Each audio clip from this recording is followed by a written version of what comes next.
So what I and funnily enough, like one of the things that I did internally to explain to people that, like, to our developers, right, that hey, this works, like we can totally do this and it wouldn't even be that hard to do, was that, well, I took Quake 1, which the source code is out there, right? So I basically just hacked Quake 1 and put a roguelike mode in, right? And I was like surprised how quickly you could change Quake and the traditional loop of Quake, right, that everybody knows, like how you could change it where it's like, hey, you start as a grunt with like just 50 health and like only, hey, my max capacity on shells is 10, so now I really have to think about my resources, and every ammo pack suddenly becomes important, right?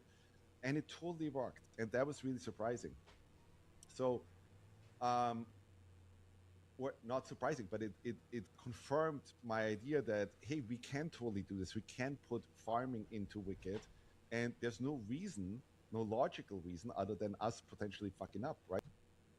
That that it couldn't be as good as a Stardew Valley, right? Or if we add a Survivor So style mode, that it couldn't. the stuff Thomas is talking about here is the outside the combat mechanic kind of thing. When you say like, you could do make a Stardew Valley version of it, this is what he's talking about. And this is also when we had Thomas over on our tavern talk, where the conversation of those type of mechanics in No Rest for the Wicked was essentially designed to create this I find it hard to put words on it. Sorry, English is not my native tongue, but it's essentially presenting you with another layer of the game that people can enjoy and play that is taken away from the immersive, commit, meaningful combat approach. And I think it works for No Rest for the Wicked because of how focused you have to be in the game to play the combat style focus of it. So it makes perfect sense in that world, but I don't think that something like that would fit in the ARPG genre for the traditional Diablo-like approaches, if you will, such as PoE 1. English is native? No. My native language is Swedish. You speak English better than a lot of native speakers? I've been speaking more English than any other language for the past 20 years. Native Danish? No. I speak Swedish, Danish, Norwegian, English, French, and German. Be as good as as what Vampire Survivors did, and so on.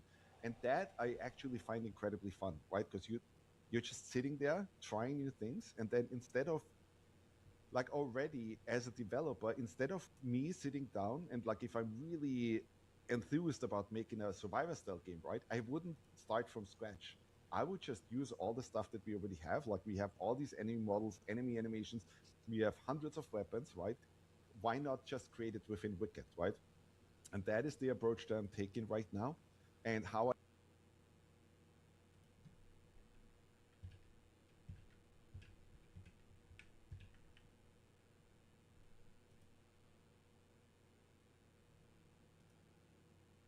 his background and game development history and how he came to make this game. But he suggested it would be a lot more interesting if we just had a chat about action RPGs. So that's what we're going to be doing. Hey, Thomas, how are you doing? Hey, Chris, I'm really excited to have this discussion. I think this is going to be awesome. Yep, I have no idea what we're talking about. We have no particular agenda. So, yeah, we met actually last month in San Francisco for the first time in real life after chatting a bit online beforehand. We were both at GDC, and there was a private action RPG roundtable event with some devs from each of the ARPG studios. It was really good to meet you, and honestly, I thought that event was very cool.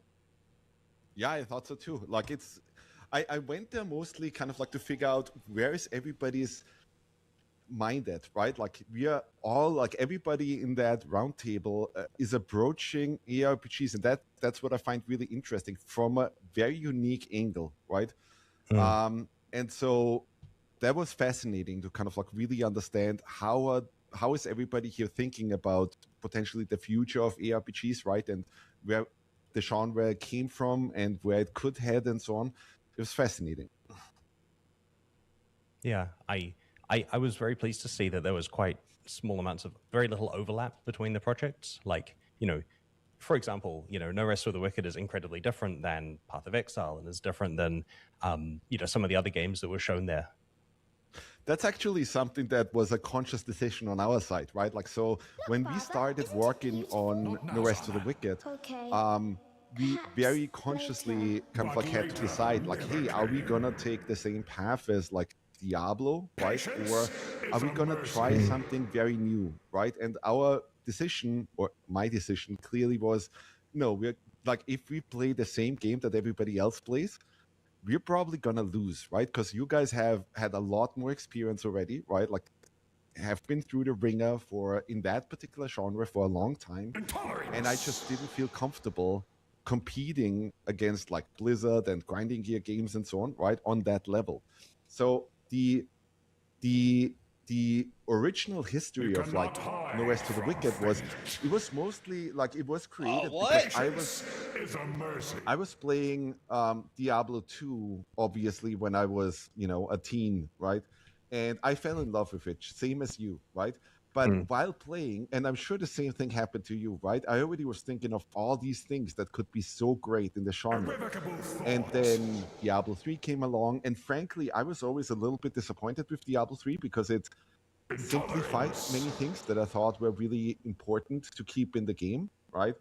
And made it a lot more arcadey, basically, which is where I didn't think the genre should be heading or would be heading, you know. And then, yeah, there were just many things, especially from the Eastern industry, right? And what I mean with Eastern is like the Japanese designers. Can't take that one.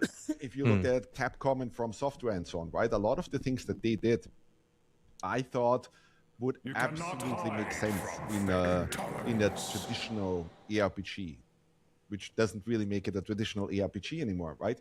But it wasn't really done. And frankly, during the development of No Rest for the Wicked, I was always really afraid that, and the whole team was, that somebody would do what we're doing sooner than us, right? And come out with that kind of like formula already. Because to me, it always made so much sense. But that didn't happen, right? And so now we kind of like have this fairly unique space where we almost created a new subgenre within the ARPG, where it's like kind of like mixing together what Souls games do with like what Diablo and Path of Excellence on did, right? And that's where we find ourselves in now. You cannot hide. Yeah, I do respect that because to some extent the thing about action RPGs that really got me into it, that really excites me, is the itemization and build stuff, right? Like, you know, the fact that you're finding these items where there are so many different ways you can use each one, so many different character builds that can go on, and they interact in interesting ways, and the grind of gradually incrementally improving stuff, and then having to question, okay, I've got this rare with a set of properties that are really good for my character, and it fits in perfectly with regard to resists and so on. But now there's this unique item, and if I were to put that on, I have to change everything else I'm using to make it work.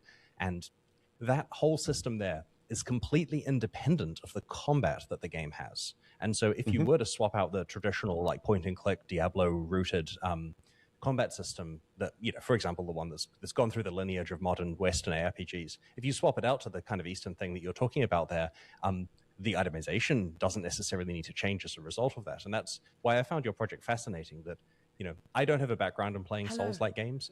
That type of combat I'm probably not very good at myself, but I really like the idea of trying to mash that up with the traditional way that ARPGs are built from a meta progression point of view. Yeah, I completely see where you're coming from, right? And that whole itemization thing is also what got me, right? Like, because there's nothing like that thrill of like finally finding that one item, right? That has like an incredibly low drop chance and so on. But at the same time, I always felt like the combat, especially in those ARPGs, because I was there at Blizzard in the 2008 or so timeframe, right, when Diablo 3 was being created. And I remember distinctly kind of like that, hey, they wanted to do PvP. And even at BlizzCon, you could try Diablo PvP, right? Diablo 3 PvP. And then it never shipped, right? Because internally what they had was like, hey, this was a fun mode if you played with a pre-made character, right? But it was completely fucking batshit insane if you just applied all the crazy itemization and all of that stuff to your character, right? And now you were just kind of like entering PvP and boom, one shot, right? So from when we broke it down, it's actually interesting because we did a similar thing on the Ori games. That was the series that I worked on before, where the development approach was that we basically analyzed and studied Metroidvanias, right? Meaning Super Metroid, Symphony of the Night, and so on. Because to me, when I grew up, like those were some of the best games I've ever played, right? Like, and they were incredibly highly regarded critically as well. And then the industry decided, for some reason, we're not going to make these anymore, right? Especially not on the AAA front, right? Like, if you wanted to play a Metroidvania, like they were only shipped on like the Game Boy Advance and then the Nintendo DS and so on, right? But nobody really was eager to try a Metroidvania on like a AAA platform, right? And I thought that was always incredibly dumb, right? Like, especially given that, hey, these games were so critically acclaimed, right? Like, even now you look at Super Metroid and Symphony of the Night, most people would, you know, rank them as like part of their classics.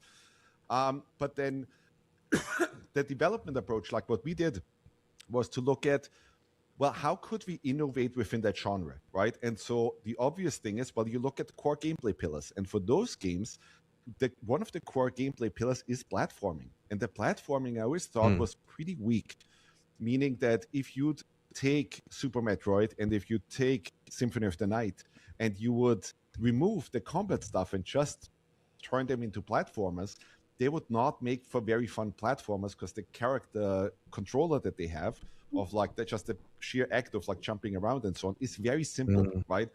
And so that to me was always strange. And so with Ori, we said, well, that's where we're going to innovate. That's where we can really fairly easily reach kind of like the next level, right? And so we did that and we accomplished that. And I found out that I'm really good at tweaking that kind of game feel thing, right? And like really being in charge of how many frames of animations does this jump need to be, right? Like, what is the startup active recovery kind of like for a jump and that kind of thing. And when we then did No Rest for the Wicked with the first prototypes, we approached it from the same angle, right? Like, we looked at obviously Diablo and Diablo 2, Path of Exile, and so on.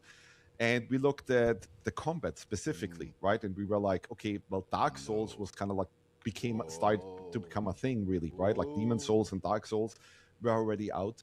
And we were like, okay, that is clearly, like, in many regards, the better combat system. Because if you study the combat that you have in Diablo, it makes total sense how it ended up being where it is, right? Because you had Dave Brevik basically trying to make a turn-based game where he tried to kind of like just copy what XCOM did, because that was a game he loved, right? Because that's how a lot of developers work. They kind of like try to imitate a game they love and then put their own twist on it. And then the direction came from above, right? I think that, hey, they like turn it into real time, right? Because turn-based is kind of getting old in the tooth and so on. And so instead of, hey, I click somewhere and then my character walks over and then I have to click on attack and it's a separate action, right? It just became real time, right? But it was a very abstracted kind of combat system. In many ways, I would even argue there's not necessarily a combat system there. Check in with me And when that's you have a moment. like that I always thought would be fascinating to discuss with you, right? Because like of the whole way of like, how do you approach a combat system? Because you're coming from that angle of like, hey, you also looked at Diablo 2 and you ended up with Path of Exile.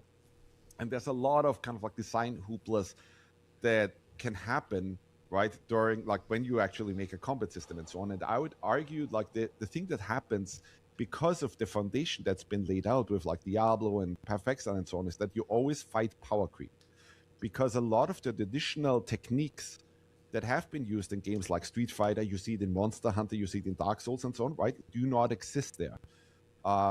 So I would just love to have that discussion with you, right? Like, how did you back then decide on what should the combat be like in Path of Exile and, you know, and Path of Exile 2 especially after that? The combat model in Path of Exile 1 is rather similar to Diablo 2's combat model. You know, it has a similar kind of grid granularity, a similar kind of action system. And this is because we wanted to, I mean, you know, we loved Diablo 2. We loved the feel of that. We obviously wanted to try to improve this, you know, going 3D and doing a lot more complicated things. But we also didn't want to... A criticism I have about Diablo 3 as a Diablo 2 player is it felt too different to me. And I didn't want to feel too different from Diablo 2, which is why Path of Exile kind of needed to be similar to Diablo 2 so that audience felt that they were moving from one home to another. And, you know, I love the Path of Exile combat. And part of the reason here is because I loved Diablo 2, and I'm kind of stuck in my ways there. And Jonathan always wanted to make it better. Jonathan loves, good combat systems, and always, and I don't mean to speak for him, but I think he would agree. He always wanted the Path of Exile combat system to be better than it was. And throughout the years, many improvements were made, and it's in a much better place now than it was at release. But Path of Exile 2 was an opportunity for the company to actually do combat a lot better, and you'll be able to see that the improvements that were made there. There's an awful lot of complicated animation blending and grenades bouncing around and cool stuff happening in Path of Exile 2 combat, and this is pushed by Jonathan wanting better for the combat system as a key goal. In fact, the entire reason Path of Exile 2 exists is because we wanted to make new character rigs so that we could do more advanced animation stuff, and that project ballooned out into the entire sequel that it is today. And so the motivation there is trying to make combat as good as possible. And there's a topic that I have been thinking about a lot this year in particular, which is that, what's the best way of describing it? So, okay. Back in the day, the games that you were alluding to, the turn-based games, were turn-based because that was the state of the art they could do on old computers, right? Like if you're running on an Apple II or an Amstrad or something like that, you don't have the horsepower to have some complicated, Souls-like experience. And so they essentially had RPGs be turn-based where an awful lot of stats are used. It's essentially simulating Dungeons and Dragons where there's dice being rolled and so on. And that traces its lineage through the early Diablo games. Diablo 1 was going to be exactly that, but in an isometric point of view, like XCOM. And then they made it real-time. But real-time, where it still feels kind of turn-based, you're still moving a cell at a time and doing attacks on monsters, but it's in real-time. And in Diablo 2, that was made more granular, made more fluid. You can run rather than walk. There's all this stuff, but it's still the same kind of lineage, as you were saying. And in this fantasy, if you want to do better at the game, if you want your character to kill faster and so on, you have to invest in the character's stats. If you want them to hit more accurately, you click the dexterity button because it's your hero that's capable of fighting. They're the warrior, they're the spellcaster, they're the one who has the ability. You're just some dude playing a game in your underwear. And the character is the one, the fantasy is it's them fighting. And I feel that a lot of modern combat systems in games, like No Rest for the Wicked example, put a lot of this in the player's hands. They say, how do you think you'd do with all the timing? And they give you the ability to dodge out of the way and time attacks properly and have really granular positioning. And this is very exciting for players who want to demonstrate their skill at actually playing the game. And I feel that we have two camps here. One of them is like player power fantasy. You as a player get to demonstrate how good you are at playing. And the other one is character power fantasy. You build a character who does the playing, and the best you do is kind of click the dexterity button to get better at it. And sure, in that camp, there's still positioning. Like in Diablo 2, you still want to put yourself in a doorway, you still want to kite the monsters. It still matters. There's still action elements. But as far as the spectrum goes, it's way on the other side to what studios like yours are doing with incredibly realistic, Souls-esque combat. And our mutual friend Daniel Stanzens commented earlier this year at the roundtable, in fact, he described it as dexterity players versus intelligence players, where a dexterity player wants to test their hand-eye coordination and how good they are with the controls, and an intelligence player is keen to come up with some clever character build that is, the best min-maxing of stats that does damage. And I find that a kind of a cool way of looking at it. I'm personally in the camp of wanting my character to do the fighting for me, partly because I care more about itemization and builds than I do about timing stuff perfectly. I don't love quick time events in games. I get the impression that you do very much like that type of combat, and that explains your design decisions. Oh, I hate quick time events. I want the player to really feel like that character, right? And so nothing should be preset or something, right? It should all be, hey, we just give you a toolbox similar to a fighting game, basically. Like a lot of times I'm actually openly calling The Rest of the Wicked a fighting game because the way we author combat is basically exactly the same as you would in a Street Fighter or something, right? So for example, when you guys did animations for Path of Exile, right? I doubt that, and the same thing is true for Diablo, right? I doubt that anybody really strongly felt like, hey, we have to do what fighting games do or something, right? Or like, hey, for every one of those animations, we have to be very specific about startup, active, and recovery frames and so on, right? And then, hey, we think about frame advantage and we think about PvP and all of those things. And my thing was, well, even early on in development, I wanted to test our combat system by always also testing the PvP at the same time, right? Meaning that I think there's something like, it makes total sense, like where David Brevik ended up, right? And then kind of like that Diablo formula became the formula for almost all our ARPGs out there for whatever, like 2 decades or something, right? And I think that is good. I think, like, obviously, like, if you look at Diablo 2, if you look at Path of Exile 1, I would argue that you probably outdid Diablo 2 ultimately, right? Which is interesting anyway, because I remember playing the Path of Exile 2 when it Path of Exile 1 when it first launched, and it was very distinct, like as a, hey, this is made obviously by someone who loves Diablo 2, right? And it's almost a love letter to Diablo 2.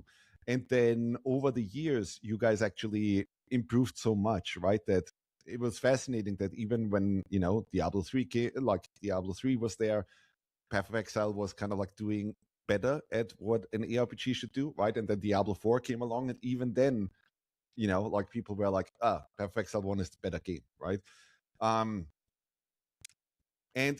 But if you look at it historically, right, we approached it from the angle of, it makes total sense where Dave Brevik ended up with and what ARPGs were, because also there were, multiplayer, and then, hey, you played on a dial-up modem, right, and on your little Pentium processor.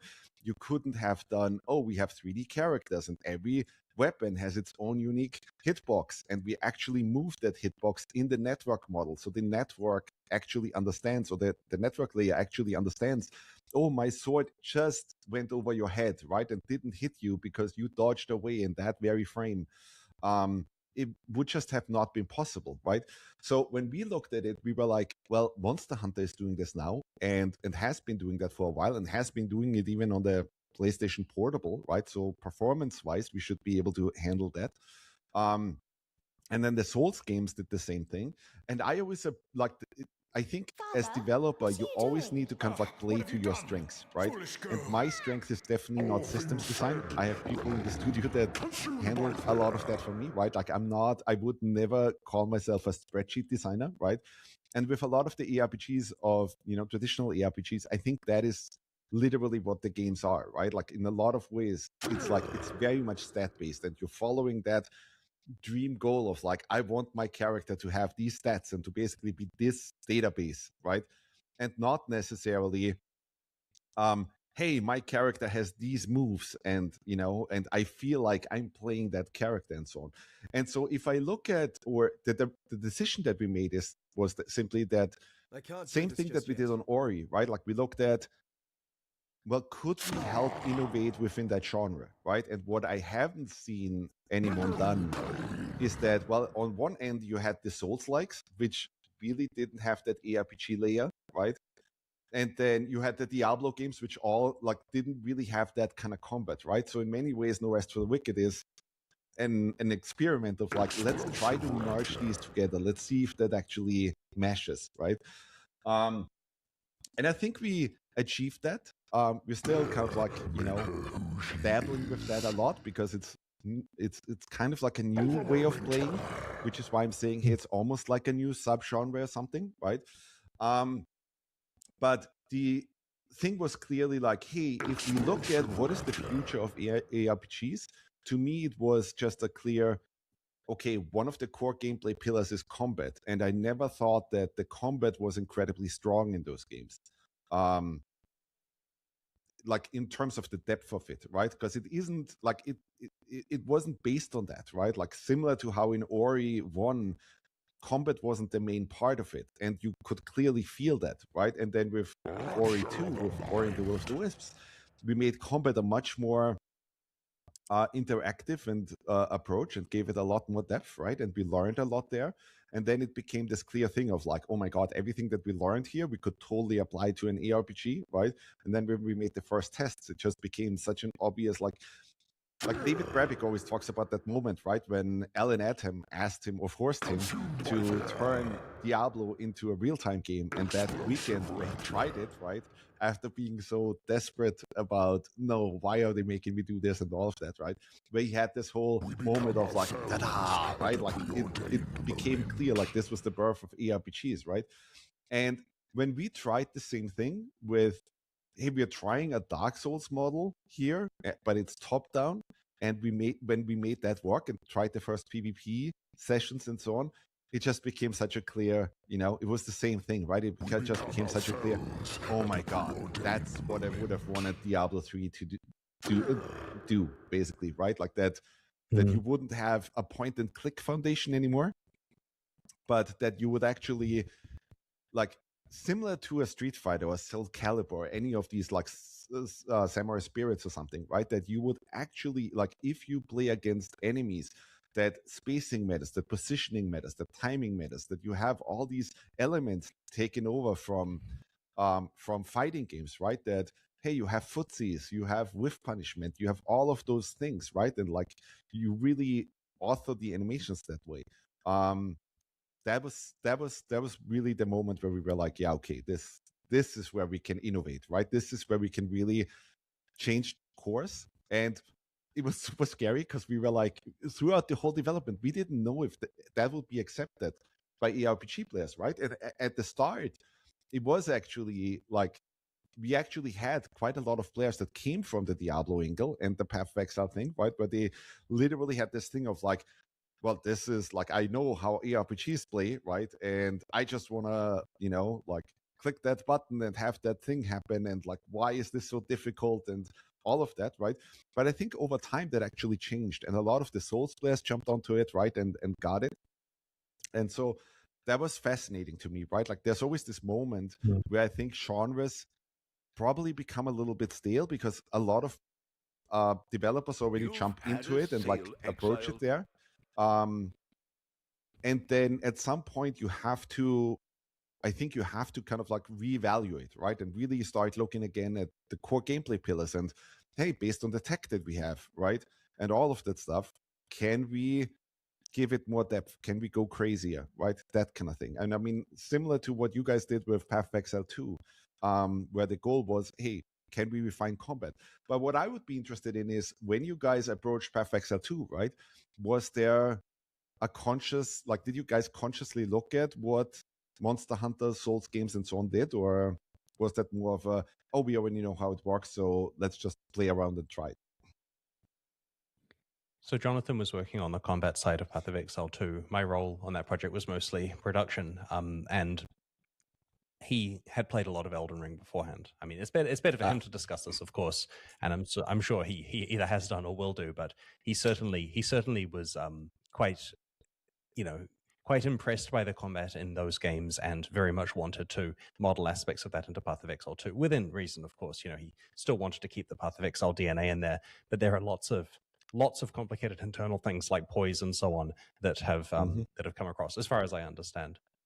I have a question for you about this, because there's a thing in action RPGs where if someone wins the build game, like they win the itemization game and just get a character that's insanely powerful, it can invalidate a lot of the subtlety of combat, right? Like, if you can click your button and kill everything on screen, then a lot of the features we've just discussed are less relevant. Have you guys had this happen in No Rest for the Wicked, and how are you dealing with that? We just had it happen. So there was an interesting thing that just happened to us, right? Like, we had polished the game a lot after the Breach update came out, because there were a lot of kind of like was a lot of feedback where we just fumbled the balance a bit, right, on the Breach update, where it was just, hey, the enemies were tuned too difficult and so on. Some areas that you entered at like too low a level and so on. And so then we shipped the Breach Refined to kind of like make up for that, which was just another patch basically. And then we had some time and like tune things more and polish things more and so on. And then No Rest for the Wicked Together came out, and it was probably a little bit overtuned in terms of the player power, right? Meaning that you had lots of builds there that were pretty OP, right? Where you could literally just get 100% damage resistance and so on. And the funny thing was that we just then shipped a bunch of hotfixes after that, and then we shipped a bigger patch where we fixed those stats, right? So you couldn't get 100% damage resistance, because that's ludicrous, right? Like, you shouldn't be able to get 100% DR in an ARPG. No matter, like, doesn't matter if you're a really good player or if you found that super rare item or something, right? And there was like players, I think, at large understood why we made those changes, right? But there were still some people that were like, oh, you took the toys away from me, right? So I wanted to ask you, I'm sure this happened to you plenty of times, right? Where you guys overtuned things, gave the players accidentally, right? Like, oh my God, players can equip this ring, and then some stat changes, and we didn't actually foresee that. How do you deal with that? Because there is always this, here's the integrity of the game, right? Like, here's how the game should work. And then players find exploits, right? And then you fix the exploits, and the logical thing should be that players go, oh, absolutely, that makes sense. You know, like now the game is better balanced and it works, right? But in many ways, like if you do that, you're also taking away the fun thing that players had before, right? Where they were able to play God mode, right? And then they react negatively. But what was your approach there? Because I'm sure you dealt with power creep and that kind of stuff tons of times on Perfexa. Yep, that was my life for quite a while. A topic that's important here is understanding the investment the players have made into their character. If you had a hypothetical action RPG with really easy respecking and a character editor where you can just type in whatever, if Path of Building were the game, for example, where you just synthesize whatever you want, then upon the character being changed, there's relatively little work for them to go and, make a new build. But the reality is, when you're playing a Path of Exile character, it represents dozens or hundreds of hours put into leveling up, getting the right skills, the investment in getting the items. Like if the items for the build are very expensive, you've got to grind for a long time. And having that essentially taken away or made useless by a balance change is a very disheartening thing to happen as a player. And the tricky thing is these games are structured so that it's a puzzle to find the best build. And they feel that they've won the puzzle by playing that build. They've done the right thing, the thing you're meant to do in the game of play the broken character. And then they get told, oh, sorry, you weren't supposed to pick that character. We've decided that was too good. Now all of your time and effort is wasted. And a guy that picked the second best character is now the best. And so obviously, fixing exploits or bugs that are clearly unintended is important, but we found that just regular balance changes, even quite large ones, are honestly best saved for between characters, as it were. When you start a new season and people have finished their previous character, they obviously will be disappointed if the old build doesn't work the same way because they had a fantasy about playing it, but being able to factor that in for their new character, make a new set of decisions, and not have wasted any time is quite important to them. So often, if you release something without enough testing, you just kind of have to live with it for a few months until the next release. Chris, let me ask you something real quick. You just mentioned seasons, right? And that was something that, Diablo 2 started, right, with like, hey, it made sense because you had a ladder reset, right, and the whole economy reset again and so on, right? And then you guys also picked that model for Path of Exile. And I watched your GDC talk back then, which, by the way, I loved, right? Like, I think every developer, thank you, anybody who makes the RPGs watched it and was like, Jesus Christ, that's so smart. Is only the beginning. Why did you pick the seasons model? Rather, I think the better question is, given that you've had to do this for 10 years or even more than 10 years, right? And you had to come up with new stuff and so on every 3-4 months or something, right? Would you still do it? Like if you do it now, right? Like, because there's this whole thing of like, hey, are we crafting a Diablo 2, which is where we just trying to create the perfect thing, right? Like almost like a toy that people could play as is for like 10 years and still find new things and go crazy? Or are we actually constantly shipping updates and create new things and so on? And we're forcing ourselves to do that every 3-4 months and so on. I would love to hear you talk about that and where your mindset is now. Well, there are two separate topics here I want to discuss. The first one is, are seasons good for live service games? And the second one is, how do I feel about live service games? And so in terms of seasons being good, seasons are the secret sauce that made Path of Exile successful as far as I'm concerned. I think if we had to run standard forever, that it would not have had the player numbers that it eventually did. There's something magical about a new league or a new season in an action RPG. It's this fantasy that if people take a few days off work and they all pile in there and play better than everyone else, and everyone thinks they can play better than everyone else, that they will find the best items, they'll get to the highest levels, they'll control the economy, and because of the randomness in the games and the fact that it's a bit of a lottery with regard to what you get, this actually does come true for people. They have good seasons. They have a season where they get rich and find the best stuff, and it's just dopamine everywhere. And this is the fantasy they're looking for. If it doesn't happen to them, they see it happen to other people, and that reinforces that it could happen to them.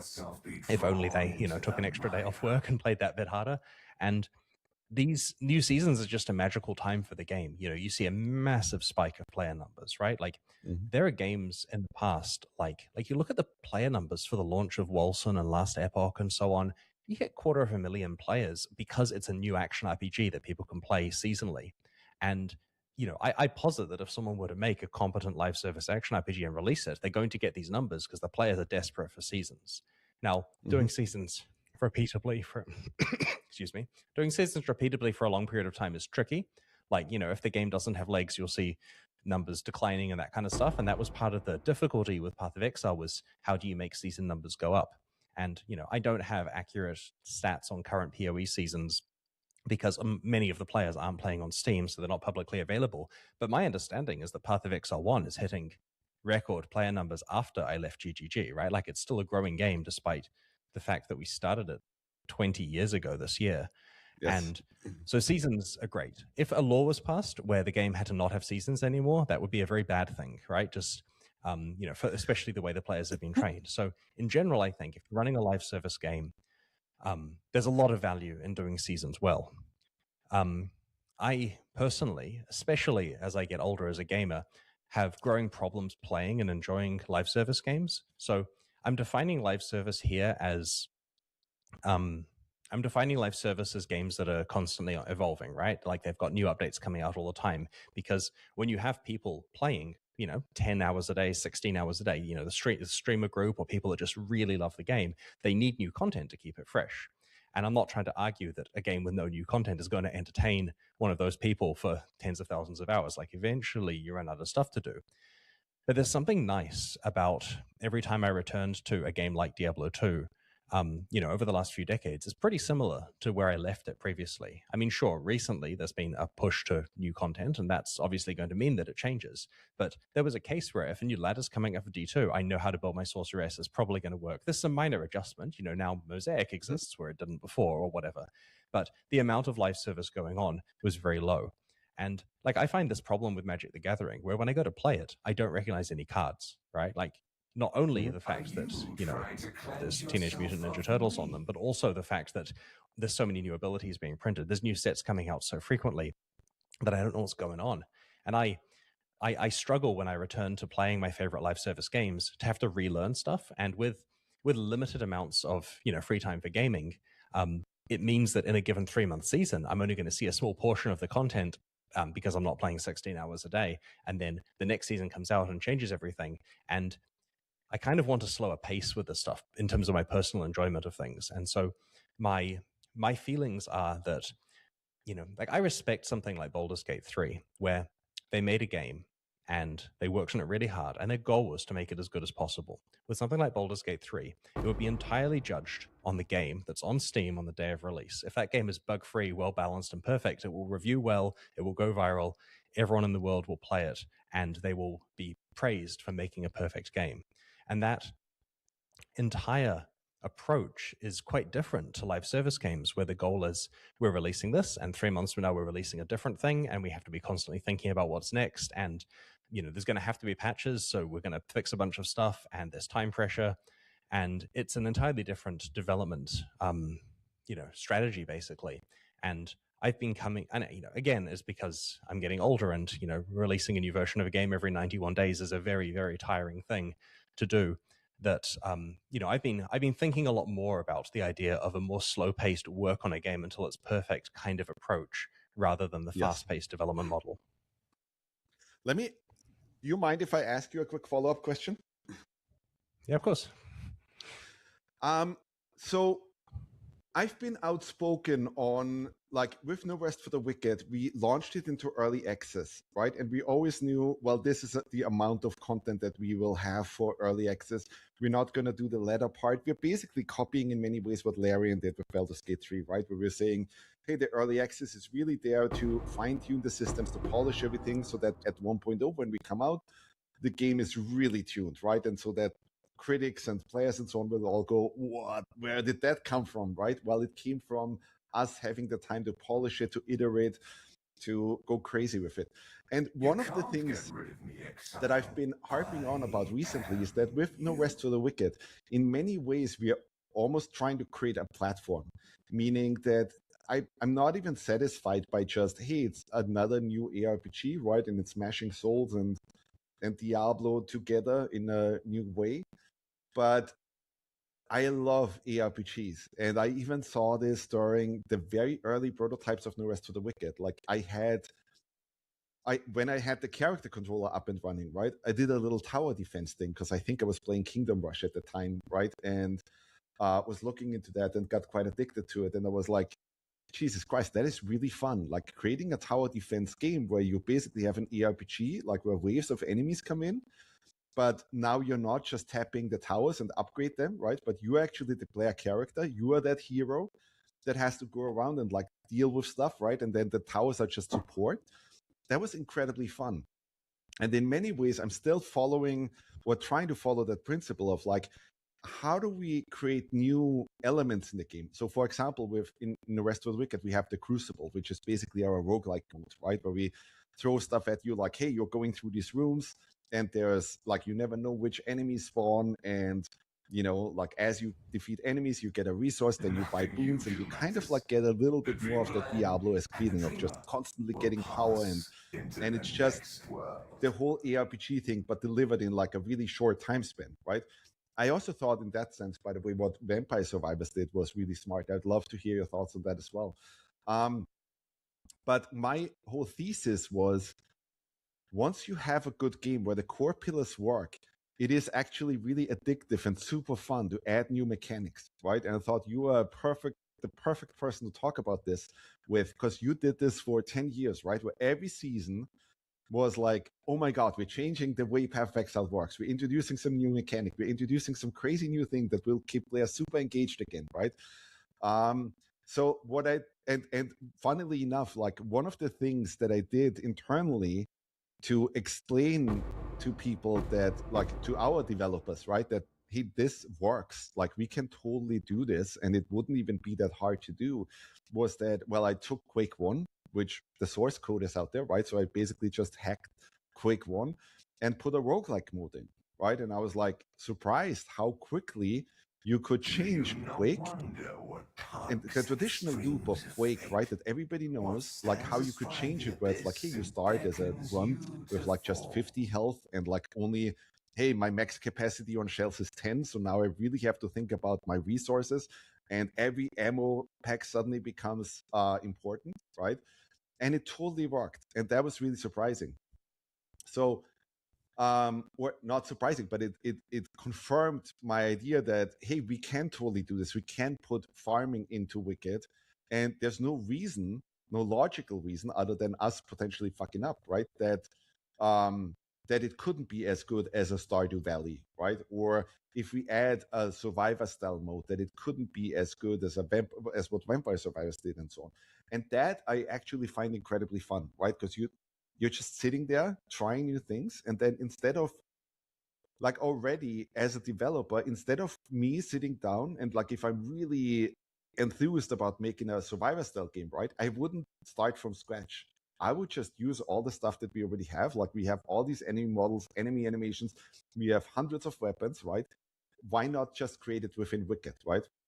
And that is the approach that I'm taking right now, and how I think we can keep Wicked endlessly entertaining, right? And kind of like create that forever game. And I would just love to hear your opinion on this, because you went through 10 years of like having to think rapidly of like, okay, here's the Path of Exile experience.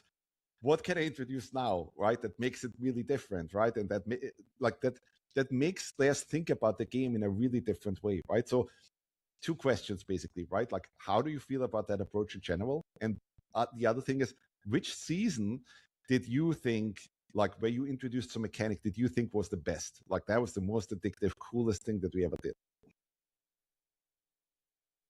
So it works remarkably well to take a game and to permute it like that.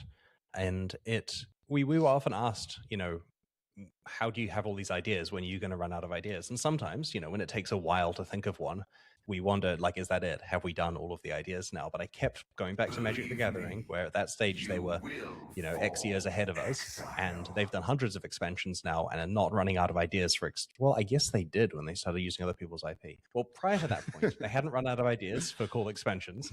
And that was our model where we knew there was more stuff out there. And for a while, we'd load up Netflix and we'd go through movies and we'd look at a movie's poster and say, can we do a league of this? And that's where Heist and Harvest came from, right? One of them had plants, one of them had a heist, and we're like, yep, there's 2 leagues. And, it comes up with ideas and it's really cool. In terms of ones that I felt were impactful, I actually thought that Our Breach, that is a long time ago, where you have, your expanding circle of hard monster fight, kind of canonically captured what we wanted from a true Path of Exile league, where it's about more intense combat for a brief period of time with rewards associated with performance. And a lot of leagues have, had monster circles after that with different mechanics in them. Ritual, a different type of monster circle with a different reward structure. And of course, some of them are really out there, like the idea of going and growing a garden or capturing beasts and having Pokemon essentially or whatever. Those, were cool, but I think that the ones that affect your actual core combat experience and make you have a lot of adrenaline when you're engaging with it and have some kind of progression system in the background are the ones that capture, Path of Exile leagues best for me, in my opinion.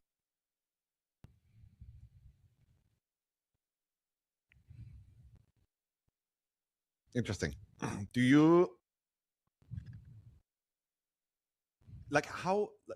one of the interesting things that happened during the ARPG roundtable, right, is that I consciously threw a bunch of wild ideas out there, right? And I wanted to see how does everybody react to that, because I think, again, I love the genre because of how versatile it is, right? Because you can do almost anything, right? Like right now we're pulling Stardew Valley-esque mechanics into Wicked, right?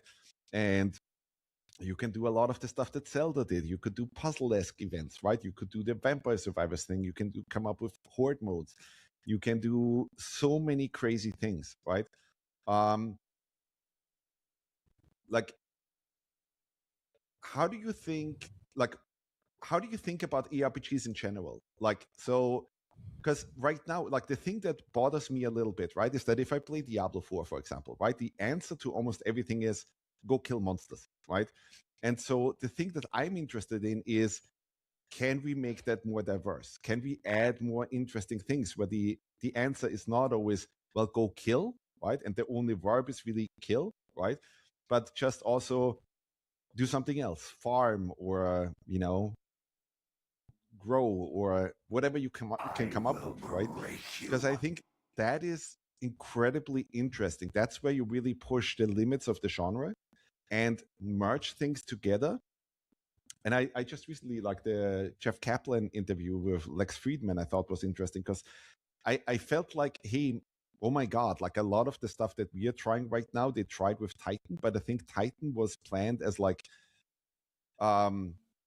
too many things at once, right? Before, a core design was there that you then expand upon, right? But you keep it based on, you keep that core alive always. There is a beating heart that works, and then you extend it into extra modules, right? That connect with the beating heart.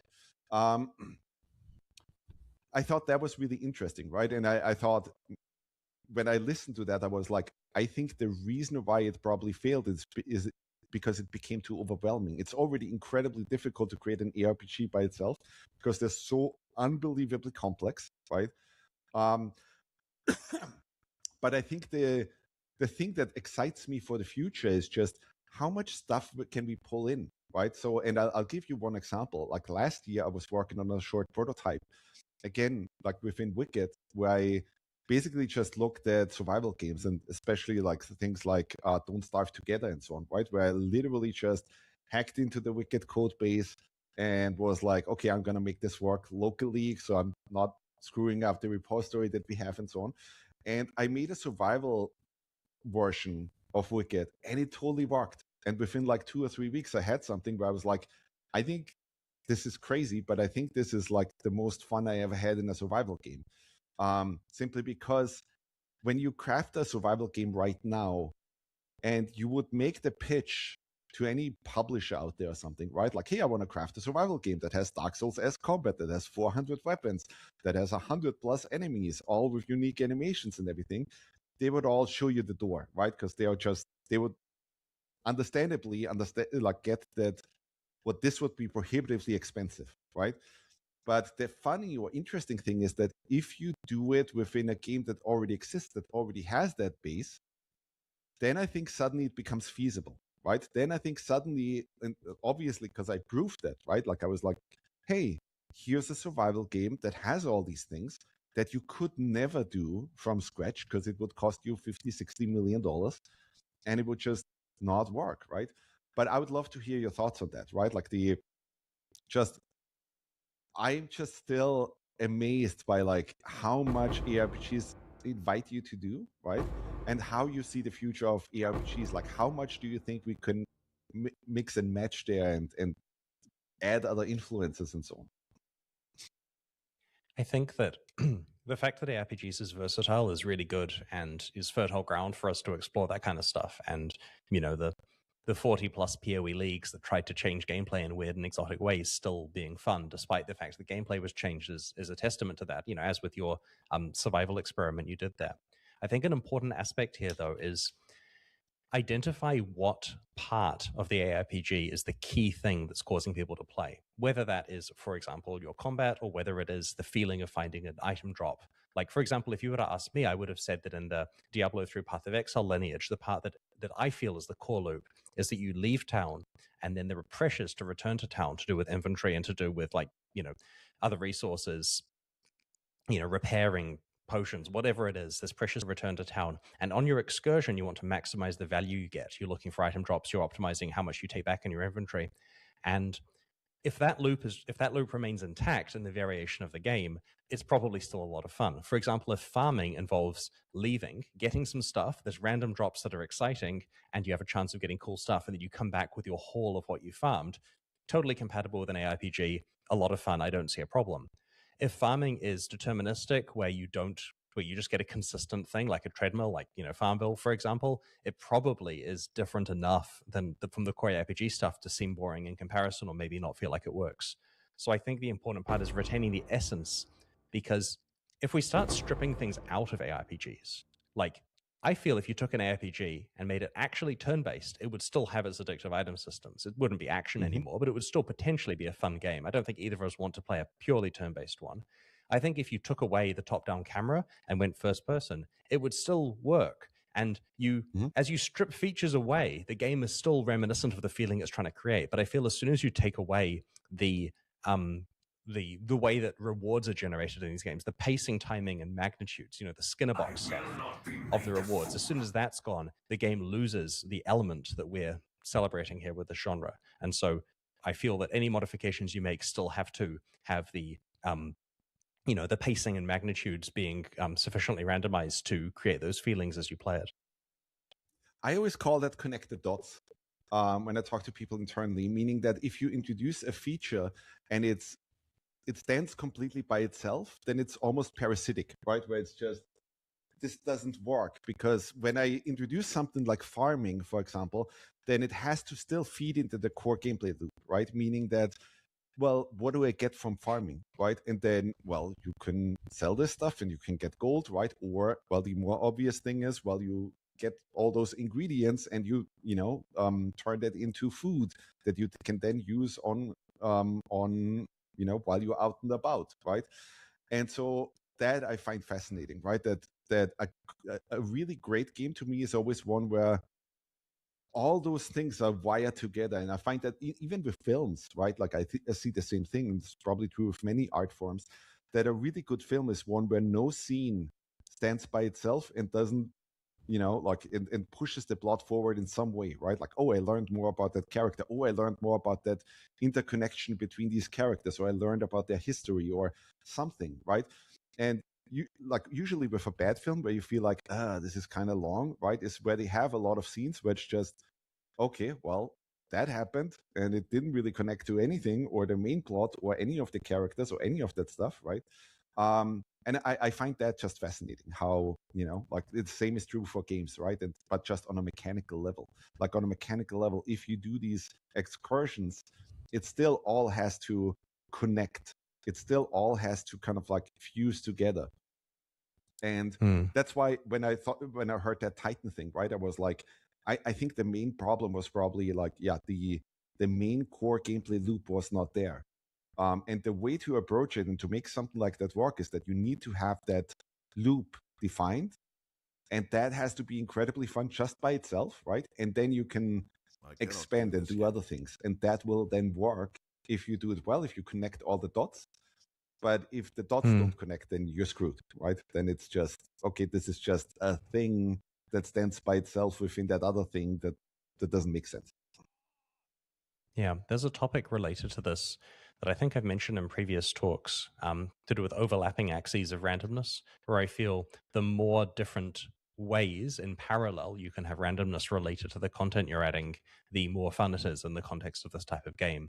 It causes these situations where, the person's wanting the stars to align of 5 or 6 unlikely things to occur at the same time to have like a perfect result from that particular encounter or farming event or whatever it is. My main inspiration regarding that actually came from Zelda. I don't know if you ever played any of the Zelda games. But so I grew up loving A Link to the Past on the Super Nintendo. And I think what that game did so incredibly well was that you could have totally designed the game where it would have just been dungeons, right? Like, hey, I walk into a dungeon and I, like defeat the enemies there and I get an item. And then as I exit the dungeon, well, my only next goal is go to the next dungeon and do that, right? But they did this thing where it's like, okay, no, we have a full overworld. And that overworld also has like all these elements in there, right? Where it's like, hey, you can only get here if you have the hook shot or if you have the Pegasus boots or something, right?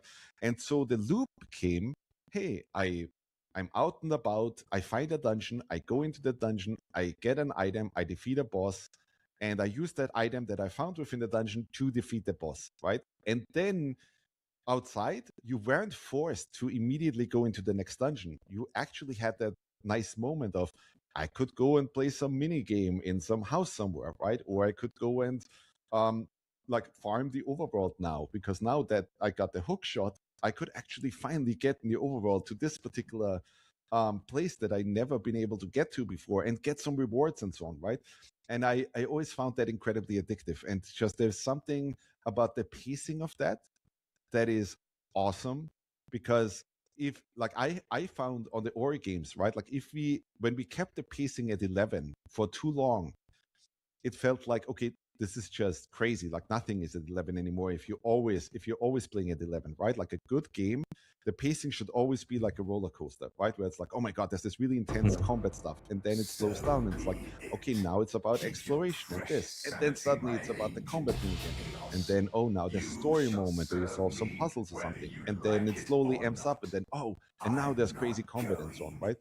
And I think the Uncharted games and so on did the same thing. If you look at Uncharted, for example, it's very funny. Like if you look at it through a developer lens, right? Like you could totally like make a little chart where it's just, oh, here's the first thing that was about combat. Here's the next thing. Now it was about story. Here's the next thing. Now it's platforming. Here's the next thing. Now it's about combat again, right?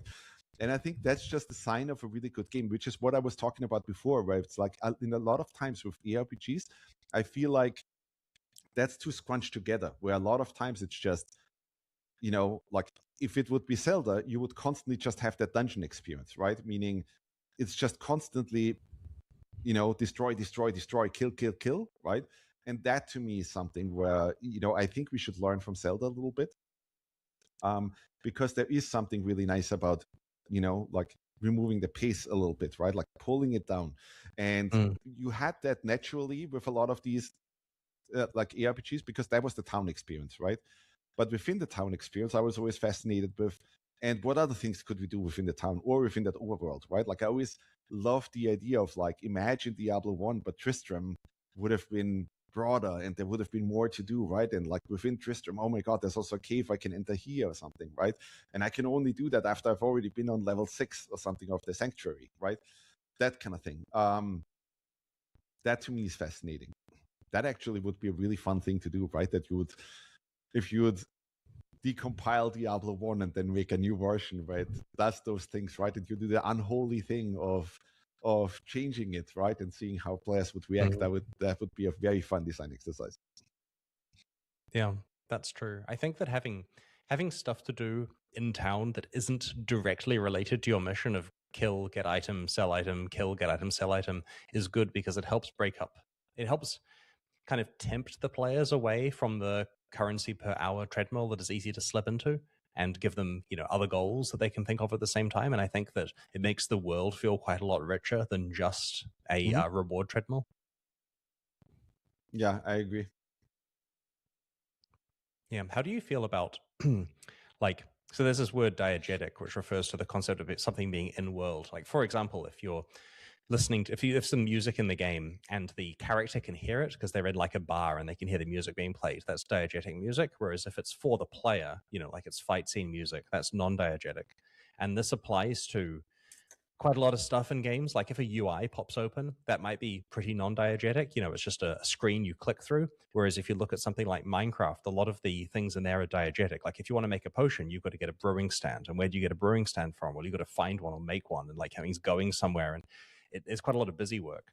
How do you feel about the presence of diegetic features in action RPGs? Because there's a lot of players out there who would argue that these are friction and they're working against the the currency per hour goal that they have. Yeah, I couldn't agree less with that.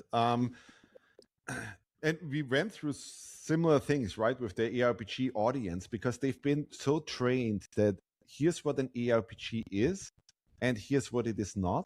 And if you try to even like deviate from that path slightly, right, like a lot of players will immediately see that as a fault until they get it, right, until they actually see, oh, actually, I'm having fun doing this, right? And I get it because it kind of like, changes the pace a little bit, right?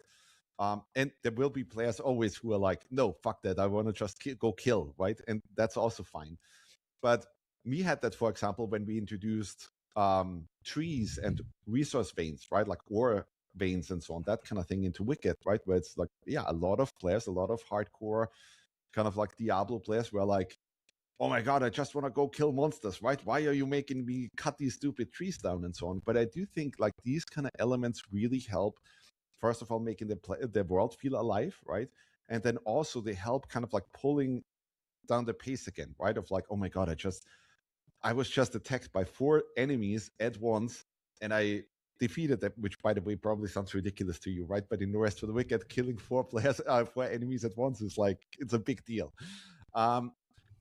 And I like those moments. I like those things. I like those little bits of interactivity where it's just, okay, now we're changing how like the pacing of the game works, or we're throwing you into a different experience, or oh my God, now there's an NPC that makes me want to do a race or something, right? Or any of those kind of things where I'm like, okay, try to do something a little bit different now, right? Because with Diablo especially, I consciously notice how and everybody knows that who plays Diablo, right? Where you're almost just playing the minimap, right? Where you're not even like looking at the screen anymore, where you just, I need to follow this path and I'm clicking, and I literally notice how my brain goes mush, right? Which is, I don't like that feeling. And that we try to fight in every way possible, right? Like even when we do quests, like we don't give you quest markers that just say, hey, go directly here, because we put it like on a map that is like a top-down map for a 3D game, right? So it's like, well, even if we do that, you still have to kind of like find the direction. Or a lot of times with our quests, we just don't tell you exactly where the thing is. We just tell you, oh, it's in the shallow somewhere at the coast between the trees or something, right? And you have to find out where that is, right? Because there is a moment there where it's like, okay, now it's about exploration. Now it's asking me to remember where I've been before. And that to me is like, that just adds these new elements, right? Where you don't allow the player's brain to go mush, right? Because it's, oh, now I have to think. Now I actually have to be aware again and focus, right? I think that's incredibly important, actually. And, with a lot of ARPGs, I feel like we are too focused on, well, always kind of like doing the same thing, right? Just all in the pursuit of numbers have to go up, stats have to go up. I need to kill. I need to get all these best items and so on. Right? That you have a hard time really just breathing in the air that the game creates and like enjoying the world and that kind of thing. Yeah, there are certainly some moment-to-moment things to do with navigation that can really ruin immersion with the world. You know, like I was playing Diablo 4 last year, and I think the environmental art in that game is amazing. I think there's some beautiful areas. They did such a good job. And I run through it on my horse at, 100 kilometers an hour and don't get a chance to see any of it because that's just how it's played. And I felt that was kind of sad. Like, there's an arrow telling me where to go, so I follow that 100% and never explore. And I know I want to explore, I should explore, but the gamer in me is saying you have to just, do this efficiently, and that means not seeing all of this cool content that you've paid to experience. Imagine how the artist feels who put all of this stuff together, right? And you're like, now all the players just bash through it as fast as they can, not even seeing any of the beautiful pixels they designed and so on, right? That kind of thing. Yeah, it is tricky especially because it's not even the designers on a team that are sitting there like trying to sabotage the work of the artists. It's the case of the pressures that there are in the industry, like the pressures there are in the ARPG ecosystem, are that players will ask for convenience features. And if you give too many convenience features at once, you accidentally undermine portions of your game that then cause the hard work of a lot of your creatives to not necessarily be noticed. And so it is very hard to find the right balance here. And I guess, like, I have a question for you. Okay. Would you rather be remembered as sticking to your vision or remembered for being really receptive to player feedback? If you had to pick one or the other, is it vision or feedback that you would rather have a reputation for? If you make me pick one, I'd probably pick vision. But at the same time, I've been humbled a lot during the development of No Rest for the Wicked, right? Because initially when we launched the game, it was pretty fucking hardcore. And a lot of the stuff that we did was pretty much like the typical developer mistake of like, hey, we played it for years. We think this particular tuning is fun. But then you give it to players and, overwhelmingly they feel, hey, the fall damage should be tweaked or this kind of thing should be lowered, right? And ultimately, I think as a developer, you're the servant, right? Like you're not making a game for yourself. You're making it for the people out there, but you're still the tastemaker, meaning that if you just listen to the community, right, and you're just implementing whatever they want, and that's where, like, I always kind of like, I over the course of my career, I really started to trust my gut a lot, right? Meaning that if I really don't feel passionate about something, I probably won't do it, right? And I can still very much feel passionate about an idea or suggestions that players bring in that I might not originally have been on board with, right? But I could get on board with it if I just think about it a little bit differently, right? I would love to hear from you as well on this, right? That I think it has to be a little bit of both, but ultimately, I mean, we are the people that make the decisions. But I do think it helps a lot for a developer to recognize, like, you're not making the game for yourself. You want people out there to have the most amount of fun possible. And if that clashes with your particular vision, you have to change your vision. Yeah, I'm inclined to agree. I agree. There's obviously a mixture between the two. It's just really tricky to pick a side there. The Path of Exile players meme that I'm all about vision, and they're referring to a few cases where I didn't give in to popular feedback because I felt that it would undermine important parts of the game. The reality was that for a long time there were thousands and thousands and thousands of pieces of feedback that did cause change in the game. But yes. I agree that the vision is important because it's the role of the developer. And these days, as execution for making games gets easier and easier, it really is a case of the taste and the vision is the thing that will set games apart from each other. Like if you have, we're reaching the point where if someone just has a relatively uninspired like idea for a game, they can make that and they can release it and it will look good in trailers. And it's hard to tell the difference between that and a game that has, that's a better game potentially. And so I think that, having a vision that you're consistent with, that players can trust, is quite important there. Chris, let me actually ask you something. So you brought up the whole, like, your experience with Diablo 4, right? Where you just like speeded through all the environments and so on with your horse and so on. And I think a lot of times on these kind of games, you can totally see that there's some idea that came in that wasn't like that the game wasn't designed for, but it was pushed in anyway. I would argue that the horse was probably something like that, right? Where it's just, I think it's a terrible idea to add like something like that into an ARPG in the same way. If you played Unreal Tournament back then, right? Like that was an arena shooter that was super tight. Like every single footstep mattered and so on, right? And suddenly like Halo came out and suddenly Unreal Tournament needs vehicles, right? And then they did that and it was awful. Like it was just the worst. It didn't make any sense. Like they tried to change the game and all of that stuff so that now vehicles made sense and so on. And it was just awful. But what I'm getting at is, let's talk about exploration for a second, right? Because when we were developing, like one of the things that we wanted to change was combat. And I think we did that. And then the other thing that I always wanted to approach and that I wanted to challenge was that for a good 3 decades or so, right, there was this whole notion of, for an ARPG to be successful, you need to have like the environments need to be randomized, right? And the problem that you have with randomized layouts is that because of the way that randomization works and because we're making top-down games, right, is that like a procedural generator can't really make really good level designs. And I come from having level design for 10 years on the Ori games, where for Metroidvania, level design is one of the absolute most important aspects, right? Because it defines the moment to moment. It it's the whole, oh, I make the player jump here, then do a double jump to reach this other thing, then do a charge jump to get over here and so on, right? And that is one of the absolute key aspects. So for Wicked, one of the decisions that we made was, because of Ori, we clearly said we're not going to do procedural level design. We are going to handcraft all these levels.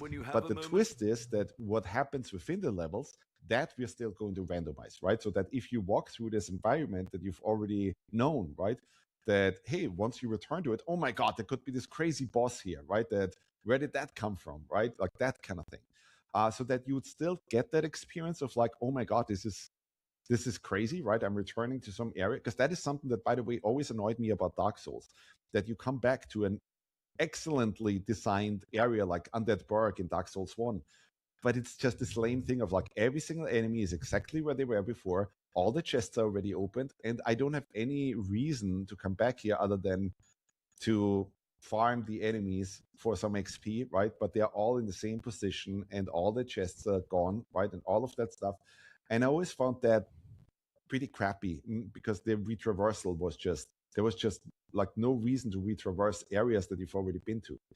But if you look at current ARPGs, procedural generation is still a major part of it. And the problem that I always have is like it basically creates a flat plane, right? Like you can't do things where it's like, oh, like maybe with AI in the future, we'll have something where it's like, oh, actually, I want this place to be a castle.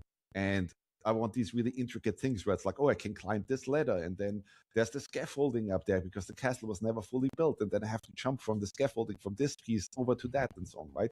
You could never make these kind of experiences yet with procedural level design. I would love to know where you are now, because you guys, like when I listened to your GDC talk, right, there was a lot of it has to, like, we have to make maps as fast as possible, right? And they have to be different and all of that stuff, right? But the thing that strikes me as odd is that if you look at Diablo 4 and so on, that we still deal with a lot of this old stuff of like there's invisible walls everywhere. My character is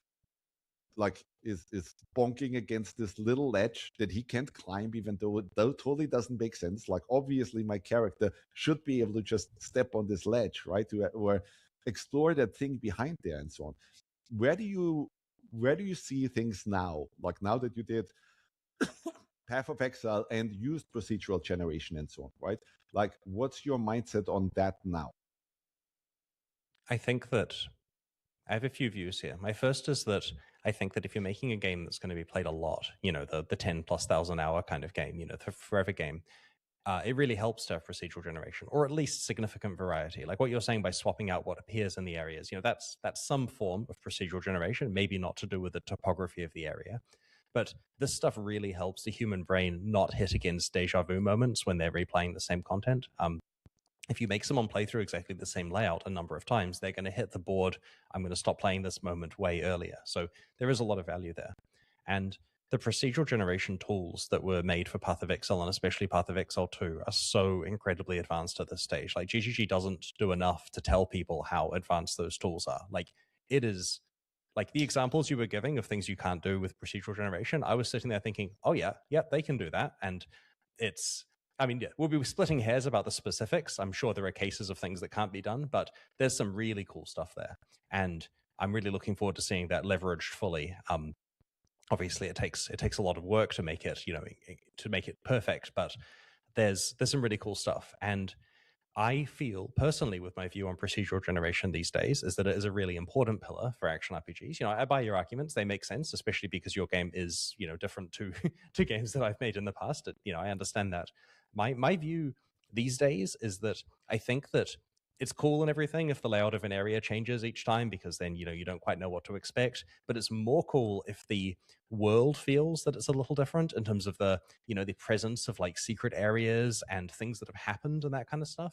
I'm not saying like full on Minecraft, it's a completely random space. I just mean the idea that your playthrough is unique because things have happened slightly differently is quite a cool, subtle thing that will keep people on edge. Because if you surprise people where there's an hour through playing something, there's something different that happens. 10 hours through playing, there's another different thing that happens. 100 hours, there's another different thing. It keeps them on edge because they don't know whether there's the 1,000-hour or the 10,000-hour thing. Like, for example, in Path of Exile, you encounter a secret NPC some high number of hours. It takes tens of thousands of hours to run into this dude. And that's just a thing that when you hear about it, or potentially even see him yourself, it causes you to think, what else is there that's hidden in the game that's going to be different each time? And so I like the idea of hiding surprises, and I'm pretty sure you wouldn't disagree with that either yourself. No, absolutely. But the thing that I think can't really be done is, like, with a lot of these ARPGs, like your verbiage is a little bit limited, right? Like, meaning in a Diablo or even like Path of Exile 2, right? Like, you can't climb a ladder and jump and those kind of things, right? And that is really hard to do. Like, you can't design a cool castle where you're like, oh, this kind of like wall I can climb, and then I can balance across this scaffolding here, and then I can make a jump from this thing over to that rope, and then climb up that rope, right, and swing myself to get to this other thing. And I think maybe, AI might be in the future, like, might be able to kind of like be trained on a whole bunch of level designs, right, and then put something together. But I have trouble, and we don't have really procedural generation, and I would be quite curious, honestly, to see the procedural level generation tools that you guys had on Path of Exile 2. But that is really hard to do. Like, we spent months and months and months. A typical level design in No Rest for the Wicked takes between 6 to 9 months to do, where every single inch is handcrafted, right? And then, part of that is also like basically designing the layouts multiple times, right? Like, hey, if you're within this courtyard of this area, here's the first state of things that can happen. Here's the other state. Here's the next state, right? And then even within that, you have variation of like, oh, this particular enemy spawner can spawn this huge enemy, right? Or there's a group constellation that can randomly pop in, and so on. I think that stuff is hard to do. That's where I would love to see more being done. That you just allow the player more movement opportunities, right? Like, more to do, because that, I think, again, pulls you into this direction of like everything is just go kill, because that's literally like your character can just move and then attack, right? But you can't climb, you can't jump, you can't swim, you can't do a lot of these things that I think are really, really cool, that add just this moment of like, again, like pacing breaks, right? Of like, hey, oh my God, there's an island here in the distance. Like, I'm just going to swim over there. And then I find some stuff. And oh my God, there's a hole that I can drop into. Oh my God, there's an entire dungeon here now, right? That kind of thing. That is really hard to do with procedural generation. I think that the reason why Path of Exile 2 and potentially Diablo 4 don't have some of those elements is that the walking on balance beam kind of verbs are ones that they've chosen not to put in the game for whatever reason. And like it was cool when I was playing No Rest for the Wicked that there was a lot of cool interaction you could do with like shimmying across things, with the ship at the start, for example. That was neat stuff we haven't seen in action RPGs before. So you've got some territory there that other people aren't using. With regard to the distances of like, having a swing across a ravine or whatever, that stuff can be procedurally generated because the rooms are composed out of sections that designers have put together. And so depending on what granularity you're targeting, you can make these little bits and you can instruct it, to only have a swing if there's something on the other side worth swinging for and so on. But meaning that it doesn't have to be completely procedurally generated, but it can be made out of building blocks as well, where you put a certain building block in that then happens. Yeah. At the end of the day, handcrafting will produce better results 100% for the single playthrough, right? Like this is going to be a huge topic with all the AI slop coming out in the future, right? Like handmade artisanal stuff that a human has sat there and purposefully put together is going to be king. And the trick with action RPG procedural generation, in my opinion, is to have as much handcrafted elements that are remixed in terms of the meta layout just to prevent the human brain from feeling, I have played exactly this before.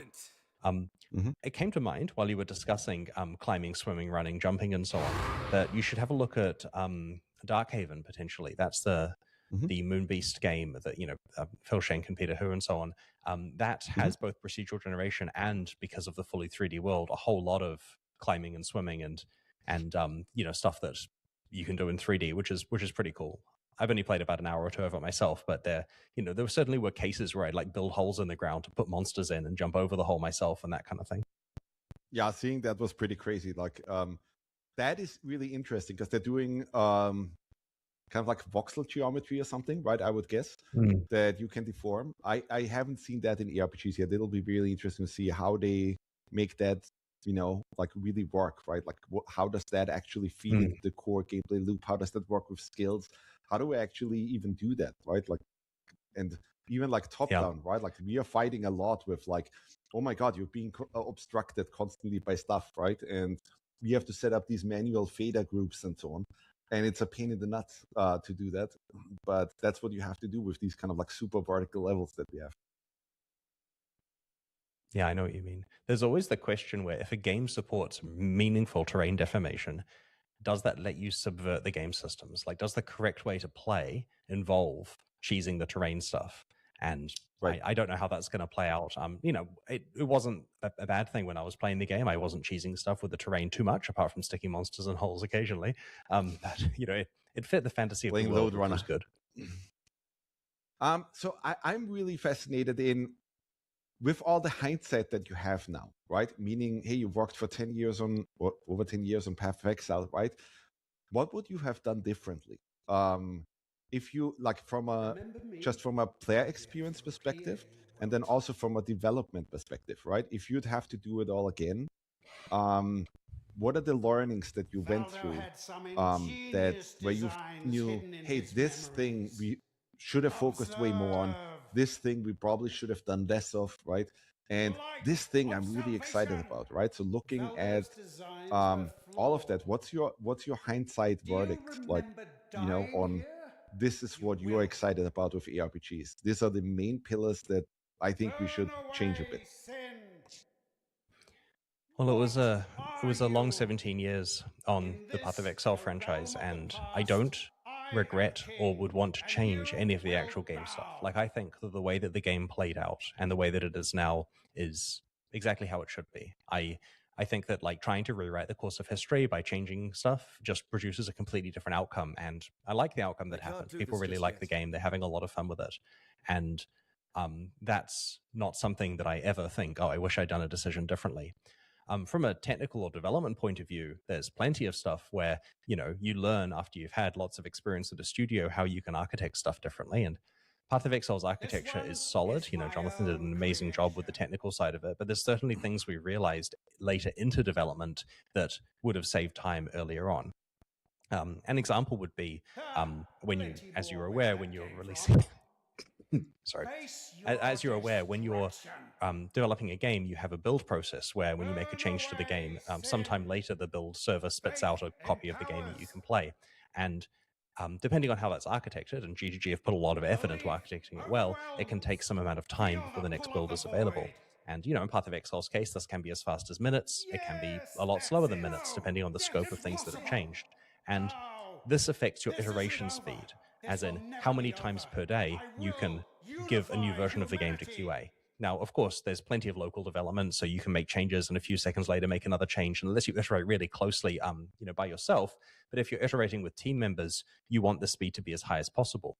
And GGG have put a lot of work into making their build process good. But certainly, having it be super fast right from the start would have meant way more iteration way earlier on, and that would have, potentially cut years off the development of the game initially. It was 7 years from, starting until we initially released. And I kind of believe that the quality of a game is proportional to how many times the developers get to play it. And so a faster iteration cycle and is tooling that's as good as possible around that really improves the quality of a game. And so I guess if I was to change anything, it would have been an even larger initial investment in tooling and process stuff on top of what GGG was already doing. There's a really fascinating thing that's happening. Like, now that you brought this up, right? So I just went through that experience, as I said before, of like hacking into the Quake 1 source and like turning it into a roguelike, right? And the funny thing is, Quake 1, if you compile it now, it takes 2 seconds. So it's just incredible as a developer, right? That you have, I have an idea for some new boons or some new effects, right? And you code it up and you press compile and boom, it's playable, right? Like just like that, it's all done and you can immediately try it, right? And it's such a wonderful process. Like, it's just incredibly satisfying. I can tell you right now, like for No Rest for the Wicked, every time we make a build, it takes an hour and a half to just compile a build and try it, right? And if you look at it through, I mean, obviously we have the editor where we can just, make changes live and like see it right there. But it's still a different thing to play a full live build where you have all your characters that you already played before and all of that stuff, right? And as I was doing this, I was thinking, man, if I would work in a first-person shooter right now, I would it would totally be insane, right? And publishers would probably look at you strangely, right? If you would pitch them like, hey, here's my Quake 1 thing, and I'm testing out the entire game and I'm prototyping that inside this crude engine, right? But I would absolutely 100% go down that direction. I actually talked to Jonathan Blow about that at GDC, and he built Braid, which I found fascinating, in this really crude way, right? Where it's like, hey, for 80-90% of the production of the game, it was literally just placeholder art and everything, right? And he just had the most crude version, but it was complete. It was end-to-end, completely playable, everything, right? And only after that was done and the game was good, did he decide, okay, now we're going to make some high-res 2D art and all of that stuff, right? And I'm sure that's where all the, like, everything became slow and so on, right? But from that direction, I find that super fascinating because it was just such a, oh my God, like you make a change and you don't even have to come up with some play mode that cuts some stuff and so on, right? But literally just, hey, you press compile and it compiles in 2 seconds is just a godsend. It's unbelievable. Like, you can make changes on the fly. You can test the entire game with those changes, right? So I think that's a really smart thing to say. And just even tooling wise and so on, I think a lot of developers out there, if you look at, I've always been frustrated, especially recently, with kind of like AAA for a long time has become this thing where it's like, well, the asset density and quality and so on has to become higher and higher, right? And what automatically happens is that, well, everything just takes a lot longer. Like, if you want to implement a feature, it just takes an incredible amount of time to A, produce those assets, and B, then finally try those assets, right? And I'm 100% in agreement with you that the game's quality is extremely dependent on how many times do you get to try it, right? Because if you are working on 5 different features for 5 new effects or something that you have in the game, or enchantments or affixes or whatever, right? Like, if you can literally just, hey, I came up with an idea, I coded up the idea, I press a button and I play it, right? That's incredibly powerful. Like, so even from the perspective of just Unreal or Unity or so, right? Like that, like a lot of times with Unity, right? If you make a change, you have to reload the entire domain. which is just incredibly frustrating. Like a lot of times in development, you just see loading bars, right? To the point where you can just, oh, I guess I have to reload domain, so I'm going to go get some coffee, right? And it's horrible. So that is fascinating. Yeah, it's kind of the hidden cost of AAA, right? Is that, you know, when someone asks, people ask me about game development quite a lot, and when someone says to me, like, should I get the $50 million to go and make some big AAA thing? It's not just that it costs a lot of money to do that, but it is that you will get to play your game less than you otherwise would because the assets are bigger. They take longer to make. They take longer to load. They take longer to download, to patch, right? Like, you know, the process of running a copy of the game where, you know, things aren't optimized in development mode. And if you hit play and you have to wait 15 seconds for it to load versus waiting 0.15 seconds, there's a very big difference to how many times you can test stuff out in a given day. And so there is certainly a hidden cost. Like, I have an 8-year-old boy now, right? And I've been recently playing a lot of games with him, and I think there's something fascinating happening where I recently played, like a year or two ago, so I played Secret of Mana with him on the Super Nintendo, right? And he literally still is talking about how beautiful that game was, right? Which is so odd that he's playing this pixel art game, and he played all these games after that, right? Like Zelda and so on, right? Where the asset cost is just 100 times higher, right? Like if you make a bush in Secret of Mana and you pixel it up, it takes a few minutes. But if you make a bush in a Zelda game, right, it's like, oh my God, now I have to make the 3D models, now I have to texture that, now I have to do the physics on top of that and so on. It's incredibly more involved, right? And so, funnily enough, I think there's a generation growing up, and it's probably also because of these games. It's different now, right? Like people, like kids play Roblox and Fortnite and so on, that are arguably not that high quality in terms of like the assets themselves, right? And I think for them, it doesn't really matter anymore. Like, again, like it's strange that if you had, like back then, if somebody would have shown me Zelda Breath of the Wild or something, right? Like 20 years ago, my mind would have been blown and I would have been like, oh my God, that is the perfect Zelda game just because of how it looks, right? But here, this new generation, right? I think there's something strange happening where that doesn't matter anymore, where it's just, you know, to them, like if it's visually coherent, and if the art direction is good, it's good. It doesn't need to have like, and I remember like, dude, the amount of time we spent at Blizzard on assets, right? Just to model out every single pore of a character and so on. Or that fucking dragon that was done for the Cataclysm cinematic. That was in development. Just that fucking model was in development for like 9 to 12 months or something, right? And then you had to like model it, rig it, and so on. It's incredible effort, right? So so it's interesting to see what's happening right now with gaming, where I think there's an audience growing up that doesn't really care. As long as it looks good, it looks good. And it doesn't matter if it has 5,000 polygons or 500,000 polygons. Yeah, I think there was something when you and I were growing up, we got to watch the evolution of gaming all the way through from, like, the first game that I saw, I think was, you know, the Oregon Trail on a black and green screened Apple II. In like 1986 or something.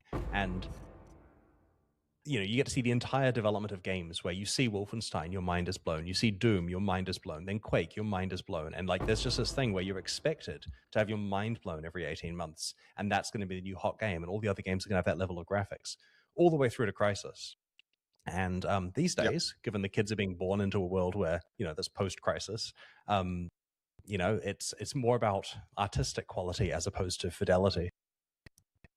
Which is fantastic, by the way. I love that change, right? I love that it's not about who, like, a good game is like who has the best asset quality, right? But it's really now about, no, which game is the most fun, right? Like what actually is the most fascinating, who is innovating the most and so on. I think we have a real opportunity here now as developers, right? To just say, hey, actually, let's not focus on making the next big tech thing, right? And I think that, I mean, that was true even until, say, Uncharted 4 or something, right? Like a lot of the gaming press was always just focused on what does Nathan Drake look like on the PlayStation, whatever, 4 now, right? Like what could we make that look like? And I think we hit a point where it's just, who gives a fuck? Like, is the game good, right? Like, is it fun to play is what matters. And I think that's gold. Yeah, I appreciate that. Well, thank you very much for coming on. It's been great to chat with you. Absolutely. Thank you, Chris. It was super fun to talk to you. Oh, you too. Well, thanks very much for watching this video. If you enjoyed it, then please like it and consider subscribing, and I'll see you next time. This one is my own creation. Hi, I'm Chris Wilson. Today I'm interviewing Phil Schenk, Peter Hu, and Eric Schaefer from Moonbeast Productions. These three gentlemen were instrumental in creating Diablo 2 and its expansion pack Lord of Destruction, and are now working on a new action RPG called Darkhaven. It's great to chat with you guys. Could you introduce yourselves, explain what your roles were on Diablo 2 and LOD, and what other games you worked on, and what your role is on Darkhaven? Sure, I'll give it a start. Eric Schaefer, you guys probably know me from Diablo primarily. I started Condor, which became Blizzard North. With my brother and David Grevik, we made Diablo, Diablo 2. And after that, I left with these guys and a bunch of others to start Flagship Studios. We made Hellgate London. I take full responsibility for crashing that spectacularly. After that, though, I think I kind of recovered. Peter and I and a couple others started Runic Games. We made the Torchlight series, or Torchlight 1 and 2. I always seemed to leave after number 2, I guess. After that, I made a couple of space games, Rebel Galaxy and Rebel Galaxy Outlaw. And now I find myself here with these guys making Darkhaven. Phil Schenk, CEO of Moonbeast. Eric sort of gave the introduction to what the three of us have done together. I met both of these guys at Blizzard North on Diablo 2. Specifically came there to work on Diablo 2. Diablo 1 was life-changing experience. And I really, really wanted to get the chance to work on Diablo 2. And then I actually left Blizzard for a while and went to work at a company called Wild Tangent doing 3D web games before 3D was a thing on the internet. And then came back for about a year before we left and did Flagship Studios. And then after Flagship Studios, I did a couple of my own companies. I had a company called Gravity Bear, and we were doing web games again. Did a small 3D web game called Battle Punks. We sold that company. I sold that company to Kabam, and then did some mobile games for a while. Got to do the whole large startup experience and see Kabam's trajectory. Worked on a ARPG there for mobile called Spirit Lords that unfortunately didn't really do very well. It was critically well received and fans liked it, but it wasn't making enough money. It was a free-to-play game. So we shut that down. And then I did another company with some folks from Kabam doing VR work. So I feel like I've done a lot of small startups and a couple of big things, mostly with these two. And then Peter and I joined up to start Moonbeast a while ago, a number of years ago, to make ARPGs again. So on Darkhaven, I stand in as art director, although I don't really do too much art anymore. At Blizzard North, I was lead artist on the character side, did a lot of the cinematics work, was really very hands-on, built, animated, textured the Amazon and the Necromancer, did a lot of the monsters for Diablo 2 and Dariel, ton of the monsters, especially in Act 1 and Act 2, and then moved on to do the expansion pack. I haven't done art in years and years and years, but I can talk art.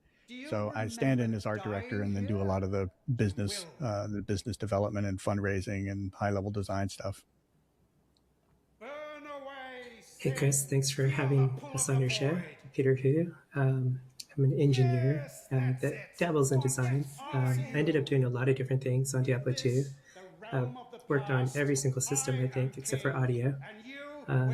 One of my major roles was probably optimization, a little bit of client-side optimization, a lot of server-side optimization, getting D2 to run 1K players on a box with like 100 mobs per player and nearly as many missiles was a pretty challenging task on Y2K hardware.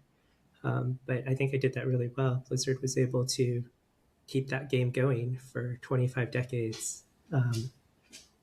Without feeling a need to take it down due to costs. So, yeah, that was really fun. After Blizzard, I didn't quite join Flagship when it was first founded, though I was considered a founder. I stayed on to finish the last patch I was working on, but then left to do Hellgate London, where I was the technical director. After that, I formed Runic Games with Max and Eric and Travis, do Torchlight 1 and 2 as a principal engineer on Marvel Heroes Online and lead design lead for that as well. That was with Dave Brevik, and eventually that shut down. I started a little company to make an indie CCG, which I mentioned at the very beginning, that's called Mythgard, with Brian Bazik, who was one of the great engineers I met while working at Gazillion. And so we did that, and after that, I hooked up with Phil to make Darkhaven. Nice. Great to see you guys. Eric, what is your role at Moonbeast? My role is always sort of lead design. I like to think of myself as lead QA too, because I constantly test and report probably the most bugs on every game I've ever worked on. But so I've always been designer, and I'm lead design here too. Although Peter short sells himself, Phil too. These guys are really good designers. And that's what I did on Diablo, Diablo 2, Torchlight, Hellgate, all these things. I used to do art, like in Diablo 1, I did all the environment art, I did all the UI stuff. That's just because we were a really tiny team, and I was, I guess, the most capable of a bunch of us who had no idea what we were doing at that kind of stuff. Diablo 2, though,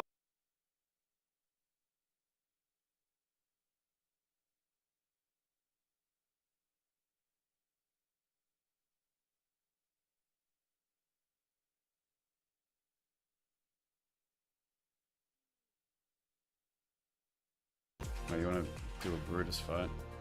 Hello. Let's go man mode Brutus attack. Go with courage. 1v1 this pussy. So the slam does a little bit of damage. But that does nothing. Dude, look at those fucking liver punches. Someone's got hands.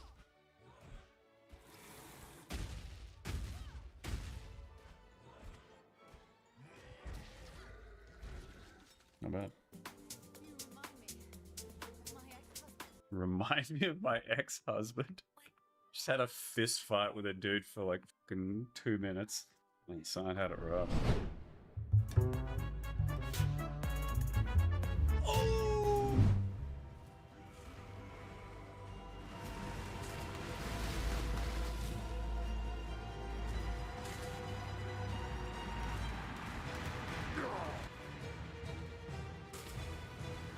Check in with me when you have a moment.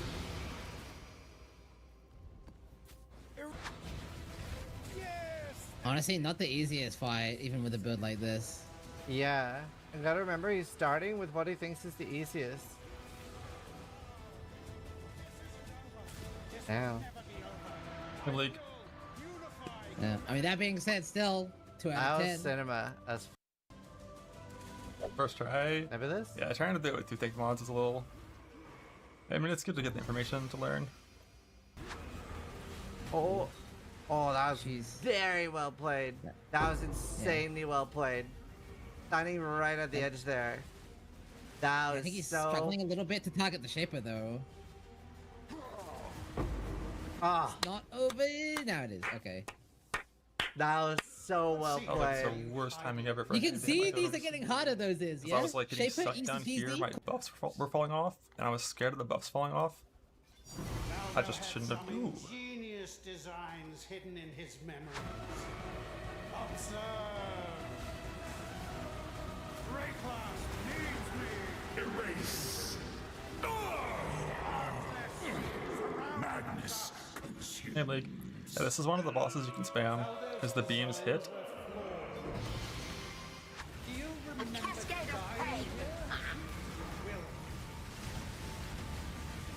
Sin surrounds you. Are you? In this, the realm of the past, I am king, and you Hey, like, will bow. Consumed by fear.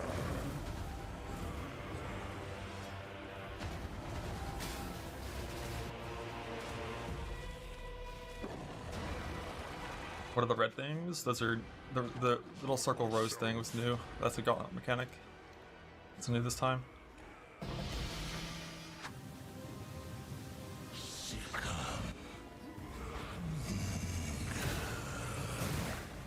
This one is my own creation.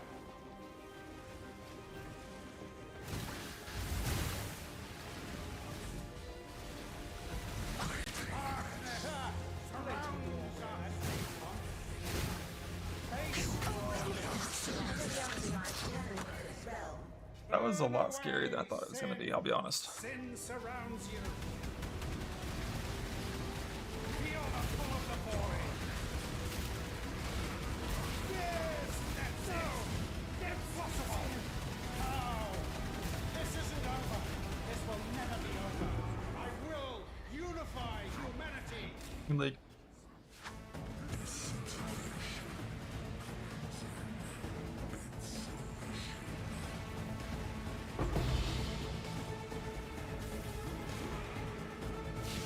Annihilation. Disintegration.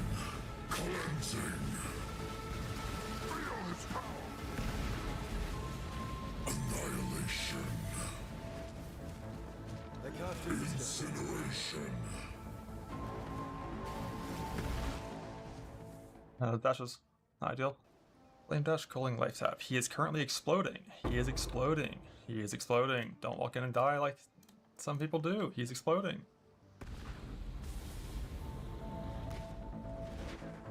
Disintegration.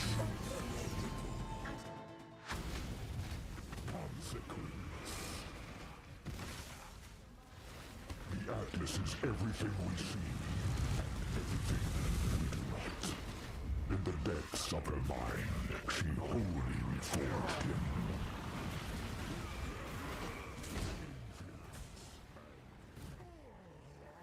Her dread shall not be erased so. When you're not good, just play a good build. Tank the slam to the dome with fucking ease. Alright, now I gotta do feared all release. Yeah, for a build like this, obviously clearing 10 out of 10 Ubers, not surprising that the feared or release was manageable for him. It was a little bit spicy, it wasn't free, but yeah. And the winner of the gauntlet is Ben. Clears the Rapture Gauntlet. I think Rune's next there was Holy Cyrus shit. Beam and I even had the tweet ready to I don't know go. what the second one was. There it is, wow. What a It's monster. Jova. It's Jova. He dominates again. He's done He it. dominates again. He's done it. He has completely won. What an upset. What an upset. I have to send him more money. The Atlas is everything we see, and everything we do not. Oh no! I got autoed! I got autoed! My dash didn't go up in time! I should have logged it.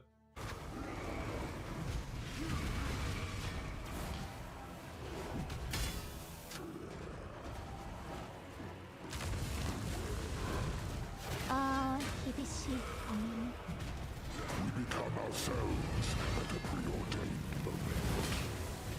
Consumed by fear.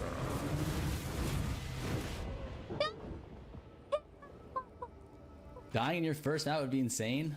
That would be kind of insane, though.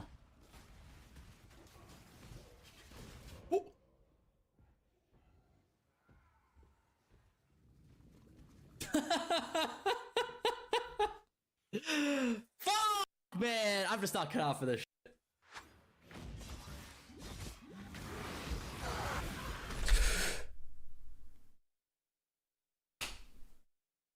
There it is. That was quick. Wow. Wow. What? Suppress the two? What the f? Not stressful at all. Well, oh, f my life.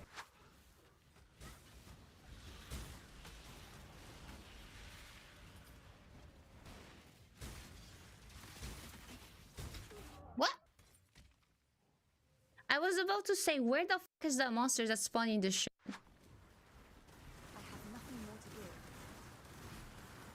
What?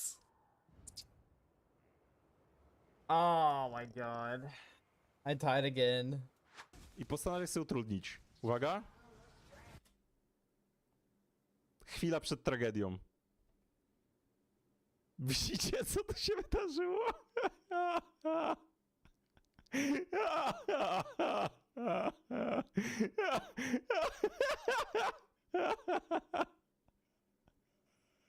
Patera.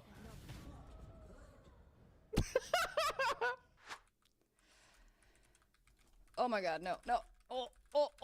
Oh, I died. Hello. Oh no, I got stuck on hello. everybody and I logged too late. I mean, Scissorin is like how old? 54 years old. I don't know the last time I seen Scissorin play Path of Exile in the first place. He wouldn't know what a real Life Flask looks like if it looked him in the face. Eternal Life Flask is the single greatest flask in the world. Whoever needs a divine instant life flask during mapping has a skill issue. Simple as that. Who the f needs an instant life flask while mapping? Only bad people. Bad players. The Eternal Life Flask is the only flask that literally, completely and utterly negates damage over time. Oh man, now my damage is gone forever.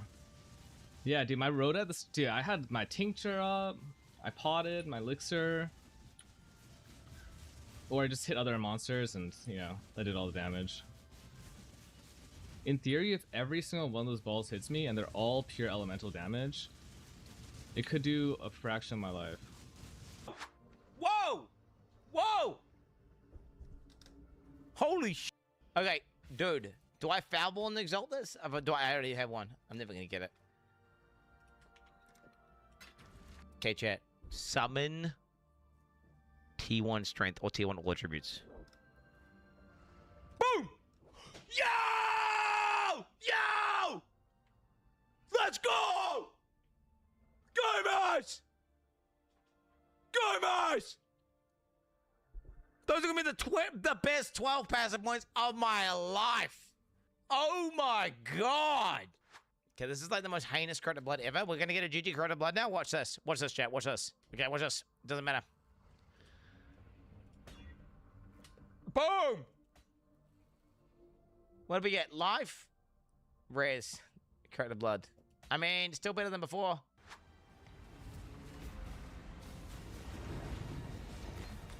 Oh, I got it! Yeah! Holy shit. Hey, Sarge, it's Vemod again. We are so back. Holy, we are so back. Oh, aha, aha, aha, aha. It's all right. We have 6 tries now. We have 6 tries now. 6 tries. 6 tries.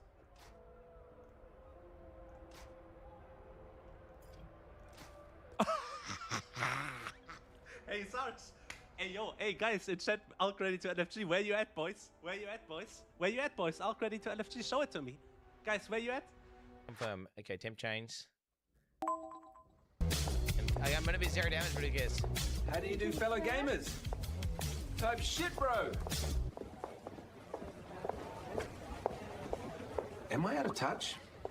No, it's the children who are wrong. Guys, I'm doing it ironically. I say type shit ironically, so it's different.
shock, right? We're talking about energy, and it makes sense that we would focus on oil and gasoline, or not the gasoline necessarily, but downstream of oil, energy overall, because first thing you think of when you think of Iran, Middle East, you think of all of those oil supply and oil production facilities around the area, plus, tanker traffic that goes through there. But maybe not enough people realize fertilizer, energy. I mean, natural gas is a key component into fertilizer. So energy rich areas are also going to be huge part of the overall food supply chain.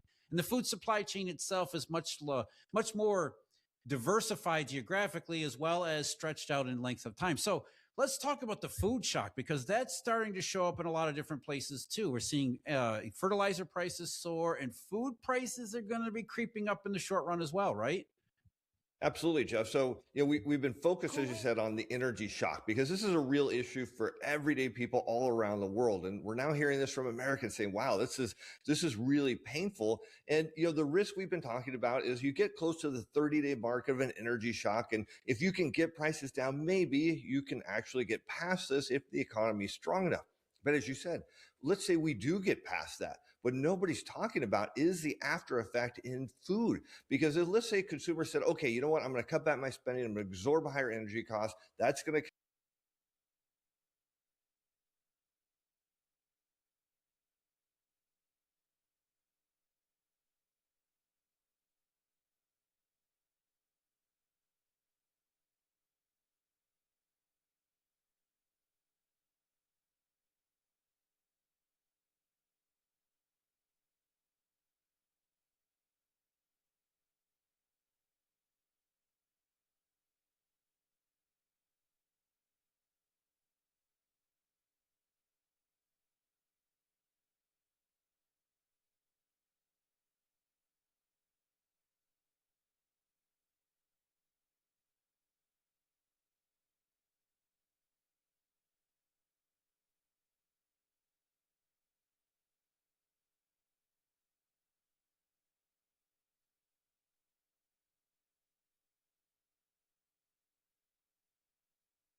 You've had a sail, Exile.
Hello and welcome, Exiles. Today I'm going to teach you how to craft some GG 2-socket pairs of boots. Full disclosure, if you're looking at crafting boots with 2 sockets, you're going to want to at least have 2 divines of budget, if not a bit more. Otherwise, I would recommend just trying to buy yourself a good pair with 1 socket off trade. Now to get into it, we're going to do a more budget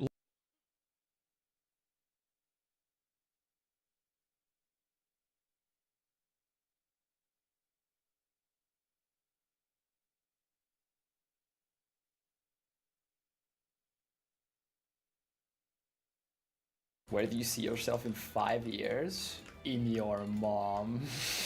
I see myself playing video games, sharing funny moments on YouTube, providing some human slop for people to watch in the sea of AI slop. That's where I see myself in 5 years. Guys, we're gonna try Kinetic Bolt, okay? I've put together this character over the last few hours, and I have no idea how it is. It's a strength stacker. Last time I played a strength stacker was in Necropolis 1.5 years ago, and I think I played it on a different class. I played it on a Deadeye. Now I'm gonna do Marauder. I haven't done Lab yet. I don't have gems. I don't have half my points. I'm level 86, and I haven't done a bunch of quests in the camp. I spent some, but not like mirrors or anything. I haven't broken the 1 mirror. Yeah, we'll try it. I need 1 more clear gem for green socket. I'm not sure what that is.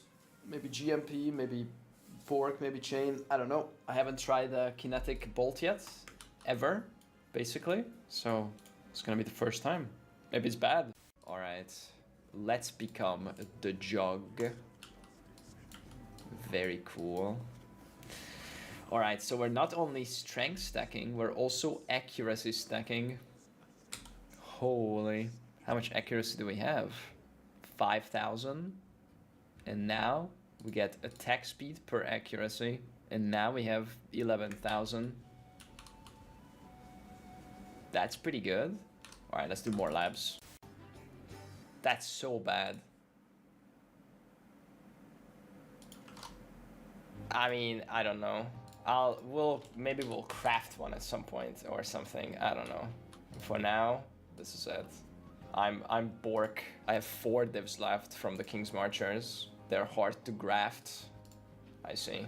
I have not yet grasped how to craft these grafts. Anyway, now we have Giga Proj speed. Holy shit. This is like 170% projectile speed. And the more strength we get, the more proj speed it is. Very cool. Oh my god, she left.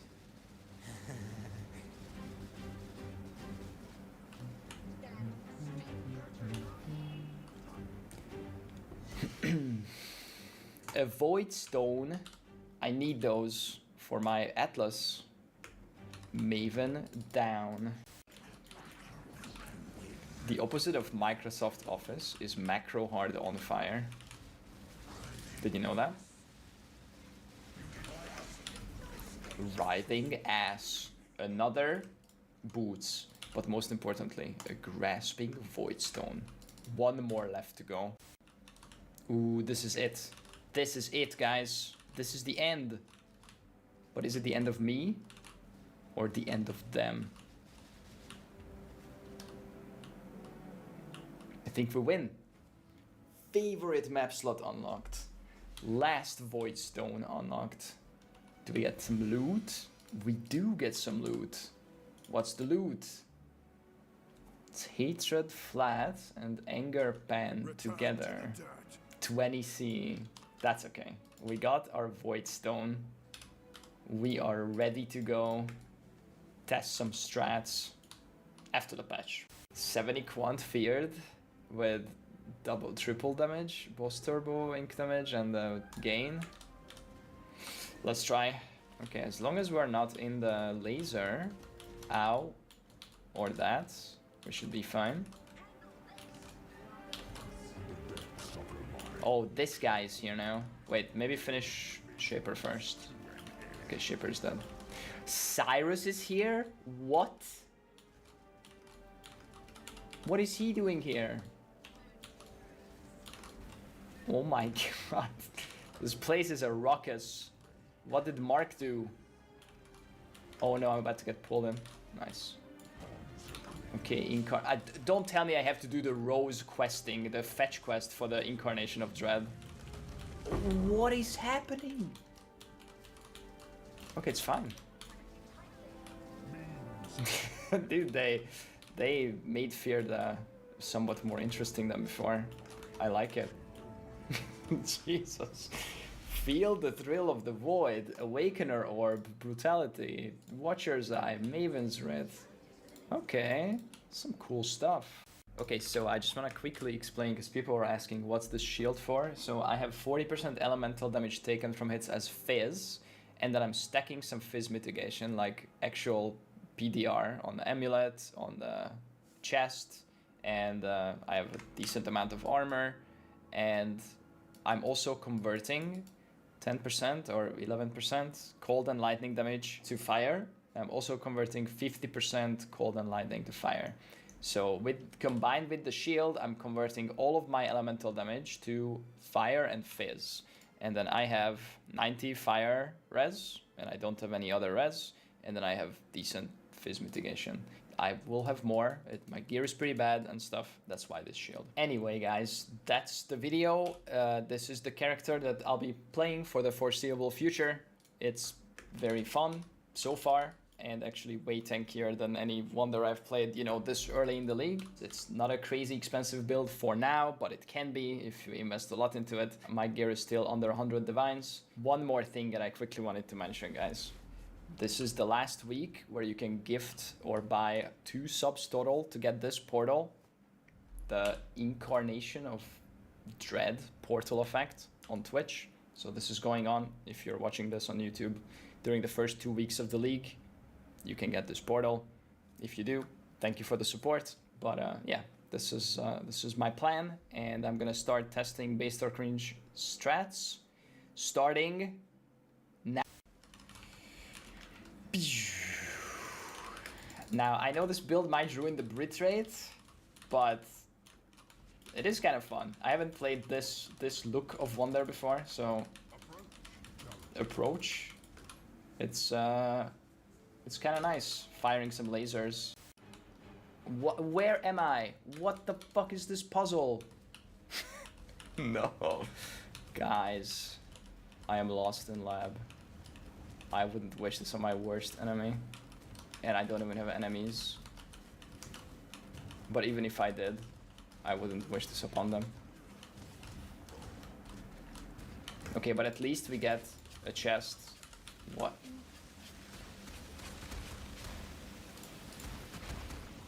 Orb of Elemental Dispersion. The next essence you hit will be killed instantly.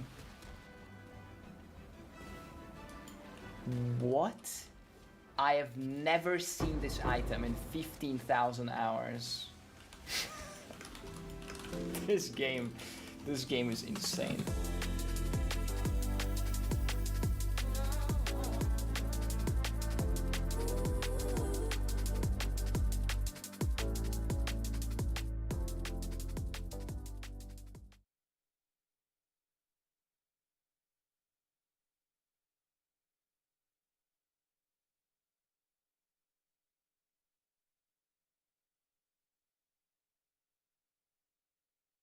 Hey guys, welcome back to Based or Cringe. The first episode for this league is gonna be Essences. If it's your first time watching, Based or Cringe is a series where we test different farming strategies in Path of Exile 1 and 2 and see how profitable they are, usually from a sample size of 50. So this time we're gonna run Essences with Heist. We're gonna heist some Essences. So we are doing Destructive Play on Silo, which is in and of itself kind of a strategy. People do this on League Start. Silo is a boss that has multiple phases and you can't accidentally kill it because it takes so long to kill. However, at the end of his first phase, Maven summons the Destructive Play bosses. So what is Destructive Play? It's a keystone on the Atlas tree that summons 1 to 3 additional bosses while you're witnessing the boss. So we're gonna be Maven witnessing all of these silos, and then as we enter the boss and start killing the boss, Maven will spawn in extra bosses, which count as final map bosses, which means they're gonna have increased chance to drop Conqueror maps, Elder Shaper maps, Synthesis maps, and everything else that map bosses can drop, also some Scarabs. So that's the reason for the Silo, and we're never gonna actually kill the Silo boss, so we're just gonna keep witnessing it over and over and over again. And then we're jamming in a whole bunch of Essence Scarabs. We're gonna do 3 basic Essence Scarabs, so 6 guaranteed Essences, plus 1 from the tree. They're gonna have 1 tier higher Essences, and they're gonna have Scarab of Stability, which means that there is only 2 outcomes when we corrupt the Essences. So if you take a look at the wiki, corrupting Essences generally has 4 outcomes. Release with no change, up tier, add an extra Essence, and transform. So it can transform the good purple ones into the really good ones. And it can also transform random essences into other random essences. So this league, you don't need Remnant of Corruption anymore. It's actually Vol Orb to Vol the essences.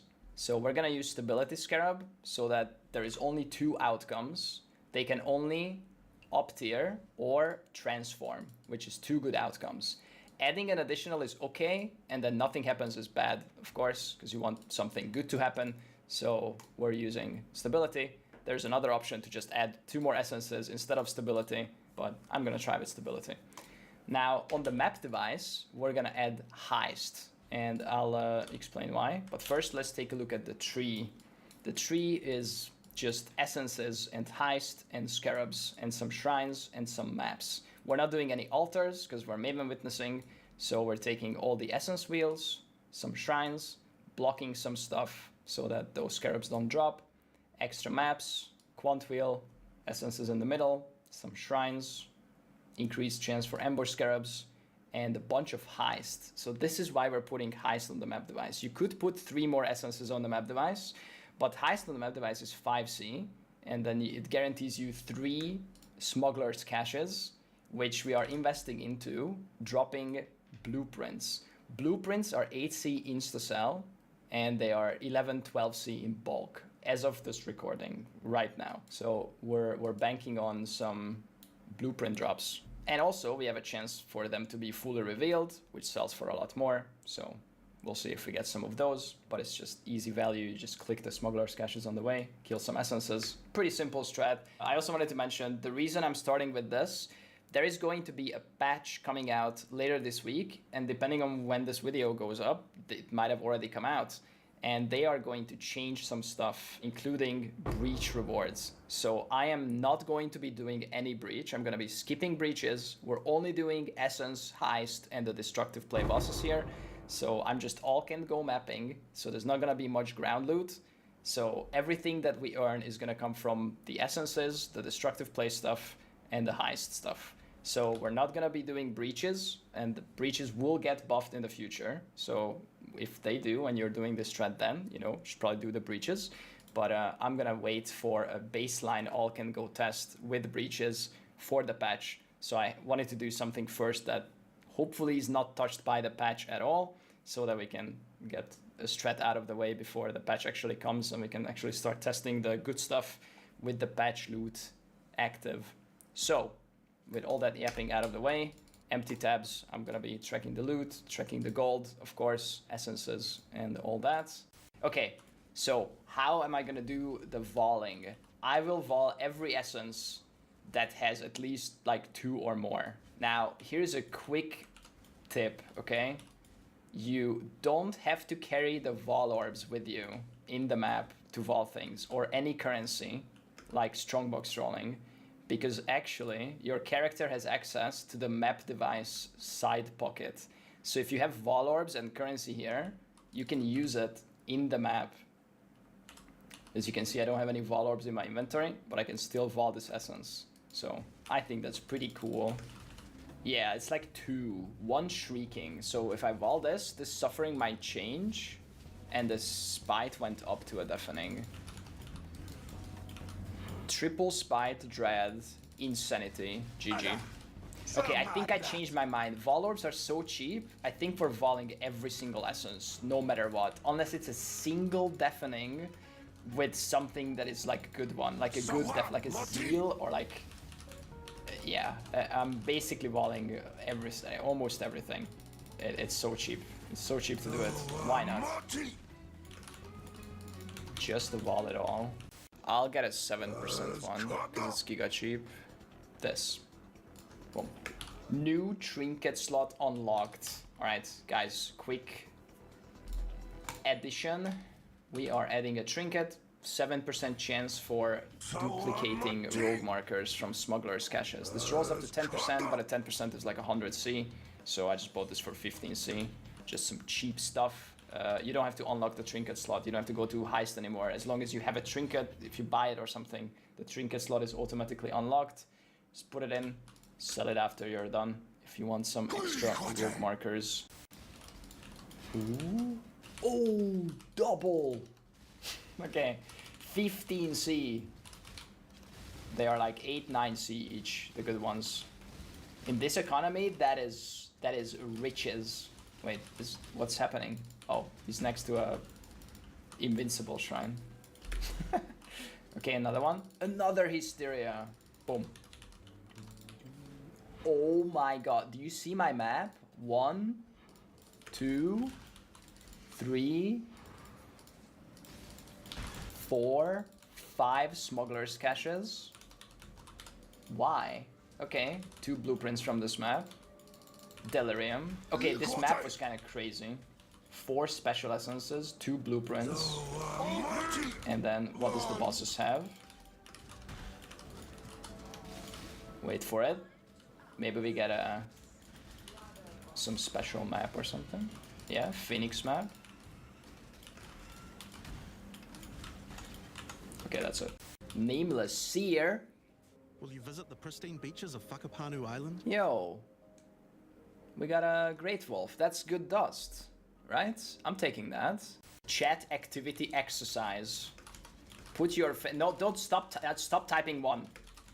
I'm asking a real question this time, okay?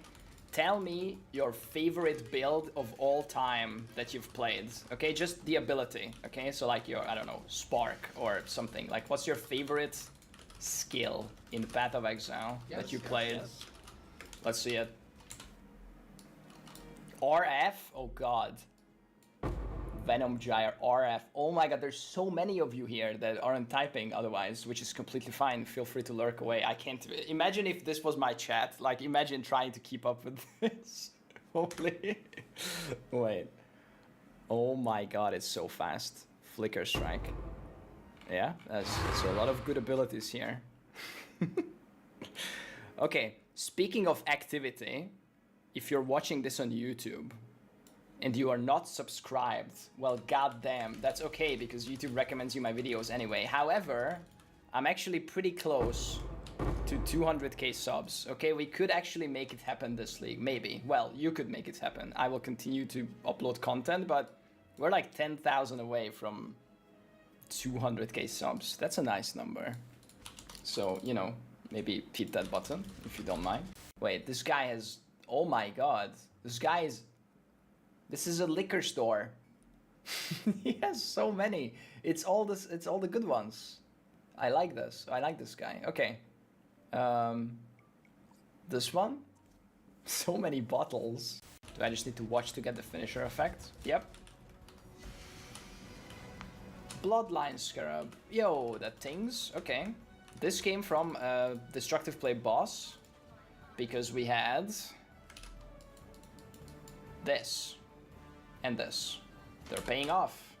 Bloodline Scarab is 62C, 50, 60C. Pretty good.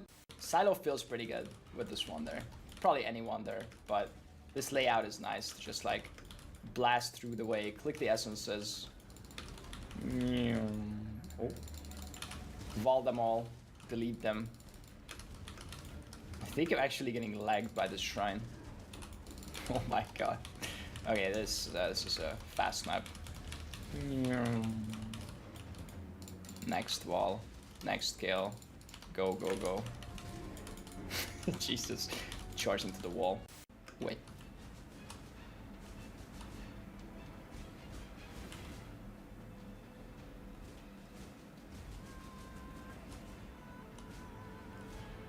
I am the Flash. Oh, triple purple. This could go hard. Watch this. A triple. Crazy. I am probably dead to this. Maybe let's get some... Never mind. He's dead to this. GG. That was sick. Are the scarabs all for essence? Yep. Ooh, Ambush of Containment. Okay, we got our first thing. Good thing scarab, I think. That's a big one, right? 1.2 div.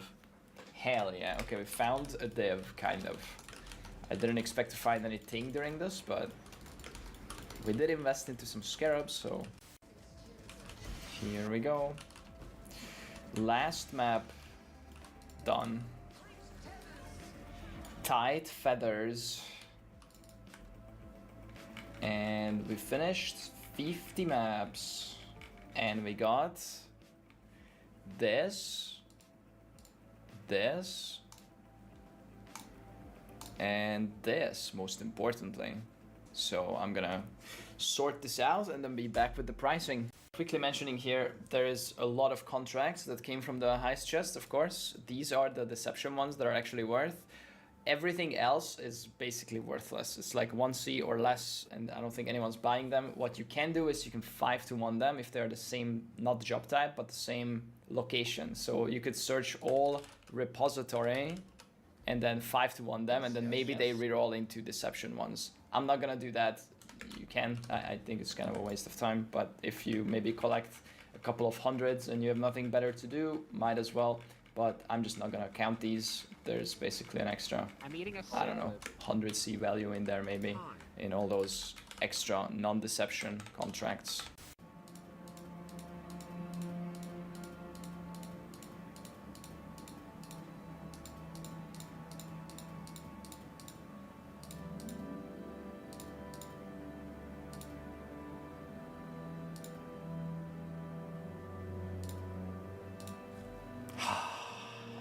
Beautiful.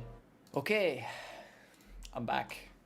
It's pricing time. I'm gonna try to keep this pricing part short because it's the most boring part of the video. So I already pre-wrote down how much the maps are worth, and we're jumping straight into our good friend Windows Calculator and adding up all the stuff that I've already written down. If you wanna look at how I priced everything, you can always check the VOD on Twitch or for 2 months or YouTube forever.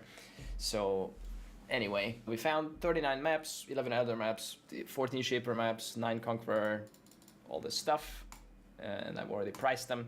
So let's just start adding it up. And we also found some blueprints and some contracts.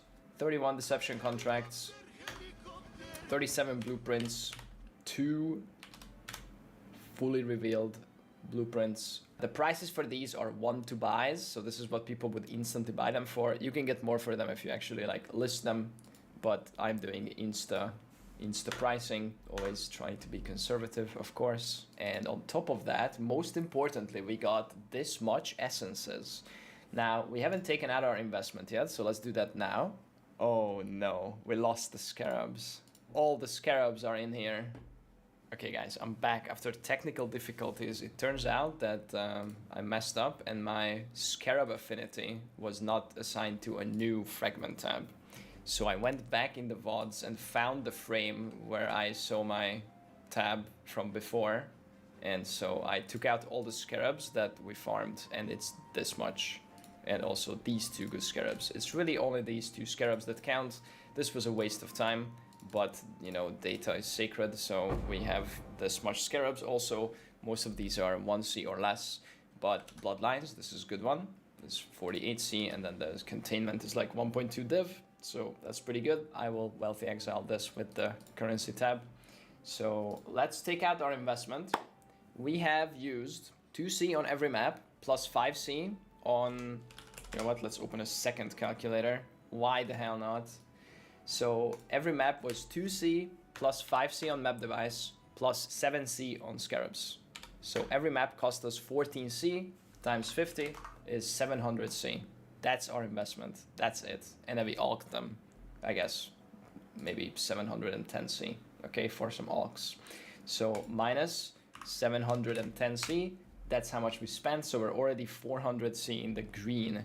However, we haven't checked our currency tab, which is not much, and these couple of scarabs, and most importantly, the essences. Essences should be sold on Faustus. It's fast, but it costs gold, and to get the full value out of it, you should sell them on Faustus. However, if you don't have a lot of gold, you don't want to mess with it, you can do the TFT bulk selling tool, and based on this, I've looked at the channel, everyone is listing their essence tabs at 90% PoE Ninja price. So 80-85% PoE Ninja price would probably insta-sell as of right now. Of course, this can change whenever you're watching this video. These numbers go up and down. But as of right now, everyone's listing their tabs for 90% PoE Ninja value, which this tab is currently for me is 13 div. So I could probably sell this for 12 div, 12.5, like pretty much instantly as a whole tab. But I will probably bulk it on Faustus and sell it properly because I actually have the gold. So we're gonna value this as 1,700 chaos for now, for quick ease and convenience. So we are up 2,100 chaos, plus this currency tab, plus these scarabs. So I'm gonna Wealthy Exile that now to arrive at the final number.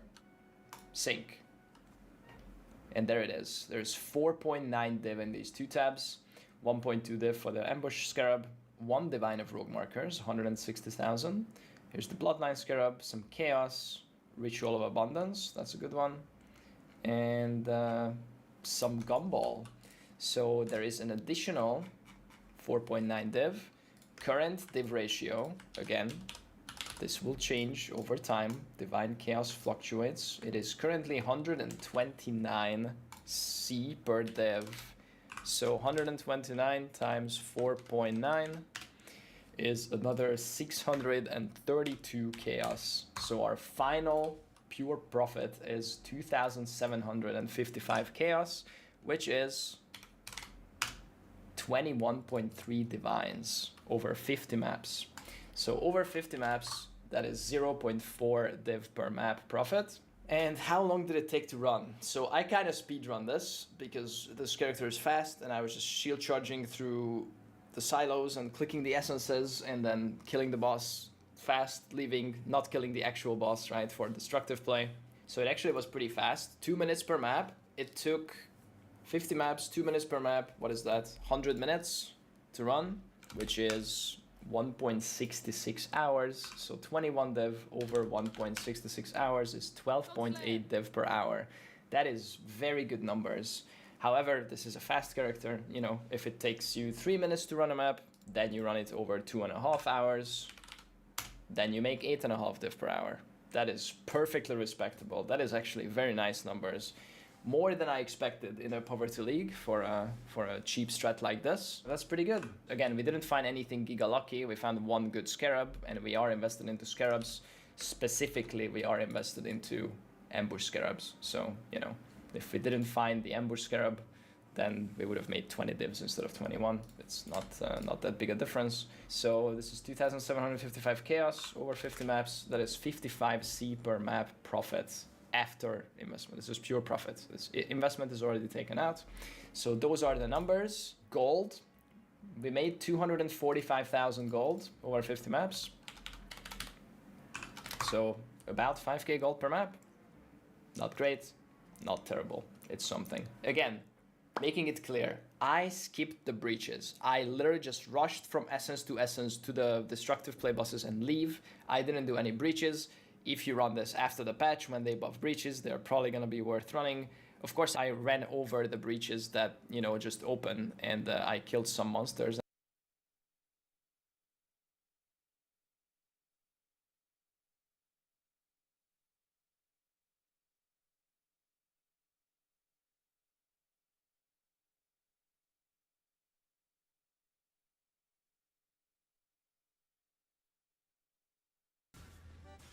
Gauntlet? Question mark? Question mark? What do you, don't gauntlet question mark me, man. Like, we're gonna do it. We just have, I have to do some IRL shit tonight, but I'll be doing it tomorrow for sure. Are you doing it?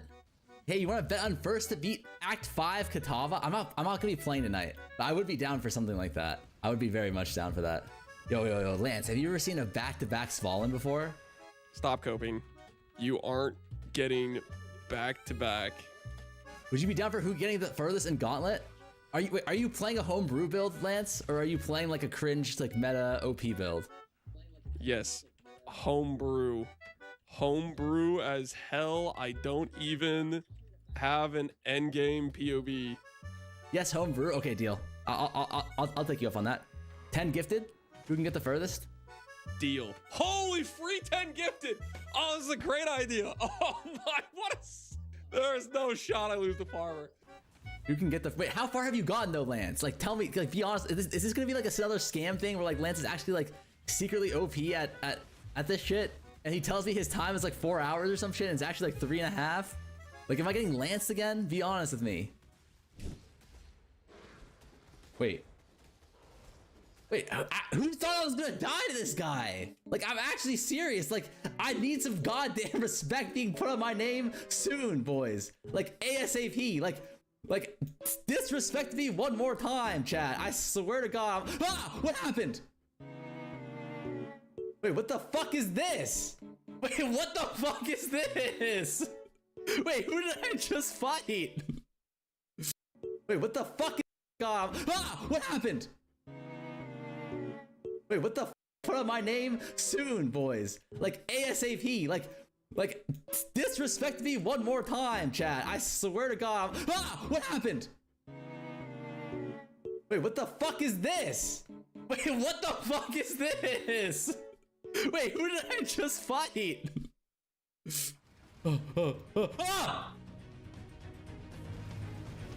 Oh my God, oh my God. What the fuck?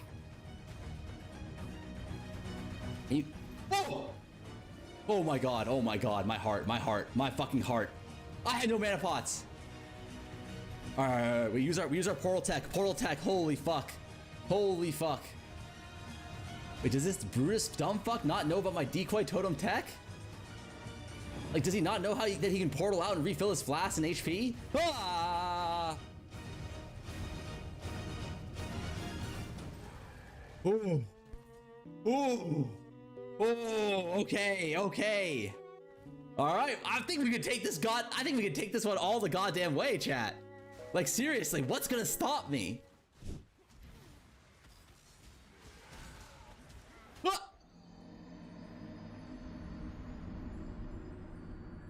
Yeah, okay. We figured it out.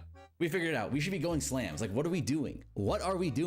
Like, we need to be going slams. We already have a slammer locked in. It's fine. We have no currency, no gear. Oh my God, it's over for us. Like, it's fine. Like, that was some bullshit. All right, watch this. Warcry, drop this shitter. Hillock. Oh my God. Oh, we two-shot him.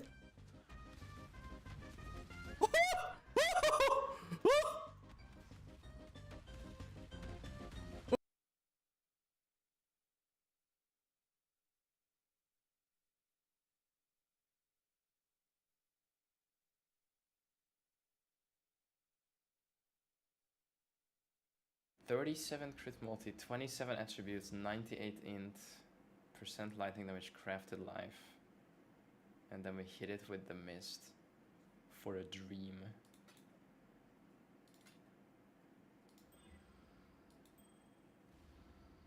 Plus attribute, plus int, plus multi. Wow. Okay, minus life. and minus lightning damage, but that is insane. Holy shit, 250 int on a ring?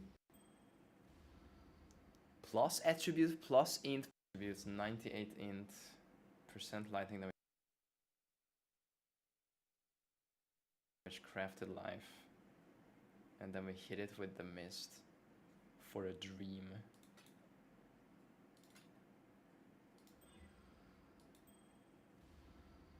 Plus attribute, plus int, plus multi. Wow. Okay, minus life and minus lightning damage, but that is insane.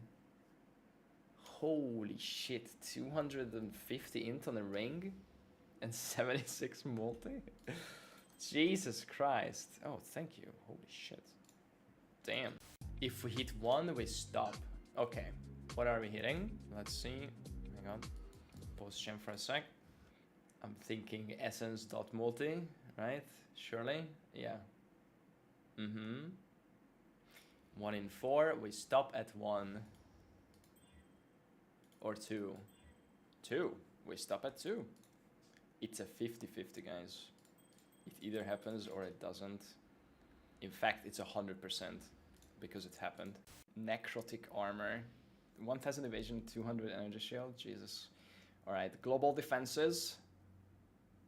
50-50. 25% twice. It didn't work, guys. Unlucky. 2 locks on this amulet. He's trying to make a +4 big crit multi lightning amulet. That is very cool. First we lock it. And then we see what would happen. It would go -2 lightning. Unlucky. And the crit multi would go up. Okay. Are you sure you can't reset this with a catalyst? Is divine cheaper? Oh look, the divine wouldn't change. It's good. It stays stays perfect. Alright, second try.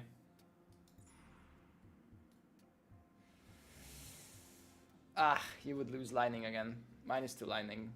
Crit multi up. Unlucky. We tried. 1 in 4. 35 effect or 12 int or 12 ES on this, I guess. Uh-oh. Okay, we hit the 12 ES. That's nice.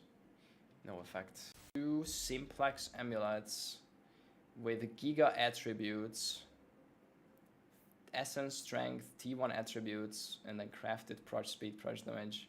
Both of them almost max roll or max roll. Let's see, first one. Okay, both stats went up, but the proj speed went down and the proj damage. That's pretty good. Reduce proj shotguns. Okay, then it's perfect. Holy shit, that's a lot of strength. That's exactly what you want. Damn. Grats. You want to hit the other one? Or you stop here? You just wanted one? Yeah, go. Okay, nope. This one flipped. Half of them. Not good attributes, but yeah. First one, GG. Alright, post-champ. We are in the temple for a quick double empower and Headhunter Corrupt. The empower is no change. However, that means we are just building the RNG for the Headhunter brick. Surely it's not gonna brick this time, like last time, right? We're back in the temple, and this time we have a chest, Iron Fortress, and a 200 divine gem. So let's start with the chest. +2 aura % life. Yo. I don't think you put auras and chest on this archetype generally, but maybe you can. Maybe you have a 11 link weapon and the squire, who knows. So, okay, let's do the gem. Holy shit. And... oh, It hit 1.4 mirrors from 200 div. This guy. This fucking guy. Congrats. Mageblood Temple. Is this the first one this league? What happens? That happens. Okay. You have a nice mind strap. Oh, wait. And 4 alts. Don't forget that. 1 in 4 Fracture Gamba. The usual. Stop on hit or go.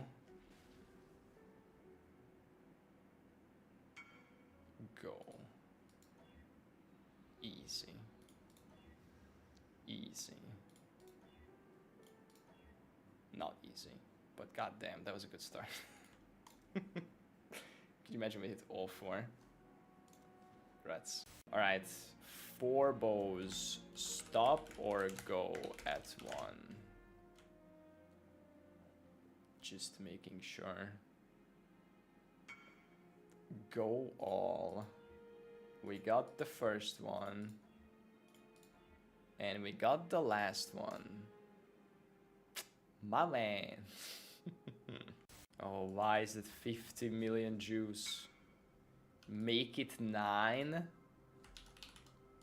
Man, that's not happening. Or is it?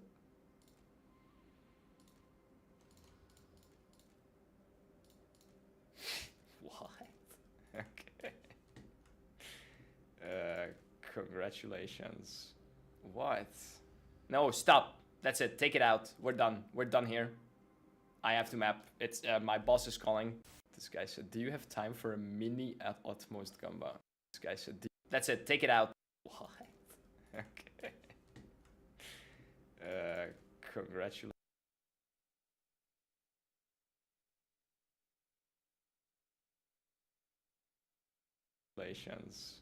What? No, stop. That's it. Take it out. We're done. We're done here. I have to map. It's my boss is calling. This guy said, "Do you have time for a mini at utmost Gamba?" This is a maxi. This is not a mini. Jesus Christ. So, red, purple, blue, and scorpion tail. Here we go. 5 max res, 35 attack speed, 18 pen, 9 suppress. What the fuck? On the first one? What? Even without suppress, this is 200 div. And then if it has some, 250. Exact rolls, 255, yeah. 400. You want to sell the rest, man? Or do we keep going? I don't think you're topping this. What? Open them all. Okay. Red, purple, blue, tail. Oh, a 0 would be so nice. Let's see it. 4 max res, 33 attack speed, 11 pen, and 3 suppress. Alright, last one. 2 max res. Okay, this one's kind of bad. Yeah? These 4 are insane, especially the first one. Holy shit. Big mana gamble. Manifold ring with life, mana, percent mana, and wed. And we're missing it. And it's negative life, giga mana, and reduced wed. Okay, that's probably not good. Lul Nettles, wow. With really bad res, min roll is like 20 div or 13 div 1 hour ago. I don't know if that's actually real. Vermilion wants to divine this to 2020-2019 at least. He has 8 divines for this project. Let's find out if we can do that. If we see negatives, we keep rolling.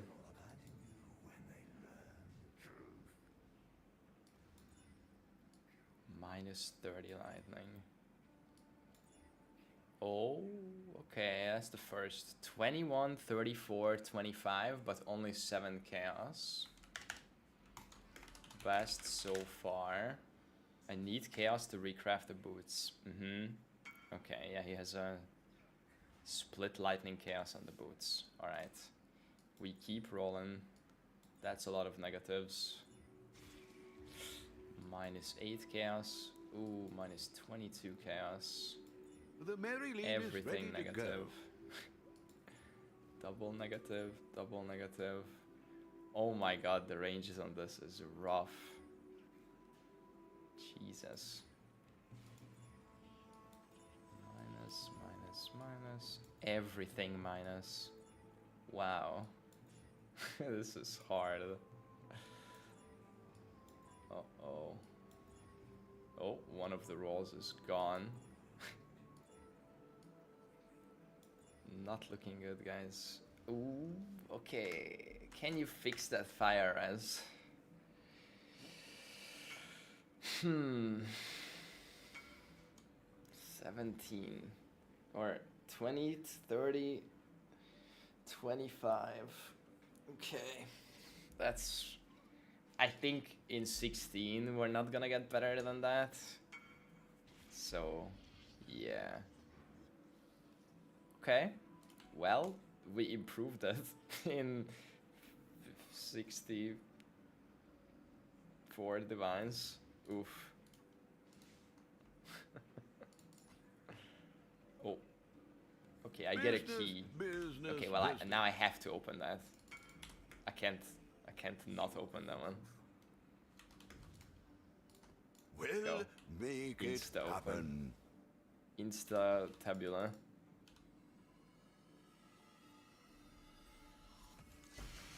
Awakened Multi-Strike and the Mage Blood versus Temple. Nothing happened to the Multi-Strike, but then...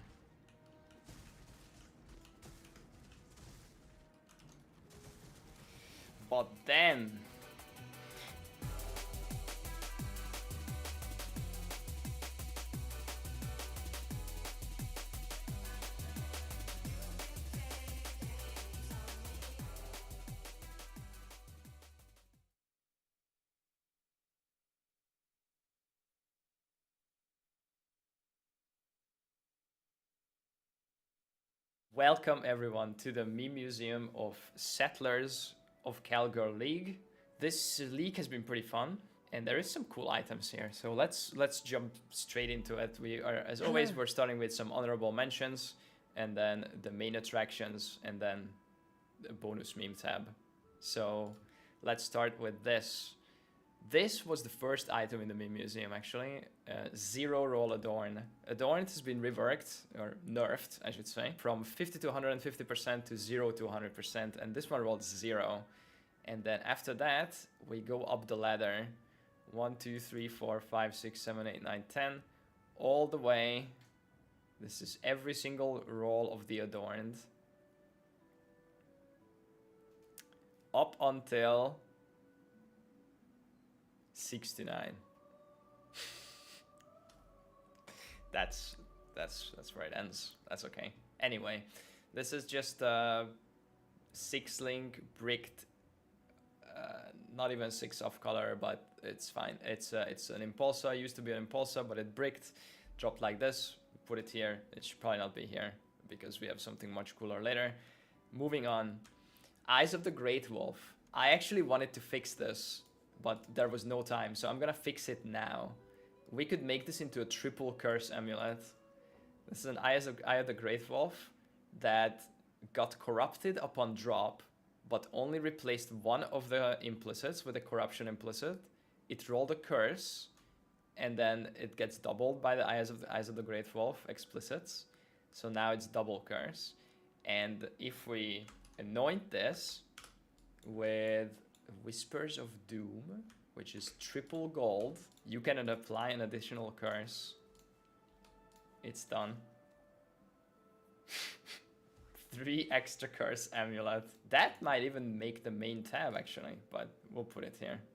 Okay, next up We have a rarity amulet. I don't know, it's just a double rarity, double T1 rarity that rolled good on the mist, but not for the person who was making it. Was trying to make an ES rarity amulet. We have a Worm's Mold, which is a 700 divine. This is a giant divine range. This is 500 times 500. So, and also eye level 69. Yes. And then the quality gets it up to 777 on both of the rolls, and then 2222 on the leech, because that's just how the leech works. Speaking of 777, here's another 777, Empire's Grasp. It's a perfect You've draw. had a sail, 400 to exile. 600 armor. 600 armor actually turns it into 777 armor. Just the Sacred Orb happens to be 177 base, I guess. And then plus 600, that's why there is no increase. Okay, we figured it out. Then we have a fishing rod, fishing line strength, throw off, feather, lure, azomite, shell hook, some cool rolls. But it also has an enchant, increased quantity of gold dropped by slain enemies. I don't know what this is. I'm guessing that comes from the King's March enchants, and someone just enchanted their fishing rod. Anyway, we have a crazy Imperium style stuff as we describe it. Not quite. This is just a crafted ring. We saw crazier crafted rings in the past, especially in the first Recombinator League in Sentinel. So just put it here. This is a logbook that contains a Vol side area. I think we had this last time. If we did, we can just edit this out. I can't open it. Wait, I can. Can I? Okay, does it actually have a Vol side area? Wait. Hello again, local. No, it does not look like it. It's lying. Wait. In the middle? It does! Wait, they fixed it. We've had one of these in Pass Me museums, and I think you just couldn't open it. It was like bugged. Okay, wait, can I go in? Okay, no, this exists. This side area exists. There's mobs in here and everything. I mean, I can't kill anything, but there's the boss. Okay, cool. It's working as intended. Next up, we have a Bramble Jack. Should probably link this to Safarian. It's his favorite chest. This used to be a... What is this? A Cloak of Defiance? That bricked into a Bramble Jack, which is supposed to be a unique chest. Alright, let's move on to the good stuff. First one, a ring with 4 mods. A mirrored ring with 4 mods. I say 4 mods because I have information that you don't have yet. Watch this.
Hello.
Shh. Keep your voice down.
On this episode of What's Going On with Shipping, we look at Week 6 of the Strait of Hormuz crisis and discuss blockade.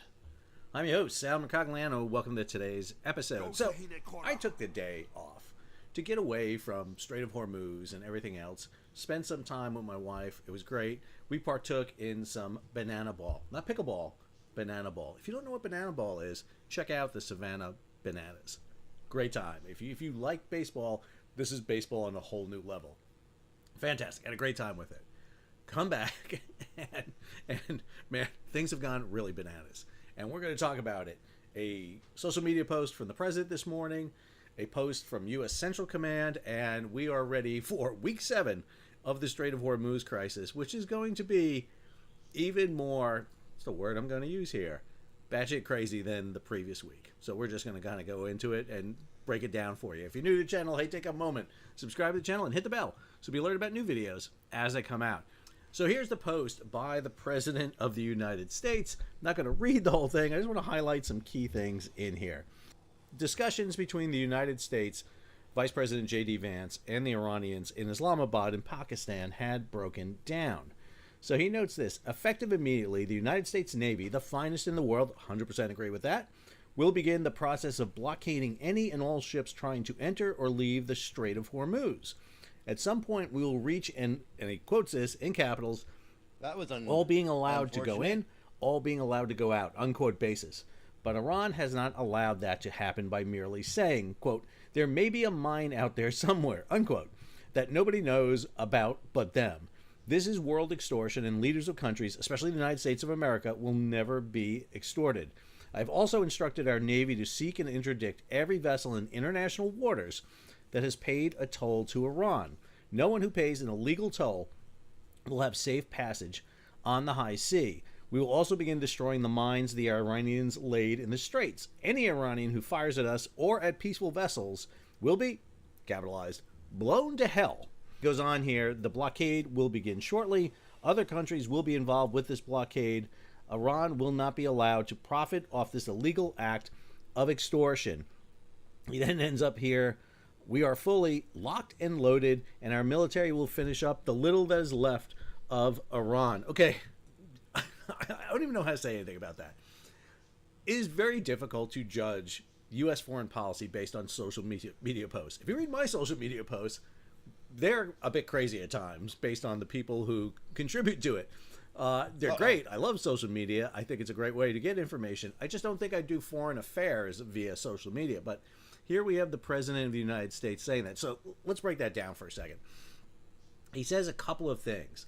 Number one, blockading the Straits of Hormuz. So first thing this morning, he's talking about blockading the Strait of Hormuz, which is a problem because much like we argue with the Iranians have no right to stop the flow of ships through the Strait of Hormuz, neither does the United States of America. So you can't just quite block it. You can't have two blockades. You can't have an Iranian blockade then a U.S. blockade.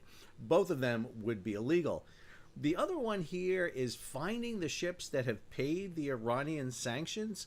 I don't know how they're going to do that. They did it through cryptocurrency and other means. I guess we do have methods to find that out.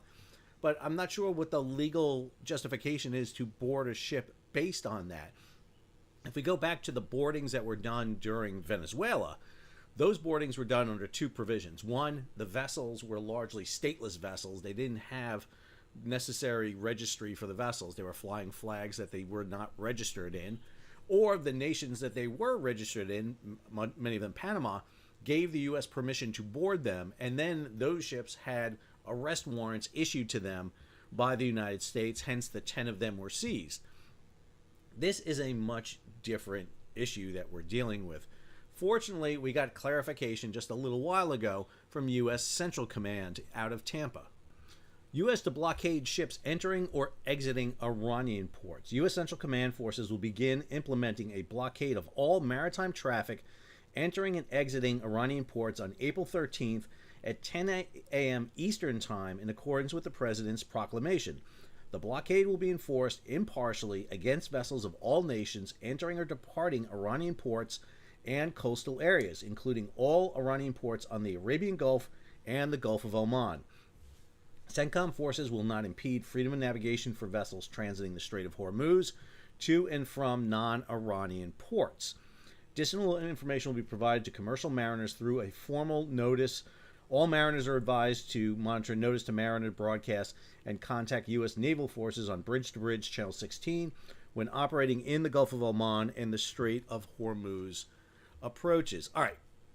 You may remember yesterday we were talking about the fact that two U.S. destroyers, the USS Frank Peterson and the USS Michael Murphy, ran the strait, went through the Strait of Hormuz, through the international channel, was in the Persian Gulf for a period of time and left. And let's be clear, there's a lot of issues about this. The Iranians claim that they warned the ships and they ran. I'm going to call bullshit on that. I'm sorry. I just don't believe that for 1 second. I think the crews on the Peterson and the Murphy are some steely-eyed sailors right there to sail through waters that were probably swept by the Navy leading up to this. You wouldn't risk 2 billion destroyers into waters where you suspect there are mines. So let's be clear. The U.S. Navy has been in the Strait of Hormuz. They have aerial drones. They have sail drones. They have these motorized drones called GARCs that are in the area. They probably have submersible drones. They were probably sweeping the area for quite a long time. One of the things I suspect is that once the ceasefire took place, the U.S. shifted its assets toward the Strait of Hormuz because it wasn't on offensive missions anymore. It could shift to the more defensive mission of really focusing on the Persian Gulf, and that's what we're seeing right now. I will also note that what we also saw was ships heading to Diego Garcia down here in the central Indian Ocean to replenish and rearm. Remember, the president talked about 101 missiles and drones being shot down by the Abraham Lincoln Battle Group. Well, you got to replenish your SM-2s, SM-3s, standard missiles, all your weaponry. You got to refuel. And what we've seen is a surge of logistics vessels into the Indian Ocean Along with amphibious vessels, we've seen the movement of some of the littoral combat ships. At least 2 of the 3 are back up in the Central Command area.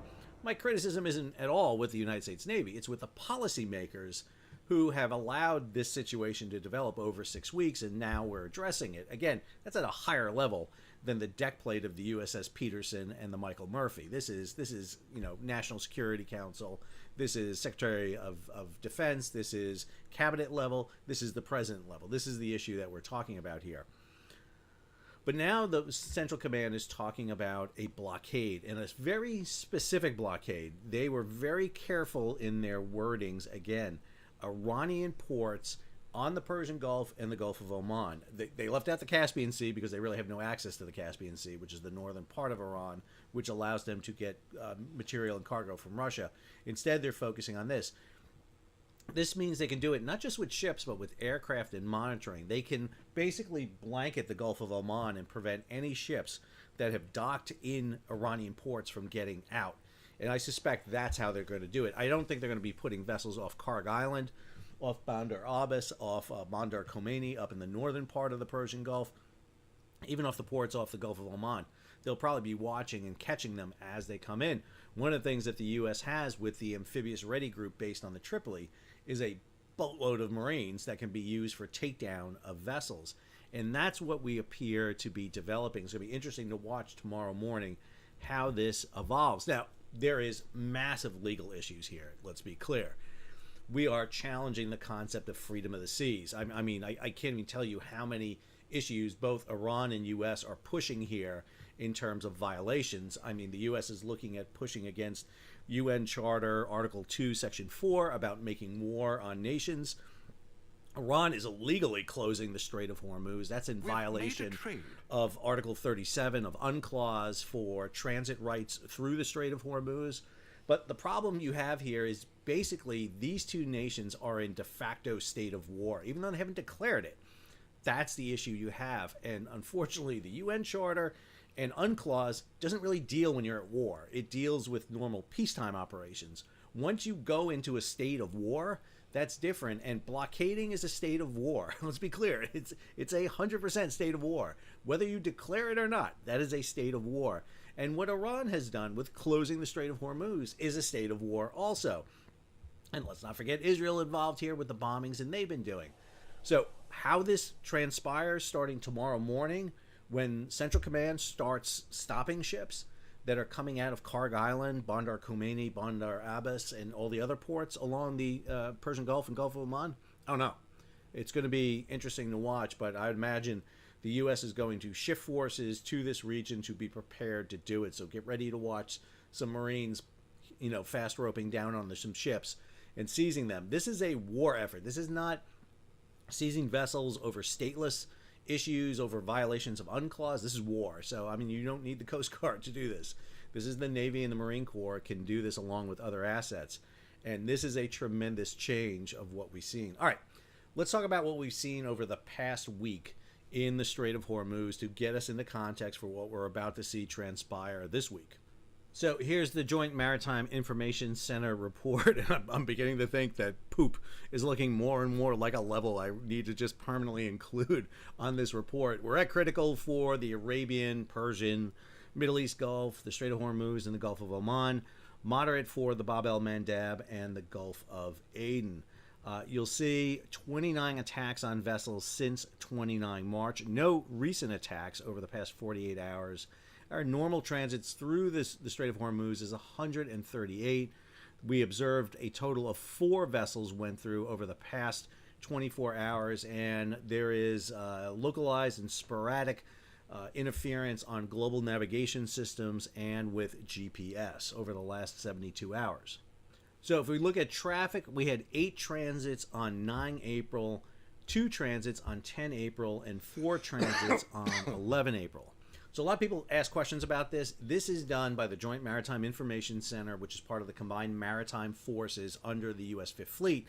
They're looking at vessels transiting via AIS, their automated identification system. Yes, some ships will go dark. They'll turn them off, but they turn them back on once they're through the danger area. Plus, we know how many ships were inside the Persian Gulf, and when we're tracking those ships, I mean, those 800 to 1,000 ships are being monitored and tracked. So when they pop up in the Gulf of Oman, you know they've come out. So, I mean, it's not like a huge surprise. So on 9 April, we had 3 freighters going out. Eastbound is heading out. Westbound is heading in. So 2 outbound, 1 inbound. 1 outbound on 10 April, and then the same thing on 11 April, 2 outbound and 1 inbound.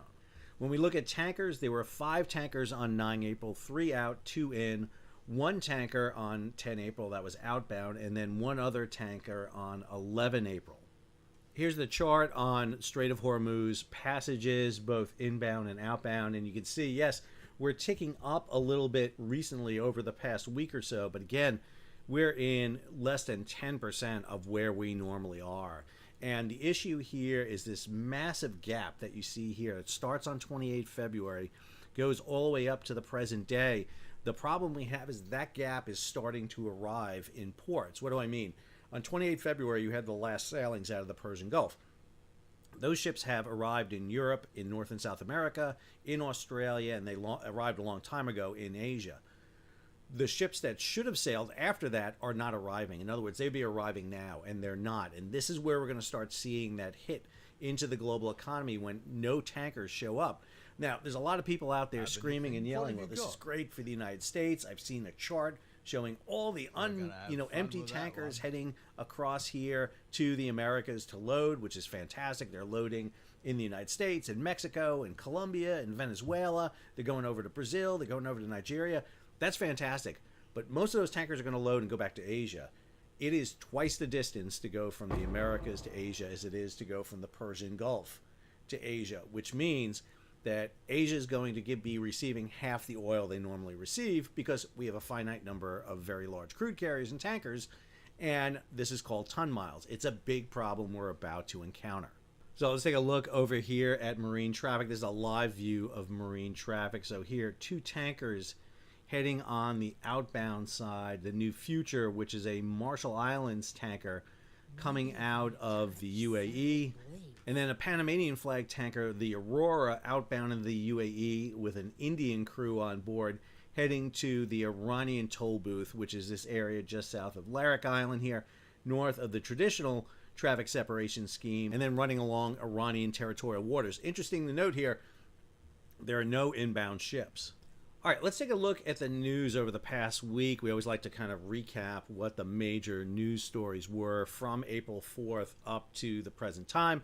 4 April, controlled passage. First ships edge through Hormuz as crisis redefines global shipping. This was the Iranian lanes that were set up, and we saw them starting to be used at the beginning of the week. Then we have this story. Iran says Iraqi ships are allowed to use the Strait of Hormuz. Iran was working with individual nations to broker these deals. Iraq, Pakistan, India, Malaysia. Matter of fact, we just saw ships that were heading into the Persian Gulf. 2 of them were Pakistani flag tankers that were coming in. I should note, we've never quite seen those 8 to 10 tankers and then the subsequent 20 tankers that the president had talked about in the past that were supposed to come out. Still about 800 deep draft vessels still stuck inside the Persian Gulf. Then we have this story from April 6th. Trump's shipping waiver does not boost oil flows within the United States. Fuel exports soar. You may remember that President Trump waived the Jones Act, or specifically Section 27 of the Jones Act. The Jones Act is the Merchant Marine Act of 1920. There are other provisions that are in effect, but Section 27 deals with something called cabotage, where to move cargo between 2 U.S. ports, you have to do it on a U.S.-owned, U.S.-flagged, U.S.-built, U.S. crewed ships. And one of the things that was being shouted about was the effort by the Trump administration to keep gas and diesel prices down. Now, they have risen, as you all know. I mean, I know that. Every time I fill up my car, I know that. But what they've been trying to do is prevent it from rising even more so. So you waive the Jones Act, and what this does allows you to bring foreign tankers into the U.S. trade. And what they hope to do is by using foreign tankers, they can shuffle oil around the United States, and that would keep the prices low. Well, it hasn't happened. And number one, and the other reason it hasn't happened is because those tankers that can do that trade are very sought after on the international market. So those ships, especially MR and what are called LR tankers, medium range and long range tankers, which carry refined product, gasoline, diesel fuel, aviation fuel, are extremely sought after. You don't usually use them for long distance hauls because they're uneconomical, because on the return leg you're in ballast, you're empty. And so for half your voyage you're not getting paid. However, if the one way, the loaded voyage is so dang profitable, you're going to do it. And that's what we're finding out. It's one of the reasons why many advocates of the Jones Act argue it's better to have a dedicated fleet of tankers on long-term charter, even though they're a little bit more expensive during normal times. During periods of peak crisis like right now, you have those tankers on that dedicated service.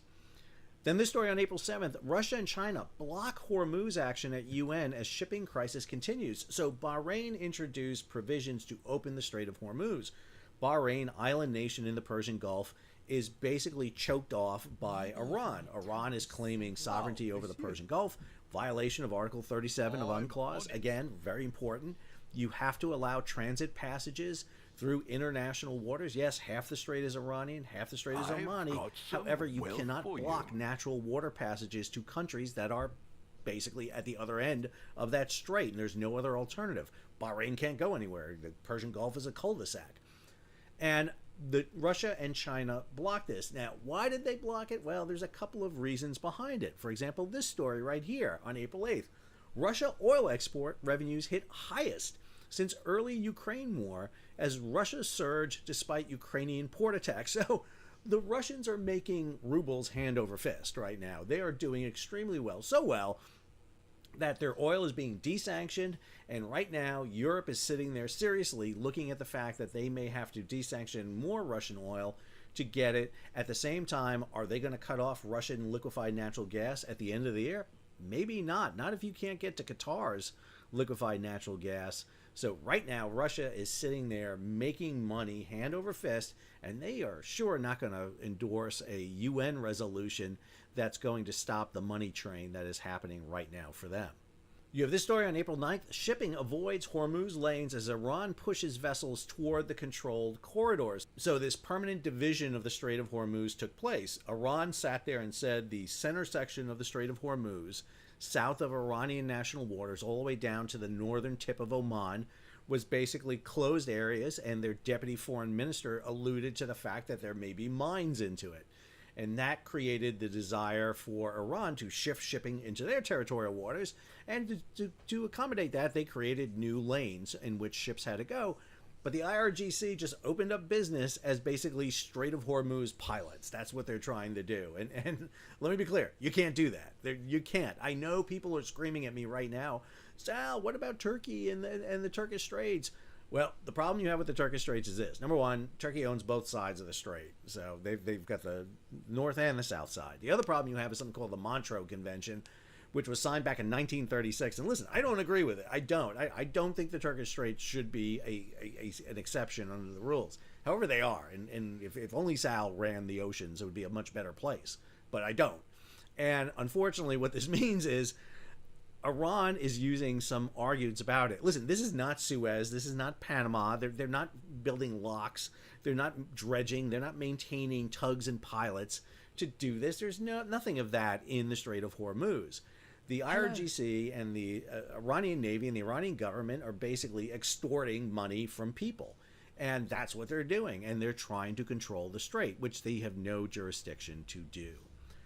August 9th, IMO, the International Maritime Organization, warns Hormuz toll would set dangerous precedent. And once again, thank you, the IMO, for the Captain Obvious Award of all times. I don't know why the IMO takes so long to do some things, but when they do it, it's like, no kidding. I mean, seriously, I understand bureaucracy. I know it takes a long time to get some things pushed through at times, but man, I mean, the IMO at times, I just don't know. April 10th, Saudi Arabia maintains oil exports from key Red Sea port for now. So I want to caveat something here, really important. I'm seeing these numbers float around and people are not understanding the numbers. Saudi Arabia is using a pipeline across Saudi Arabia to the port of Yanbu on the Red Sea. This right here is Yanbu, and you can see it here. There's a large, basically, cluster of tankers, these red dots in the area. Okay. Everybody's talking about a number. How much oil is coming out? So traditionally, 20 million barrels per day come out of the Persian Gulf. That's down now. What you're getting is Iranian oil coming out. That's about a 1 to 2 million barrels per day.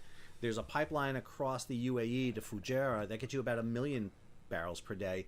There's a pipeline that comes down here to Yanbu. It is up at full capacity right now. It's at 7 million barrels. But 7 million barrels are not coming out of Yanbu because Yanbu cannot outport that much oil through its facilities.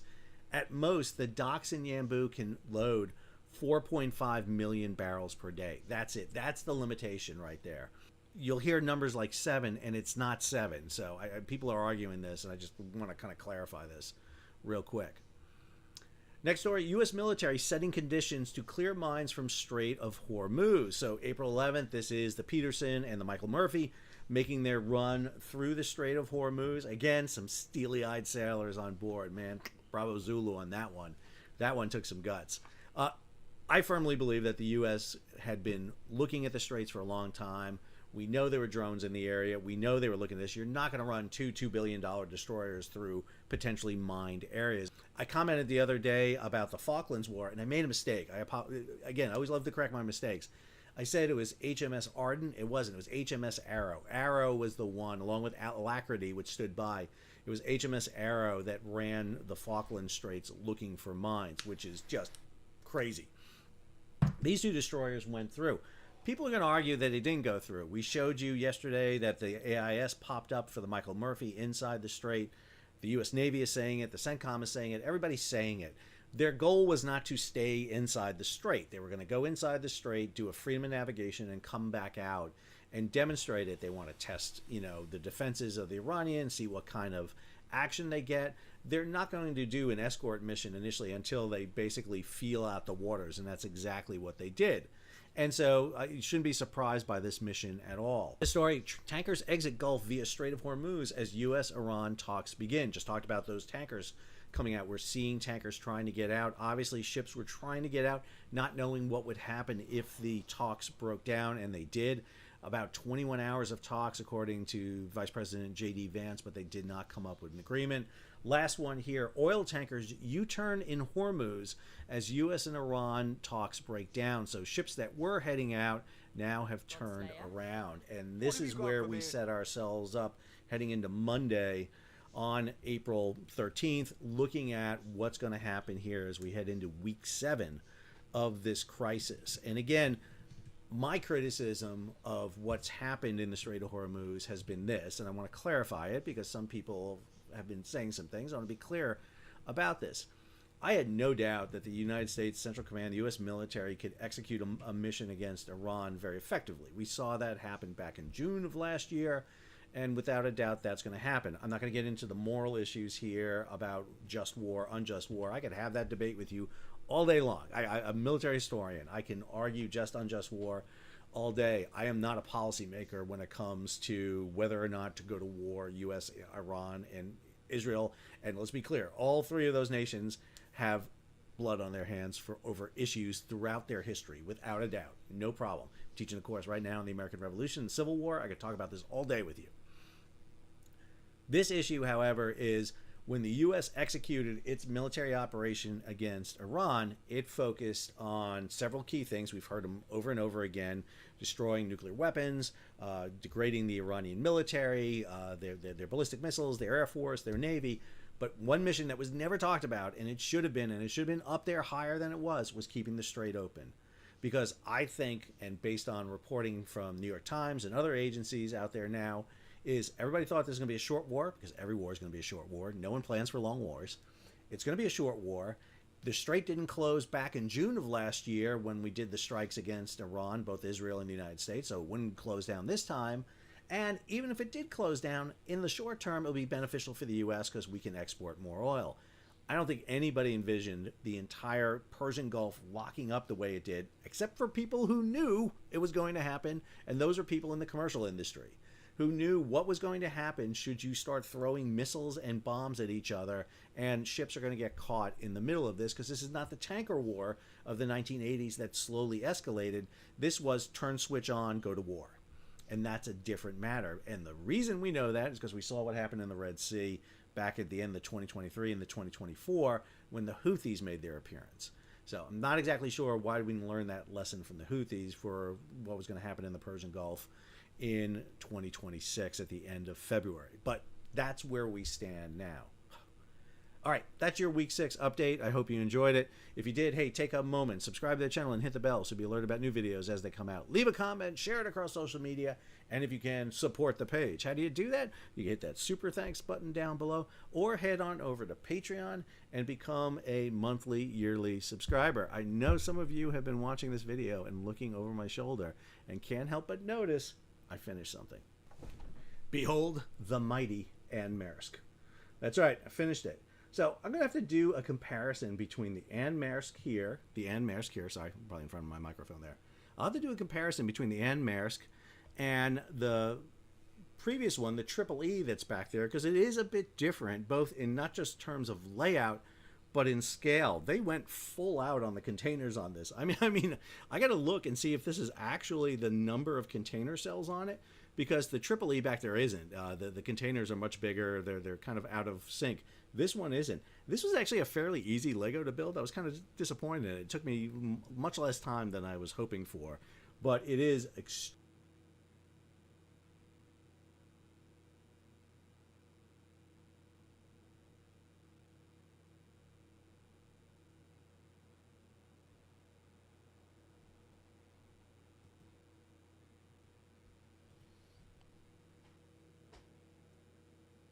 I mean, everywhere these data centers are being proposed, there's huge pushback.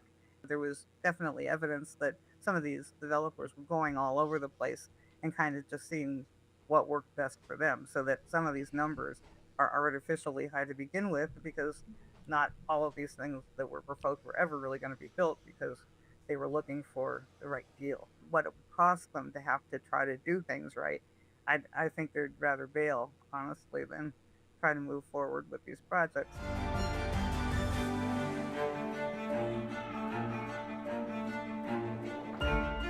Today on the Tech Report, I'm joined by the co-founder of the Better Path Coalition, Karen Ferridan. Thanks for coming on. Very nice to be here. Thank you for having me. In sort of the latest blow to the AI industry in America, the state of Maine is looking to pass a bill that will block all new major data center construction projects to, I think it's at least 2027. Just to kick things off, do you think Maine is going to be the sort of the thin end of the wedge? We're going to be seeing a lot more of this coming through? I think so. I know that at the federal level, there is a bill by Bernie Sanders and AOC for a national moratorium for 3 years, and that's something that we're considering in Pennsylvania right now. So I know there's lots of interest. I mean, everywhere these data centers are being proposed, there's huge pushback. And so I wouldn't be surprised if other states took the same path that Maine is taking. But for now, we know for sure that, there are also discussions about moratoria in various places. So you're involved in some campaigning, some activism against sort of data centers in Pennsylvania. How strong is the force of those pushing for the data centers that you're kind of fighting against? Like what are you up against in Pennsylvania? I mean, that's one of the big issues here, because we are a major extraction state. We've been doing fracking in Pennsylvania for over 2 decades now, and we keep sort of seeing new generations of fossil fuel industry pushes come through. So, it was fracking at first, then it was petrochemicals, then we were slated to have hydrogen hubs here that would have been blue hydrogen hubs that would have, required methane extraction to fuel the process of making blue hydrogen, and that quickly shifted last year to data centers, which would be powered by natural gas. So there's a very powerful natural gas industry here that puts lots and lots of resources and lobbying and money into our state legislature, and we also have very powerful business trades, building trades, I should say, that are very, very involved with the industry. They are often carrying water for the fossil fuel industry. It's how we think of it, but on their own, they are very influential in determining energy policy here in the state, and so they've been very, very involved. They're of course always looking for jobs, and yet in the case of data centers, the jobs would largely be the construction jobs that they would get. But after that, these are not real job creators, which is always the argument that legislators try to make to us about how these various projects are so important because jobs, jobs, jobs. But in this case, the added element of AI that is actually taking away jobs is another compelling argument against them. So the building trades are looking for jobs, but those are temporary jobs that would really not benefit the state long term. Yet they're very, very powerful in making their case. So that's what we're up against, and it's a lot. Like you say, with every sort of data center construction plan comes a promise that there'll be sort of lots of local prosperity brought along within the surrounding area. And it's the reason for there being some tax breaks for tech giants sort of getting these local prosperity boosts and those sorts of things. But why are these sort of tax breaks failing to translate into meaningful local prosperity? The downsides, having to do with some of the environmental impacts. The amount of water required are really threatening small municipalities. I mean, a lot of these communities are much, much smaller in their water demands than the data centers by themselves would be. And so, so it's not a population that's entering the state like is the case in my county where the DHS is talking about putting a detention center that would have a population that's multiple times the size of the local population. But similarly, the water demands of having that many computers operating in a facility that needs to be cooled, I mean, it would really just challenge the water supplies. There's more effort in the state all the time to privatize water. People are paying in their municipalities now to get water unless they happen to have private wells or something, but in most places that's not the case. So so it would drive up those costs. Of course, energy costs are being driven up, electricity costs. And so, to offer some sort of tax, benefit to a community isn't necessarily that interesting when the individuals within the community would be so hard hit. Do you think if those funding the building of these data centers were successfully forced in some way to invest in the communities that these structures were being built in, do you think that would shift the scales in their favor? Or do you think that there is a sort of some of the opposition stems from a broader distrust of these companies and the product that they're building for? It is hard for me to see an upside in the eyes of the communities that are being impacted. I mean, we have, unlike fracking, where there wasn't really a whole lot known about it before it came to Pennsylvania. It was being done in the western U.S. But, when it came here, there were only about 6 studies that had been done. There weren't a lot of local experiences that people could relate to. But in this case, we're not that far from Virginia and other places, where they're making headlines with their opposition and the impacts that they're experiencing. And so people are coming out in droves to local meetings, to public hearings, and so forth in a way I have never seen before. And so they're just not seeing any benefit. The kind of things that our governor talks about are, like making sure that they provide their own energy. But that's kind of a false promise, because what he's really saying is that they would be building their own power plant and providing their own energy that way. Well, that's more natural gas infrastructure, that's more pipelines, transmission lines, and it's just, it's something that communities are seeing through. And so they're not buying what the state is trying to sell them. How aware are you of this grander movement that seems to be happening in the US at the moment, where lots of states, I think, off the top of my head, there's Maine, as we've mentioned, I think New York, South Carolina, Oklahoma, and maybe Ohio as well.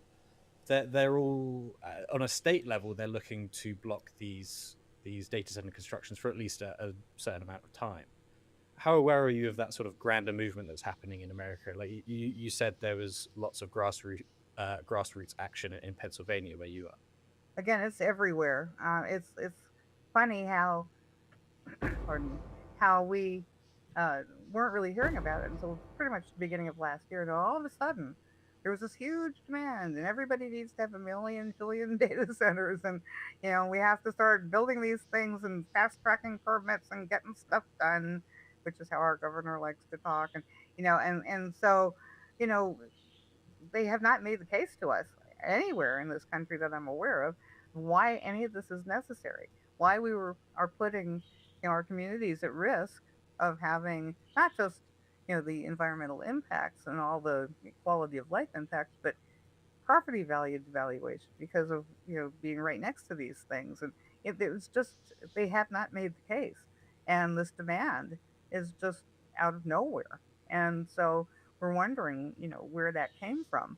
And so I think the questions we're asking here are the same questions they're asking everywhere.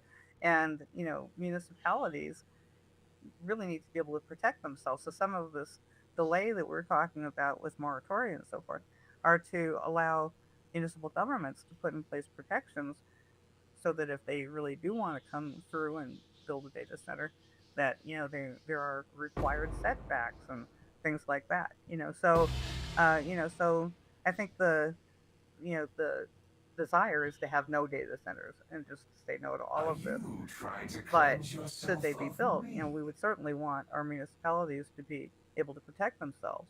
And so some of the delay, like I said, that is being discussed through moratorium and so forth, would be to provide that time, because right now, if a application is submitted, they're grandfathered, and so there's nothing the municipality can do once the application comes in to protect itself. At that point, they can refer to any development that would come farther down the line. Yes, that would pertain, but not to the application that comes in today. And so there's this great urgency. At the same time, here in Pennsylvania, there are huge efforts underfoot in Harrisburg, our state capital, to remove local control, actually. And so that's a big fight that we're having through various bills that have been put forth in our legislature that would either strip municipal governments of their siting authority over large-scale energy projects, for instance, like those power plants that would power these things, or the data centers themselves. The state wants to develop a model ordinance, but they're legislating that, which gives it weight that it doesn't deserve, which makes municipalities nervous that should they write an ordinance that's stronger than what the state says, they would be taken to court by a developer. So they're feeling very vulnerable, and there's these two different timelines sort of at play at the same time, where there's the fast tracking going on in one direction. At the same time, the municipalities would love to be able to see, if they are going to pass a model ordinance, what it says, and that's not going to happen for months. And so they're kind of caught in a bind, and so that's why especially we're fighting very hard to defeat the bills that would do anything to limit local control. If anything, nobody knows the municipality like people who are in that government and who live in those municipalities. The state doesn't know anything about individual governments there. So they need to be able to have a strong voice. And in fact, the one bill that would take away siting authority over large-scale energy projects would establish a board, and two of the seats on the board would be the Pennsylvania Chamber of Business, which is pretty much the industry, and the building trades that I mentioned before. They would have a seat at the table. How many data centers or large-scale energy projects do you think they're going to vote no on if they're the ones who are going to get the job? So, there's all sorts of shady things going on, and the need to really slow down, take a deep breath. They could be built in 3 years. Just give us time to catch up with ourselves. And by the way, put protections in place at the state level. Our regulators are a disaster. And so, there's no guarantee that even if these things were built, that there would be regulations in place to really, do them as well as possible. And certainly we see that even when the regulations are in place, there's pitiful enforcement. So there are lots and lots of issues that we're trying to confront in the state, and they're trying to just blast these things through without giving us time. And I think based on the folks I work with around the country, they're all kind of feeling the same way. I think the sense of this thing is that they've just made some decision somewhere that we're going to have to compete with China, even though we have many, many more data centers than China has. But but that's the talking point. That's the thing that we're being challenged with, and so so it's up to all of us everywhere in the country to fight back. And like I said, I've just never seen a pushback like this. How would you rate your chances of success? I suppose I'm especially interested, given your background in campaigning against fracking, because I imagine there was, like you say, a lot less public and widespread support for that. And would probably have felt like you're going to be maybe less successful than maybe you feel like you maybe are now. Like I said, I have not seen anything like this, including the anti-fracking fight, which I wasn't in at the very beginning of it, but I was in very shortly thereafter. So, I know a lot of the history there, and it was so localized, because like there is no fracking in my part of the state, but there are data centers being proposed, and so whole new populations weren't really necessarily paying attention now because now it would directly affect them.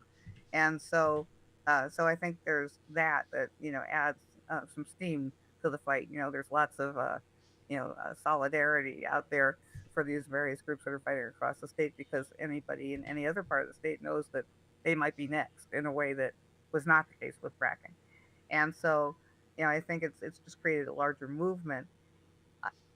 Honestly, they've been so effective, these various groups fighting on the ground. It's kind of site fights, which we would prefer not to have to engage in. We'd love to stop things at the state level, which is part of that support that I expressed for the moratorium bill. But right now it's fighting each one of these things as they're proposed, and the communities are doing an amazing job. Municipal governments are coming through with either rejecting projects outright or writing very strong ordinances.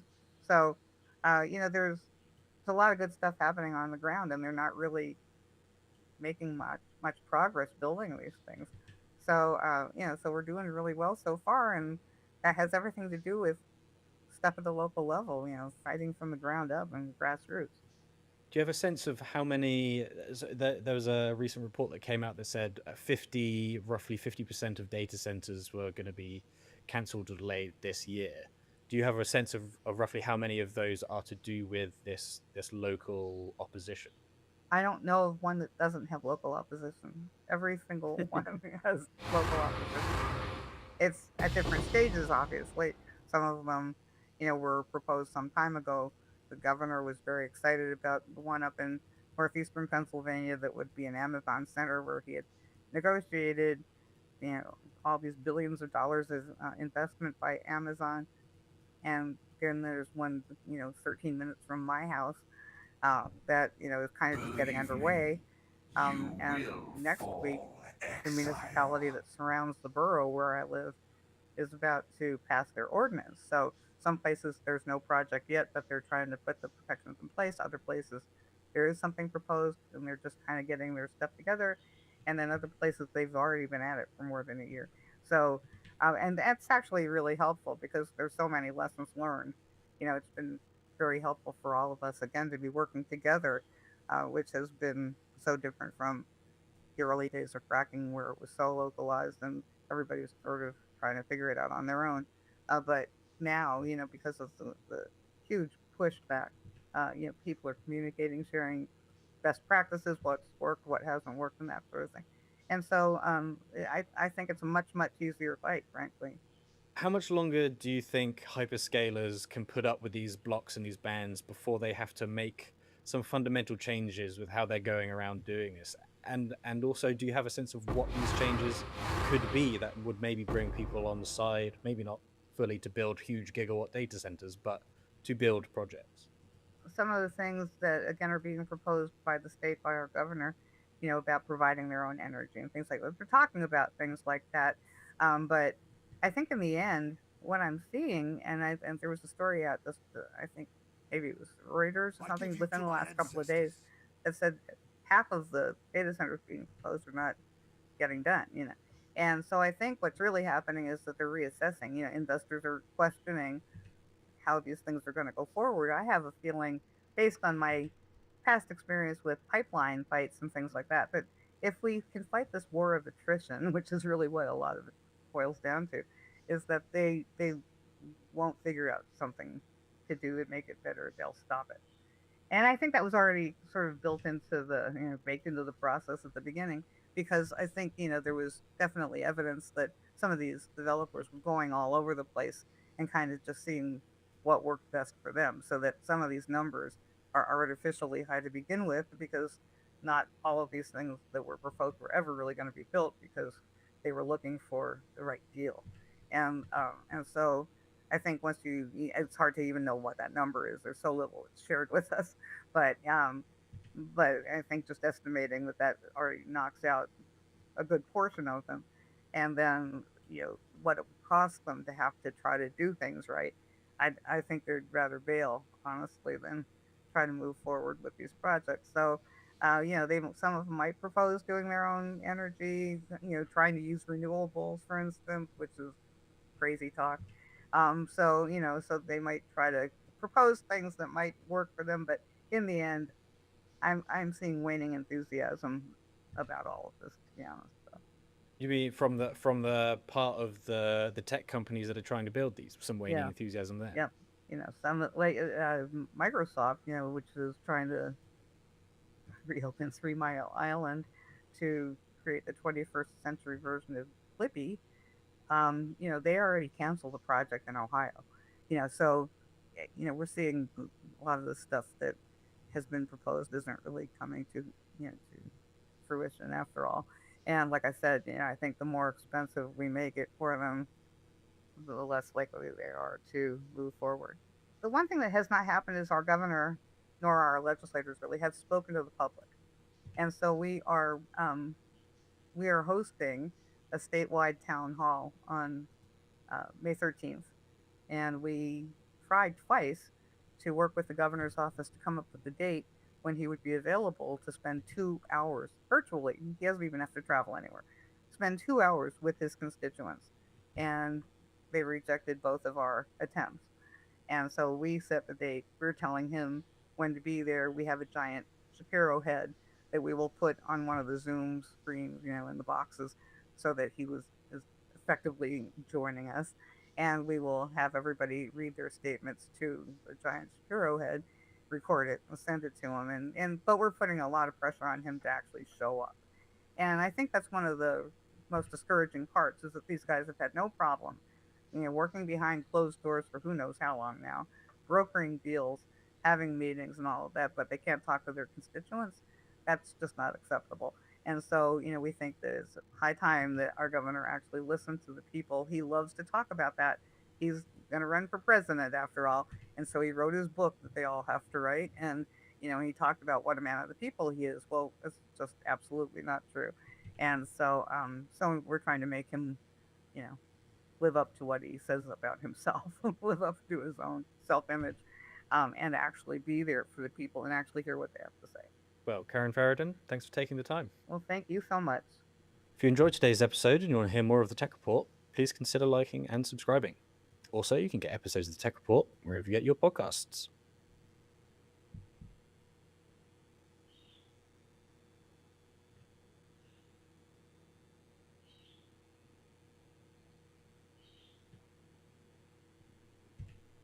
For online content creators, the unavoidable subject of 2021 has been NFTs, from incredibly cringeworthy ape profile pics to incomprehensibly tasteless tributes to deceased celebrities to six-figure sales of the original copy of a meme. It is the thing that is currently dominating the collective brain space of digital artists and sucking up all the oxygen in the room. And I do want to talk about that. I want to talk about my opinions on NFTs and digital ownership and scarcity and all the myriad dimensions of the issue, but I don't just want to talk about NFTs. I can't just talk about NFTs because ultimately they are just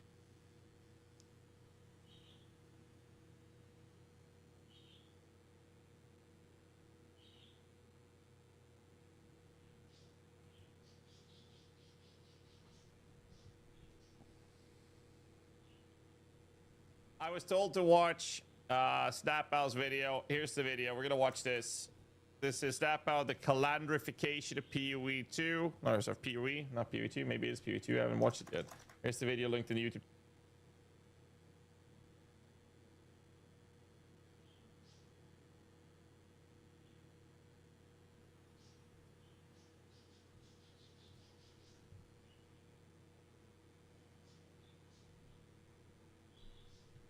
And then this. What? Stop! Folks, welcome back to Based or Cringe. And we are going all out with this strat. It's just gonna be an expensive one. It's gonna be card farming. We're gonna try a pilfering strat but without box rolling. So we've done pilfering before, but it was usually rolling the boxes, rolling the div card boxes. And this time we're not doing that. We're just killing monsters the old-fashioned way and having loot drop on the ground. This is actually not a loot tile strategy. It is a ground loot strategy. And I miss being able to properly farm cards in this game, like back when that was a thing. And then they turned that up to 11 with Necropolis League. And that we had that for one league, and then ever since then, card farming has been in a pretty bad state. It's basically only from boxes, but maybe with this buffed Divination Scarab of Plenty, I think this came out at 600% increased, and then they tuned it up to 800, and now it's 1,000% increased chance to drop div cards. Basically, there's gonna be a bunch of these extra Plenty packs in the map, which have 1,000% increased chance to drop div cards. And then we're gonna jam pack all of those into the boss. So what this Pilfering Scarab does is that whenever a card drops, it gets eaten by the Scarab and gets put into the map boss. And when you kill the map boss, all the cards drop and they double. So that's the strat. We're clearing the map, killing all these Plenty packs, jam packing them into the boss, and then killing the boss. And there's some card explosions. Now, I'm gonna run beach map. Of course, I scried Defiled Cathedral into the beach map because it drops the Apothecary, which is a really rare but really expensive card, Mageblood, and 7 Years Bedluck, which is a very nice supplementary card, Mirror Shard card, 13. We're running beach map, which drops Abomination map. You can run this on dunes, which drops Fortress. It's a little better. If your build is really weak, then you should run Mausoleum. You can scry everything to anywhere, so you can pick your map of choice. Mausoleum is really slow on the boss, so you have to wait for it to activate, but it's a really easy zombie, slow walking zombie boss. We've done the previous strats on that, but apparently here you're not finding that many cards.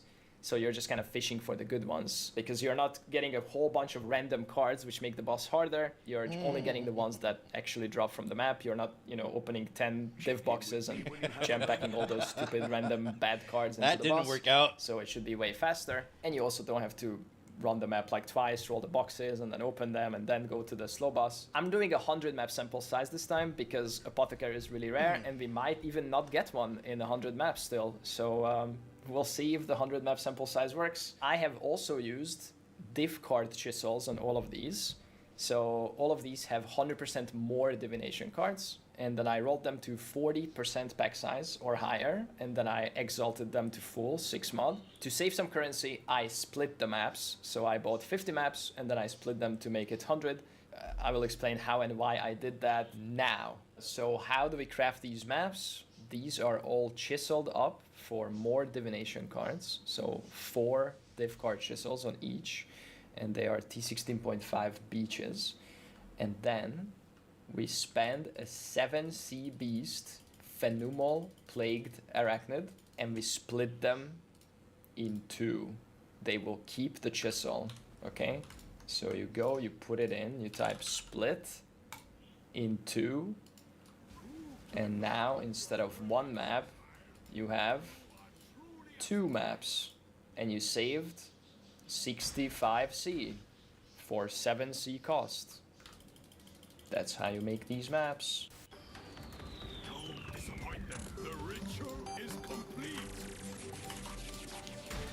Printing. We spent a lot on this strat, so we gotta get some big card explosions, and we might not get that, so we might actually lose money on this one, which would be exciting, I guess, since ground loot is not in a great state this league, and this is a ground loot strategy.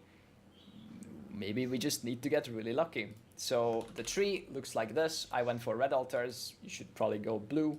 It's a little bit more quant than div dupe. Actually, I think div dupe is equal, but doesn't matter. It's not that important. I just like the red altars. It's easier to handle, and I don't have to worry about the charges. I put Beyond on the tree, and I put Swarming Hive, which is followers of Katash. They drop div cards, 100% increased chance to be follower Katash, and 30% more div cards from Beyond. And then we have 100% Beyond, we have some Scarab chance, we have some Shrines, we have some Quant, we have all the increased effective mods, of course.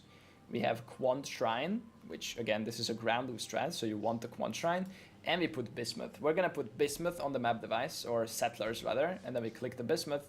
when you kill the rares, you know, they have more modifiers, they are more rewarding, maybe they drop more cards, maybe the Beyond drops more cards with that, who knows, I don't know. We'll do Bismuth, otherwise you could do Ritual and run the maps twice, and if the plenty packs spawn in the Ritual circle, you res them with the Ritual, but then you have to run every map twice. It's like kind of annoying. I don't want to spend that much time in these maps, we're already doing 100, so that's the strat. And of course, as always, empty tabs, track the loot, blah blah blah. I'll put some chaos here for the map device. Track the gold, of course. Correct atlas, correct map device, correct map. Is there any mod I can't do? I haven't considered that. I have not looked at any mods I've ran. I've only looked at 40% pack size and nothing else. I didn't filter anything. Is that bad? We'll find out. Okay, I'm going back for this. Oh my god, I think I tanked an explosion. That's chill. It's chill, it's chill. Divine, okay. Second map, raw div drop, guys. We're ground loot juicing, except we're only ground loot juicing for cards, so we shouldn't really be getting a lot of divs, but we got one. That's better than 0. It's working. Although these maps are really fucking expensive. Okay, why is there a million Elder explosions? Oh my god. Okay. Domination of Terrors is now tinging. Very cool. New Scarab, actually 1 div. We are invested a little bit into Scarabs, and we have even the Domination Scarabs and the Ambush Scarabs. So it is likely we'll get some of those, especially if the map happens to have a Scarab roll. I did a single map yesterday and it had all of your apothecaries. What? No, why did you do that? I need those. They're supposed to be on my maps. Oh, there. Bismuth. Boom. Huge. Okay, get out. We have acquired the Bismuth. Now we extract. Now we extract some cards. Okay, so the gameplay is as follows. Dinosaurs. We run to the Bismuth to make the blue and rare mobs have an extra modifier. Shut up. That's what the Bismuth does. And then we go back and clear the rest of the map. We click the Quant altars, we click the Quant shrine, we click div dupe altars, and any extra random altars that gives like extra, you know, like extra cards that drop from the boss or whatever, they could get duped. I am running every single map mod in the game, so unfortunately these maps are pretty rippy, but that's okay, I guess. It's a pretty chunky character. It's been fine so far. I die anywhere from 0 to 2 times per map, depending on the mods. And when the map is clear, we go boss, and it's not the box strat, so the boss has like 18 cards, just dies instantly. Sometimes drops an abomination map and a whole bunch of journalist cards, which are worthless, but I'm looting them for data, you know, if you want to compare relative weighting of those cards to apothecaries to see if, you know, how many we should have gotten or could have gotten or not gotten at the end of this. So that's the gameplay loop. Next map. Guys, how much are we losing if we don't get a single 7 years bad luck and a single apothecary? Nothing. That would be pretty bad, right? It's very possible. It's actually somewhat likely. Quant here, and then this. What? Stop! What?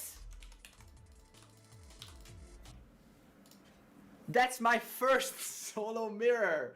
No fucking way! What? Yo! 15,000 hours later. It happened. Oh my god, this thread is so good, guys. That's at least 10 div an hour. No way. I can't. Do we count that? That counts. That counts. That counts for sure. It's a card farming strat. What? Yo. Oh my god. Boom. That's a lot of journalists. How many? 34 journalists. That's a White House press conference. Update, guys, there was a little mistake. I ran 4 maps out of the 100, so it's not the end of the world, with the wrong atlas. It's a pretty similar atlas actually. We just have a bit more maps. We're missing the Beyond. So I was basically missing Beyond for 4 maps, and the rest of the tree is actually very similar. It's just full Red Altar, Shrine, Scarab.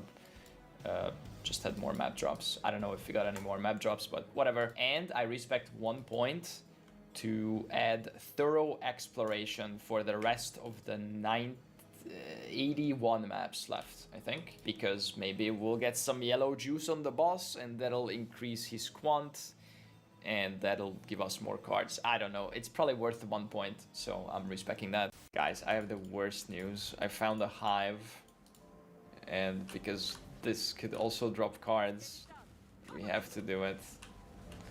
So I will do it. I will stand here and do the breach, and then we'll get some rewards at the end of the map. 3 maps to div, you're probably losing money. Oh, something tinged. A divine orb.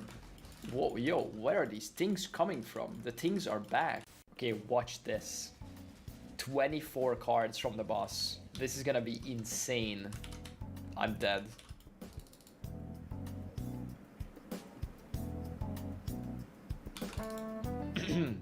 It was just a build-up for the insane loot explosion that will inevitably follow.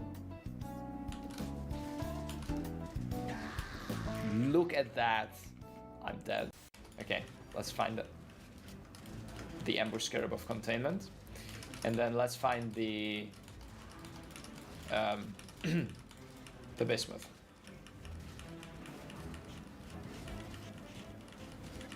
There is no bismuth. I sleep.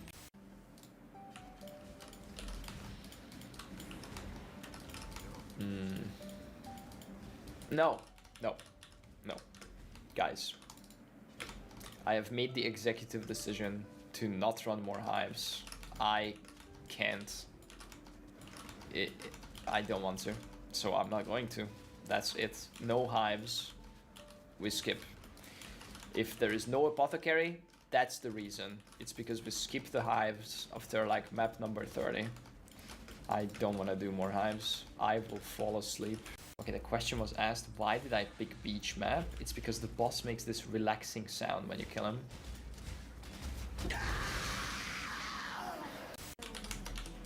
Ooh. Let me click. Yes. Okay, we got bismuth instantly. That's nice. Divine. There's considerably more things than in some of the previous strats. But I mean, it makes sense. These are T16.5s with pretty high back size and quant. And we're clicking some stuff like bismuth. Final boss drops 2 divination cards. Say no more. Ding. What? Where? How? Where is it? Neurons are firing. Another divine. 2 raw of this map. Alright. 27 cards. That's gotta be it. That's it, guys. It's journalists. Every time. Some people like the crafting thing with the tree. 2 7 years bad luck. Okay. That's our first good card drop. That's 1.3 div each, or 1.8, 1.5, let's say. So it's 3 div. That doesn't pay for much. It pays for a couple of maps. But it's something. The things are starting, over halfway done. Doing 45 cards and none of them are good. Guys, this is not looking good. Except for the mirror. This is it.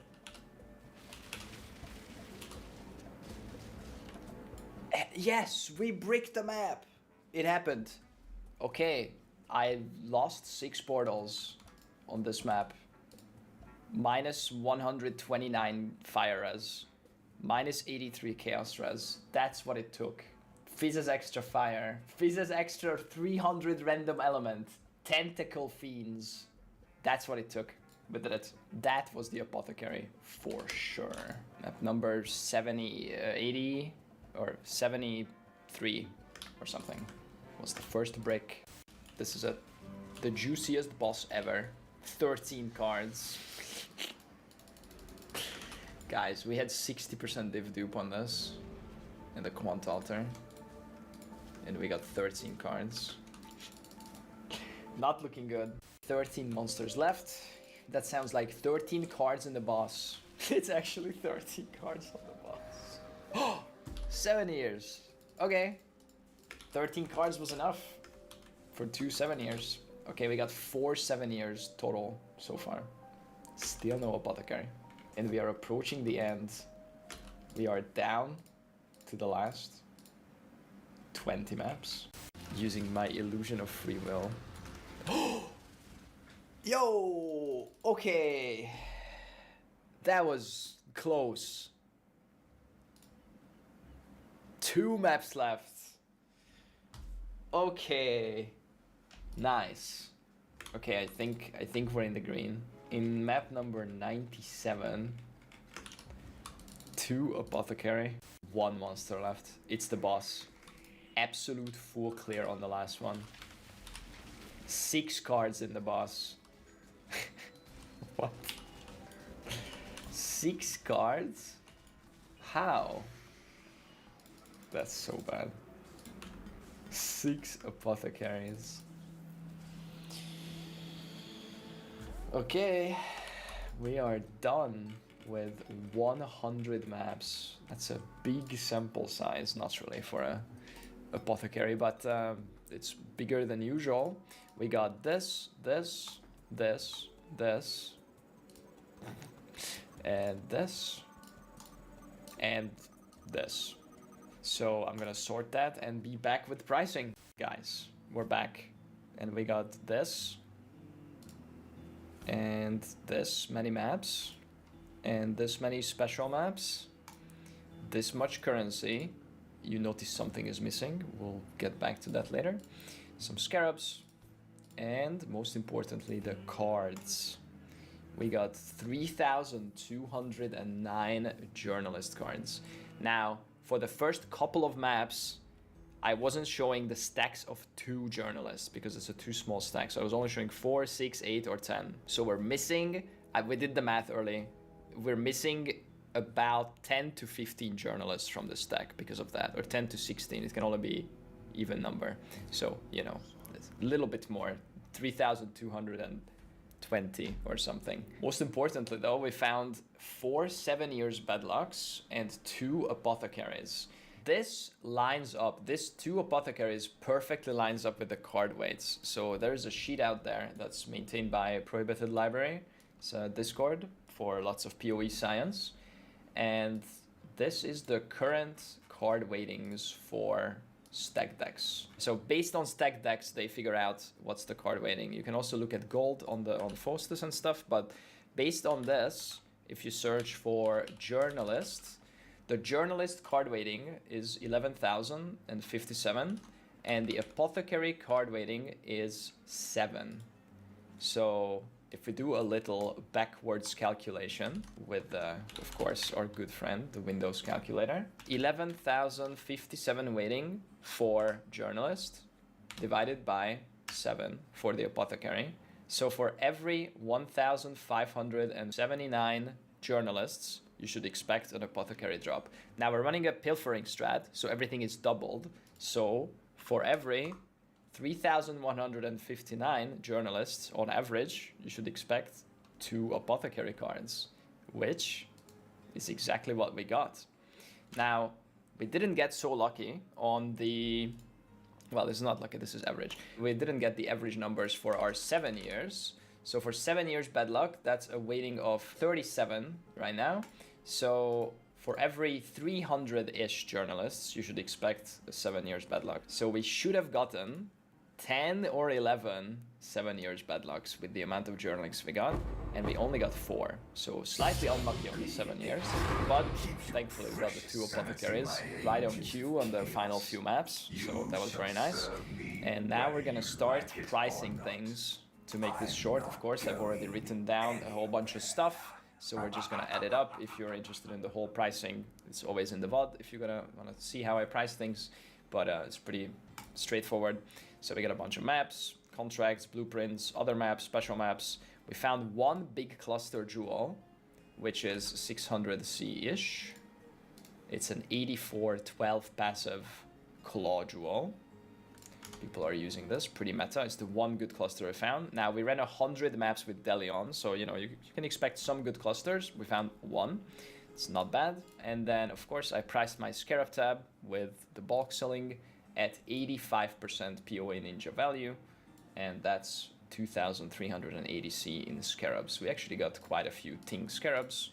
We got some Horned Awakening, Pandemonium, some Terrors, some one Containment, one Catalyzing Ultimatum, so we got some good Scarabs, but we're doing it at 85% POA Ninja price as usual. So let's add these up, and 2,380 for the Scarabs. So we are up 5,770C. However, we didn't take out our investment yet, and that was very rough. Our investment was very rough, okay? Let's open up a second calculator. A second calculator just hit the second monitor. We have spent 40C per Scarab per map. We have spent 38C per map on the map and splitting and the chisels, the card chisels. We have also spent 90 exalts, slamming them to full, and also 5 divines on just scour alking them to 40 plus pack size. Let's add that, because this is a per map, this is a total. So I'm gonna do 90x is 900C, and 5 div is, it was 150 at a time, so 750 divided by 50, or sorry, 100. So we spent 16.5C per map on rolling. So we spent 94.5C per map, 5C on map device also. So we spent 100C per map, right? So 100C times 100 maps, that's 10,000C. Very clear investment. So we are at a negative 4,200C right now. However, of course, we have the currency tab and most importantly, this tab with the 2 apothecaries to price. So let's go to Wealthy Exile. Currency tab, base store cringe tab. How much did we make? 130 div. How much is that in chaos? Right now it's 152. That is 19,760 chaos. So total we made 15,530C profit. That is 102 div over 100 maps. That's 1 div per map, average profit. Okay, this does not include the card tab, so there's some annulment cards here, and of course 3,200 journalists, which I'm not going to turn in. There is some other random cards here, but probably nothing with great value. I haven't Wealthy exiled it, but there's like a Great Wolf card here. The rest is worthless. So that's some good numbers. Now, how long did it take to run? It took 30 minutes to run 10 maps. So that's 5 hours. However, sometimes I ran an Affliction, sometimes I did a Blight. I even went into a Hive here and there, like at the start, like once or twice. So we'll say it took 5.5 hours to run. So over 5.5 hours is 18.5 div per hour. So that's what we got, over 100 maps, with the Apothecary dropping on average, and with slightly less than average 7 years bad luck. That is pretty good. Scarabs went up a little bit, but that does not make the input cost go up that much. Even if you like double the Scarab price, it's not too bad, I think. Let's do some alternative calculations, of course, because, you know, what if you don't get the Apothecary? How much of this 100 div profit is the 2 Apothecaries? They are currently 45 div. So if we take away 90 div, we made 12 div in 5 hours.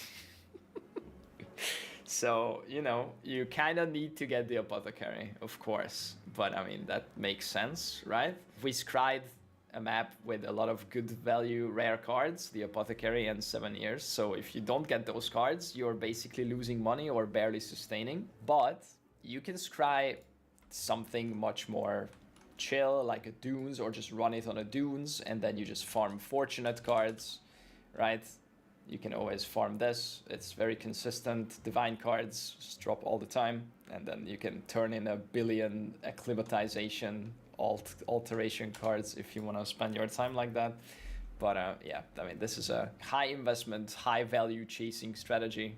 If you don't get the Apothecary, you just keep running until you do, and then you'll break even, or not break even, but make a lot when you get 2 Apothecaries. We farmed a lot of gold. Over 100 maps, that's 43,400 gold per map on average. Very good gold. You're killing a lot of blue monsters. I think there is an opportunity. There's also a little bit of extra. I have some low value, couple of chaos things listed here. I just sold an Astromantis that also came from the strat, so plus 30C, you know. There is an alternative Scarab, I think. If you drop one of the Plenties, there's an argument to be made, run one less Plenty and maybe run a Lineage for 40% magic pack size. You're already running high pack size maps, but maybe this with 3 other Plenty Scarabs is more of the mobs than just adding one more Plenty. I'm not sure. It's probably about the same or pretty similar. Maybe the Scarab is cheaper. Try it out, see how it feels. Maybe you get different results. But just wanted to mention that. The strat is kind of fun. The maps are fast. You're not running around like the old pilfering strat, like rolling the boxes and you know, running the map multiple times for altars and boxes, and then like waiting for the Mausoleum boss to activate for ages, and then looting a whole bunch of really bad cards. I looted the Journalist because I wanted to compare with the data, like the average drops with the card weightings. It's a pretty expensive strat. It doesn't require a crazy strong character. You can always roll the maps easier. I just rolled them to 40 pack size, and I didn't look at any mods, so I was literally running minus max pen, Elder Explosion, Shaper Beams, everything, like dangerous stuff, but it was fine. I bricked one map, actually. I bricked one map in 100, somewhere like 70 maps in. I was just inting into Elder Explosions with Physis Extra, multi-100 element, and I lost one map, so this was actually only 99 maps. So maybe that map had 4 more Apothecaries and 16 more 7 years Bedlocks. Who knows? Probably not, you know, but, you know, minus one map. But yeah, the strat's fun. I've had fun. Hopefully you had fun watching. There is an elephant in the room, and the elephant is hiding behind the camera here. And that is the Mirror of Kalander, which we also found. So what if you find a mirror, then how much do you make? 542 divines more. That's 644 div pure profit. Over 5.5 hours, that's 117 div per hour. That's pretty good.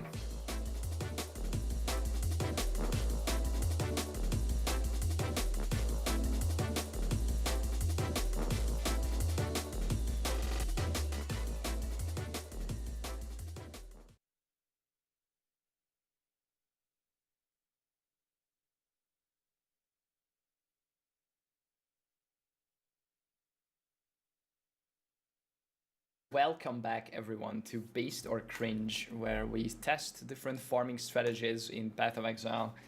And today we are going low investment, high profit strategy, I think. Based on how the All Can Go went, I think this strategy could go hard. I might be wrong, but we'll see in 50 maps. My idea is that we're min-maxing for red altars, because that's where a lot of the profit came from when we ran All Can Go.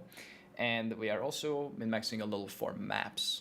So I'm going to run 58 Mod Dunes maps with a Shrine Scarab, 2 Magic Pack size Monstrous Lineage Scarabs, 1 Influencing Scarab of Hordes for Influence Pack size, red altars, and 1 Cartography Scarab of Escalation, because we're running 8 mods, so that's 80% increased map drops from all of these. All of these Scarabs, as of right now, as of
Today, everybody, I'm going to be talking about a fruit that I found in Vietnam called Shi Mo Yi, which, yes, I am saying wrong.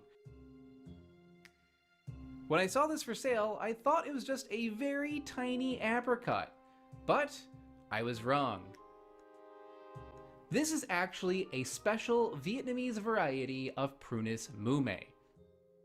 What is Prunus mume, you may ask? Well,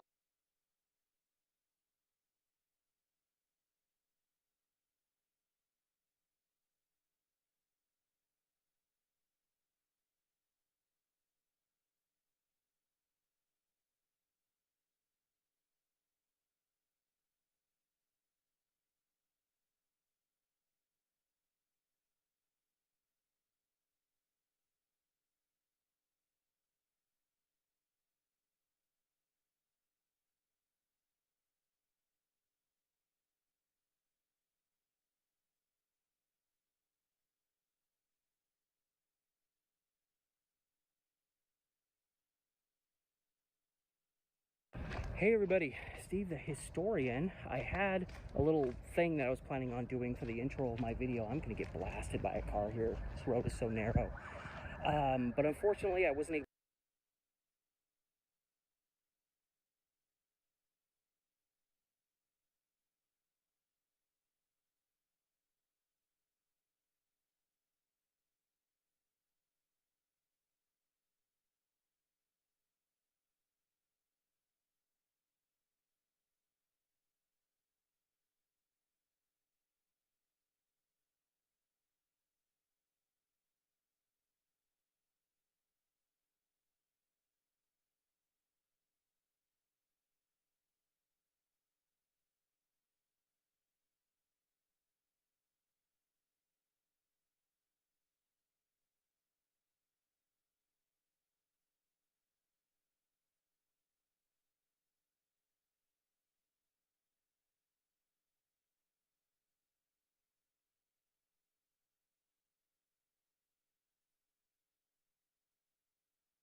Yes, you read that title correctly, and to kick off 2025, I'm taking on a really exciting and slightly nerve-wracking challenge of living on a World War II ration diet for 7 whole days. Now, why did I want to take on a ration challenge diet? Well, to be honest with you, every so often I like to kind of reset myself by exercising a bit of discipline and challenging myself, seeing what I can achieve and seeing what I can put my mind to. And I thought a really good area to target in 2025 would be my nutrition.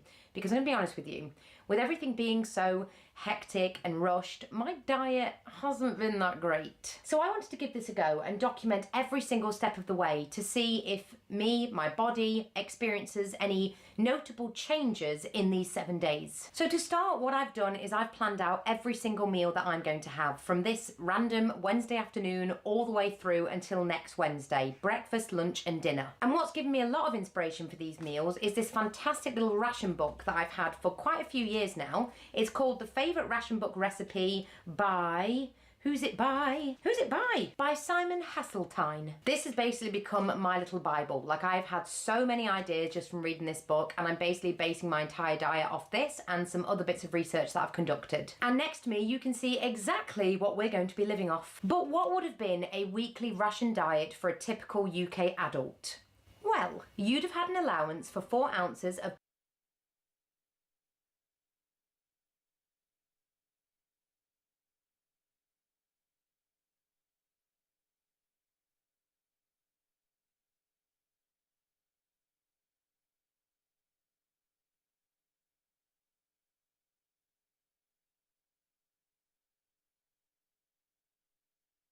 This is actually insane. We've got so much to cover in this video. Sam Altman had a Molotov cocktail thrown at his house, which is crazy.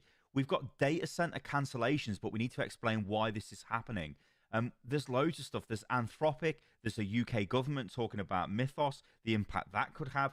There's just so much going on here. We need to break this down. So firstly, I just want to start with the cancellation of data centers, because I've been seeing a lot of people going, oh my God, this is great. We've won, right? Data centers are getting cancelled. Could this be the initial phases of a moratorium being put on data center build out? So, you know, they're going to get slowed. They're going to get, you know, stalled, whatever. I don't think it is, right? This article from Tech Radar basically explains what's going on. We're not going to go over the whole article, but I think that the title just basically says that if one piece of your supply chain is delayed, then your whole project can't deliver. Nearly half of US data centers planned for 2026 are cancelled or delayed, and things could soon get much worse. So data center supply chains are increasingly precarious. Now, what this is all of the required components for data centers. So I think the best way to sort of view this is the demand is there from the hyperscalers and the data center builders to build them. They want to build the data centers. Like I said, there's no moratorium in place or anything like that at the moment. So this is not getting stopped by governments, local councils, local authorities or whatever, right? They still want to build these data centers, but they physically cannot buy. This stuff does not exist to build the data centers, or the supply chains are too constricted. One of the obvious examples of this is a company like Nvidia has got tons of orders for its chips, but it cannot actually make them all. It wants to, but it can't. It can only make as much as the suppliers can give them. And this is the same throughout the entire supply chain. So while I think it's easy to sit there and go, oh yeah, shit, data centers getting cancelled, they're not. They're just getting slowed down. That is the truth of this. And it's continuing to carry on and accelerate.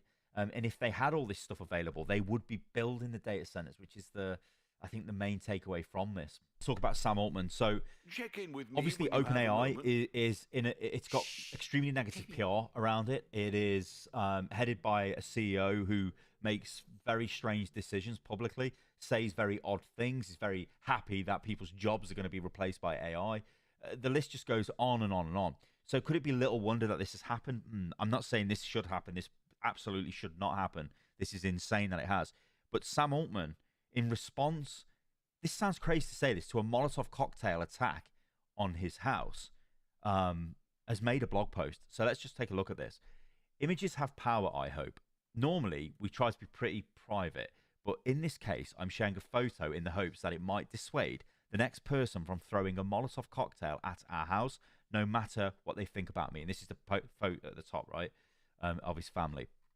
The person The first person did it last night at 3:45 a.m. in the morning. Thankfully, it bounced off the house and no one got hurt.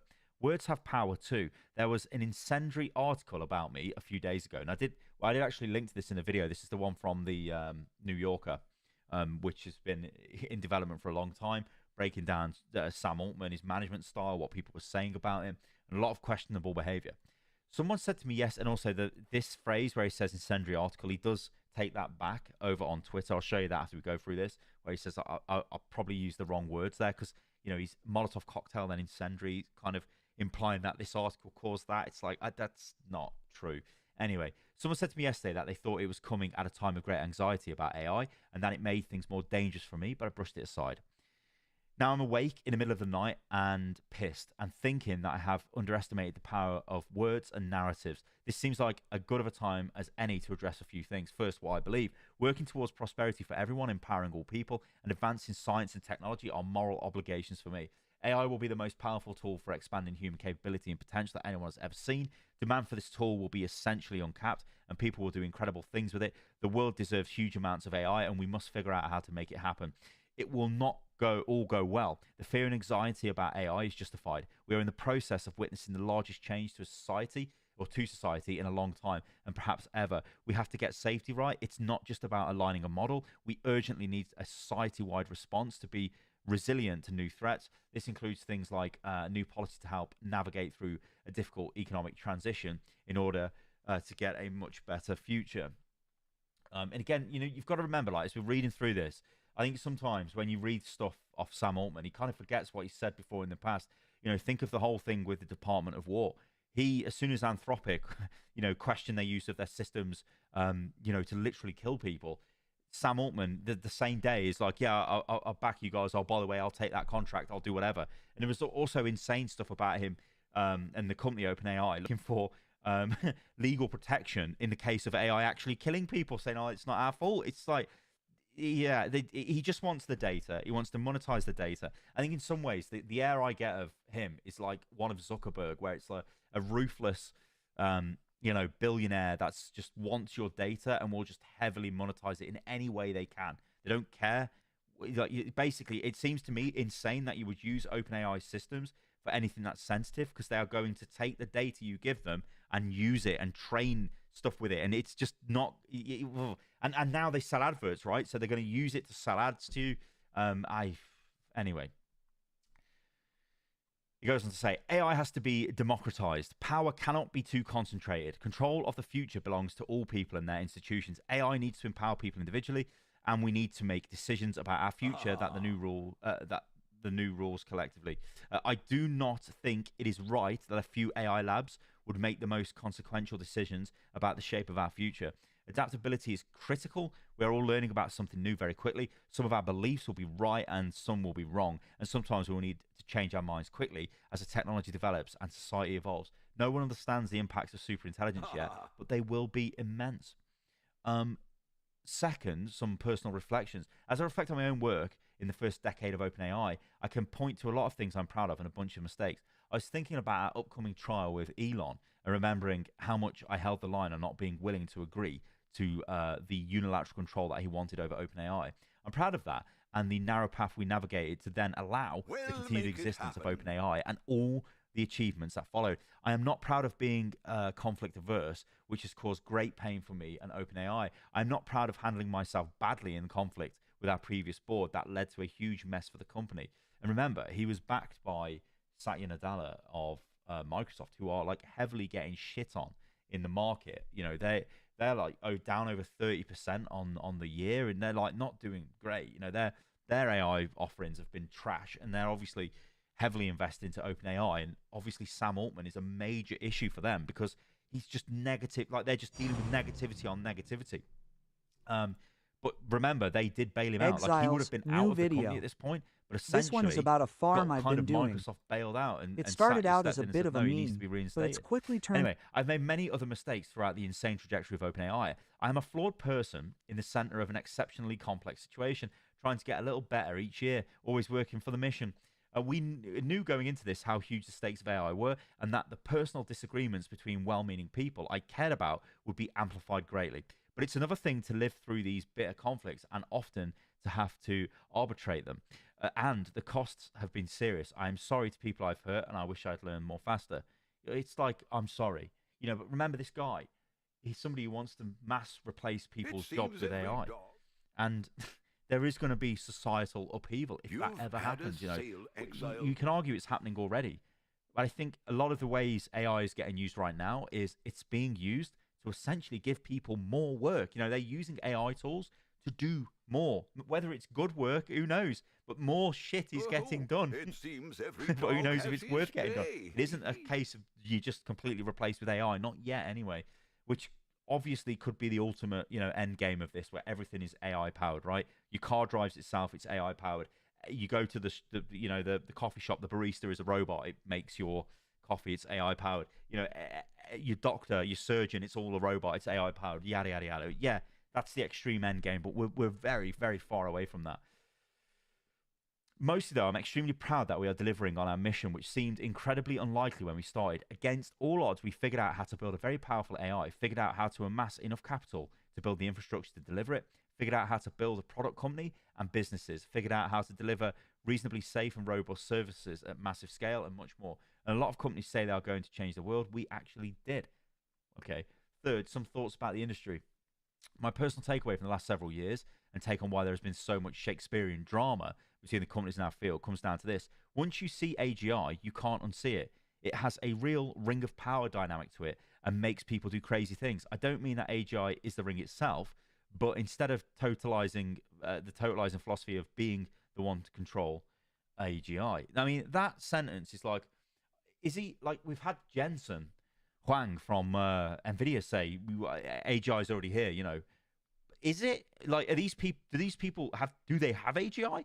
Are they just, is this just a comment saying like, once we see it, we won't believe it? The only solution that I can come up with to orient towards sharing the technology with people broadly is to, share. Let me read that again. The only solution I can come up with is to orient towards sharing the technology with people broadly, and for no one to have the ring. The two obvious ways to do this are individual empowerment and making sure democratic systems stay in control.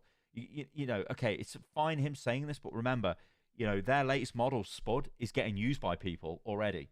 People in the know, people who are investors, people they trust. And that's a more powerful AI system than anything they've released before. You've got Anthropic with Mythos. That's available to certain people. They've got the whole Project Glasswing where they've given it to certain companies. So the latest and most greatest AI is never, ever going to be available to the general public. It will always be for the select few. And that's going to be the new modern class divide. Your AI is better, so we can do more stuff. A lot of the criticisms of our industry comes from sincere concern about the incredibly high stakes of this technology.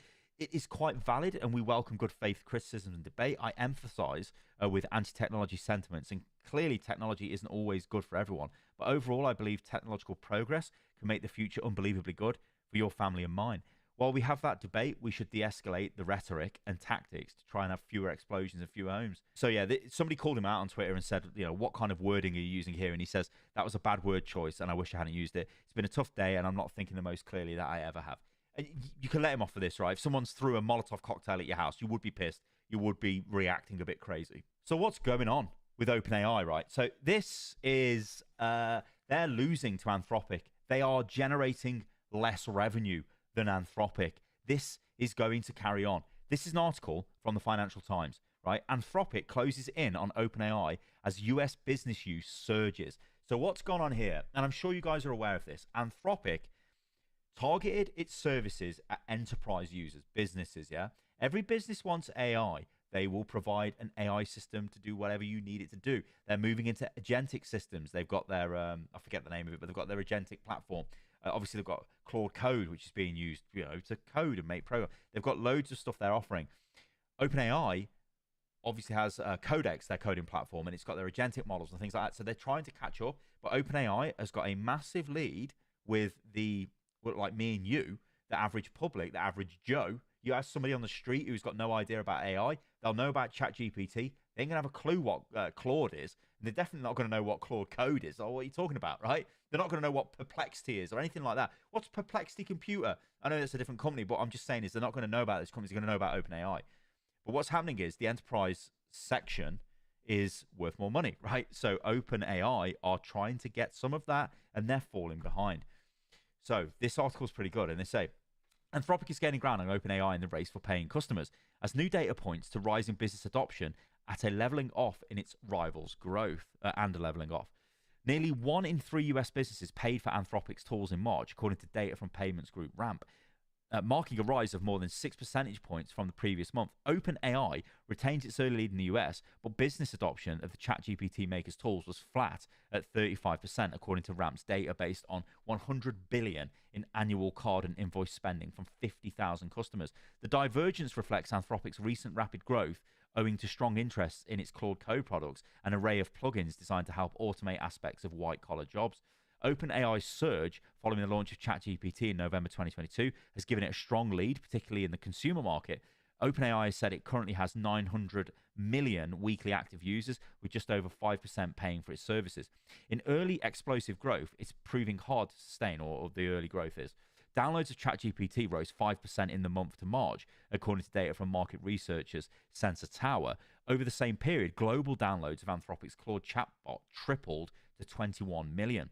In March, ChatGPT's weekly active users fell month on month in the US for the first time since the start of 2024, according to figures from Apptopia. OpenAI said it did not recognize the data cited by the FT. The company said that its AI coding agent Codex hit 3 million weekly users, up from 2 million last month. It said our APIs now process more than 15 billion tokens per minute. ChatGPT has 6 times the monthly web visits and mobile sessions of the next largest AI app. Our ads pilot reached 100 million run rate in 6 weeks. That's growth. Anthropic's business appears to have been unaffected by its row with the US Defense Department over recent weeks, with a US court temporarily blocking the Pentagon's effort to label the startup a supply chain risk. The company said that this week it had reached 30 billion in annualized revenue, up from 9 billion at the end of 2025. Charlie Dye, VP and principal analyst at Forrester, said the data points to a clear shift in momentum towards Anthropic. What's notable is that this growth is continuing even after the US government flagged potential supply chain risks, he said. For many companies, factors like how well the models perform, how easy they are to work with, and how well they fit enterprise needs matter more than short-term political or regulatory concerns. OpenAI is making a series of changes designed to boost its prospects ahead of its own plans for a blockbuster IPO. This includes a recent management shakeup with a greater focus on core business lines over side quests, which led it to shutter its Sora video generation platform. And again, remember with Sora, this is something that they, the figures are all over the place, but they've lost 700 million, nearly $1 billion on it. It's like losing millions a day because it costs so much to run and no one was paying for it. Hardly anyone was using it. It's a massive waste of capital. Anthropic's recent growth demonstrates that its strategy to initially target software developers and other professionals before moving to a wider audience is paying off. Anthropic has been extremely successful at going from power users and early adopters to something that is applicable outside of that ecosystem. Anthropic's products are now more widely adopted across US information, financial, professional services, and OpenAI's, but are also growing quickly in sectors such as construction and hospitality, Ramp's data showed. OpenAI has previously disputed the accuracy of Ramp's numbers, saying that multi-million-dollar contracts at large enterprises were not captured by Ramp's data. It's a bit like saying global lemon sales can be calculated based on my kid's lemonade stand, the company told the FT last month. Ramp's co-founder Eric Gleeman responded on X that its corporate payments platform processes up to 1% of US GDP, and its numbers are consistent with OpenAI and Anthropic's revenue figures. Anthropic said it does not comment on third-party data. Okay, so what's kind of happening here is OpenAI is the leader in the AI market. It's going to take a while for them to, I guess, be toppled if it ever happens. But they are somewhat in a downward trend or a flat trend. Anthropic is in an upward trend. And there are rumors that on the private markets, it's very difficult to get rid of your OpenAI, but everybody wants to buy Anthropic because Anthropic is increasing its revenue all the time, whereas OpenAI is struggling and is now starting to chase Anthropic, so it's no longer seen as the leader. Now, of course, when they IPO, so when OpenAI goes for its IPO, that's going to be when it believes that it's generally when a company IPOs, it thinks that its value is going to be at a peak, so it can benefit from that, and it will generally go down over time from the IPO. Now, the worry with OpenAI is it IPOs and absolutely tanks so bad that it starts taking every other company with it and ultimately takes the whole economy with it. This might not happen if other companies IPO around the same time. Like imagine if Anthropic does, but does well, right? Because it's seen as a company that does actually generate money through its AI systems. So this is it's a worry, but I think OpenAI, as soon as they start struggling to make money on private markets and with private VC investment and all those kind of vehicles, they're going to IPO. And what's going to happen then is who knows? Because we know this company is not run the best, right? So what about this Mythos thing? Now, I made a video and said this is like, again, it's the Anthropic thing. They do this all the time. I mean, there's a crazy, there's articles back from when ChatGPT like 2.1 or whatever it was launched. And I think Dario was still part of OpenAI then, would say like, that OpenAI was saying, oh, this can't be released to the public. It's too powerful. It's going to just destroy everything. So this is something they do all the time when they release a new model. It's fear mongering. This is going to wreck the whole world. We've got to be really careful with this. But there's a bit more information here. So the Financial Times is reporting UK financial regulators rush to assess the risks of Anthropic's latest AI model. So banks, insurers, exchanges to be warned over cybersecurity vulnerabilities exposed by Claude Mythos. Now, some of these Mythos vulnerabilities that were exposed, I'm not really qualified to talk about this, but I'll just throw in my 2 pence here. Like these vulnerabilities have been either known about or they're vulnerabilities that exist, but you can't really do anything with them.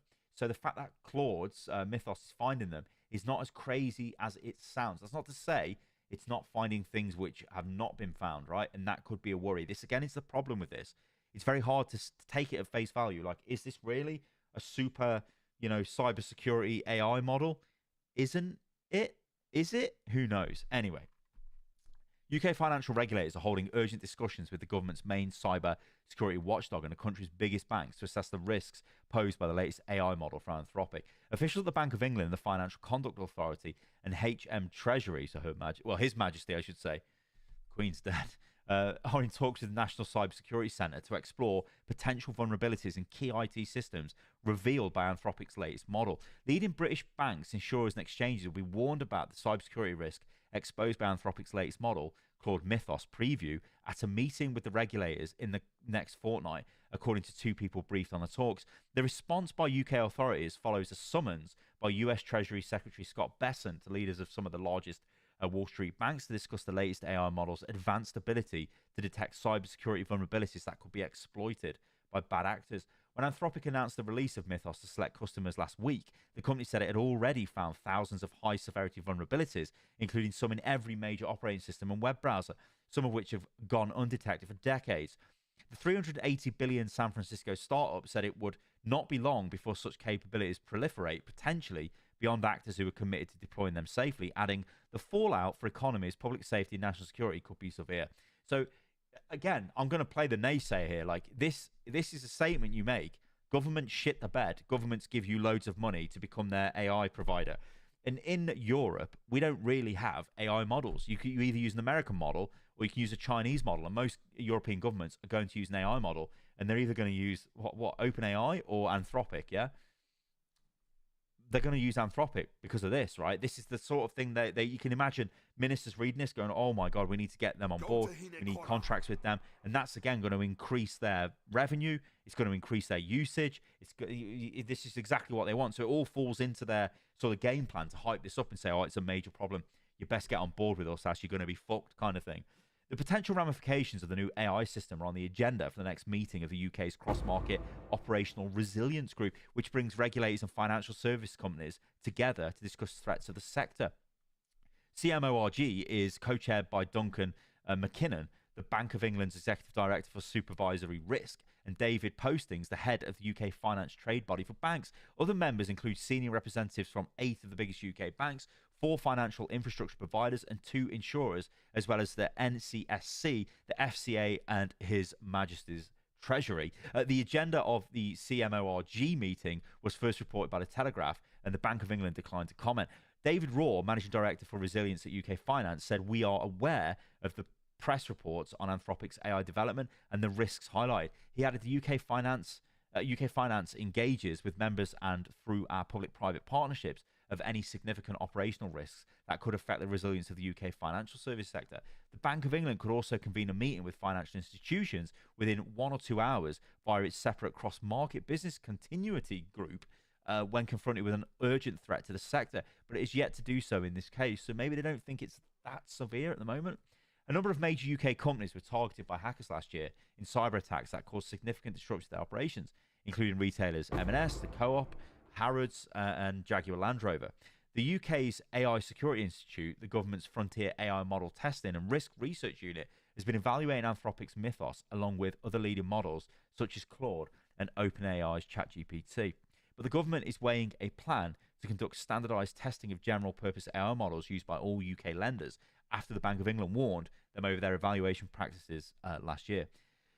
The Bank of England's Prudential Regulation Authority, which regulates banks, told executives from lenders in 2 meetings last October that their AI model monitoring was not frequent enough, according to slides from the events. Okay, so with all that being said, this is the sort of current situation we've got with AI models. Spud, so the new ChatGPT, is going to launch very soon, right? Probably even launch as of this video going out, whatever. That's going to be hailed as a danger, as a threat. It's going to be top of the benchmarks, just like Mythos is at the moment. This is a cycle we're going to just keep going round. Every new model that comes out, you know, these are like Blackwell trained models. You're going to get the Vera Rubin models coming out as soon as that platform is deployed from NVIDIA. Even more dangerous, even more. Everything's going to fall apart. This is the next step to AGI. We'll talk about AGI. We'll build more data centers. We'll replace your job. You best worry because we're going to hack the whole country, the government, everything.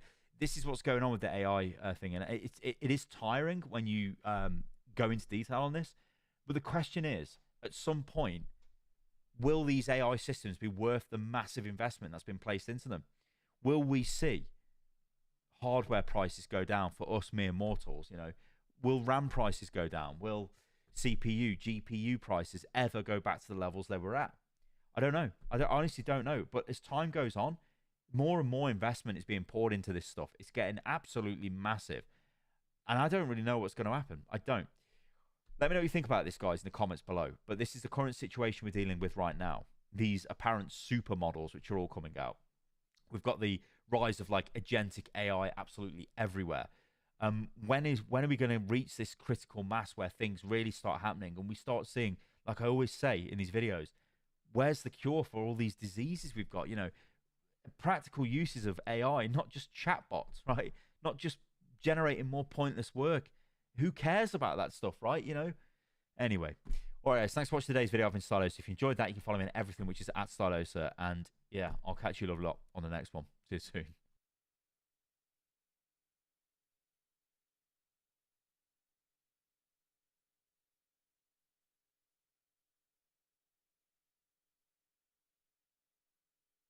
So here's the question. Are memory prices going down? Well, the TLDR of this video is yes, they are. However, if something increases by 1,000% and then drops down by 10%, in theory, you can say, yes, it has declined, but it hasn't really. And of course, this is to do with OpenAI and the insatiable demand for AI data center buildouts. We are going to talk about OpenAI in this video because it looks like they may have some funding problems because remember, they have actually sort of bought these, or I say bought, paid for the slots, but not really in air quotes because they don't have this money. But they've basically bought out production capacity in the future that hasn't even began production for memory modules. This stuff doesn't exist at the moment, which is, it's all insane when you really get into the details. But in this video, I'm going to show you what's going on with memory prices. And holy fuck, look at this. This is the memory in my computer. I did not pay 1,000 quid for 64 gig of RAM.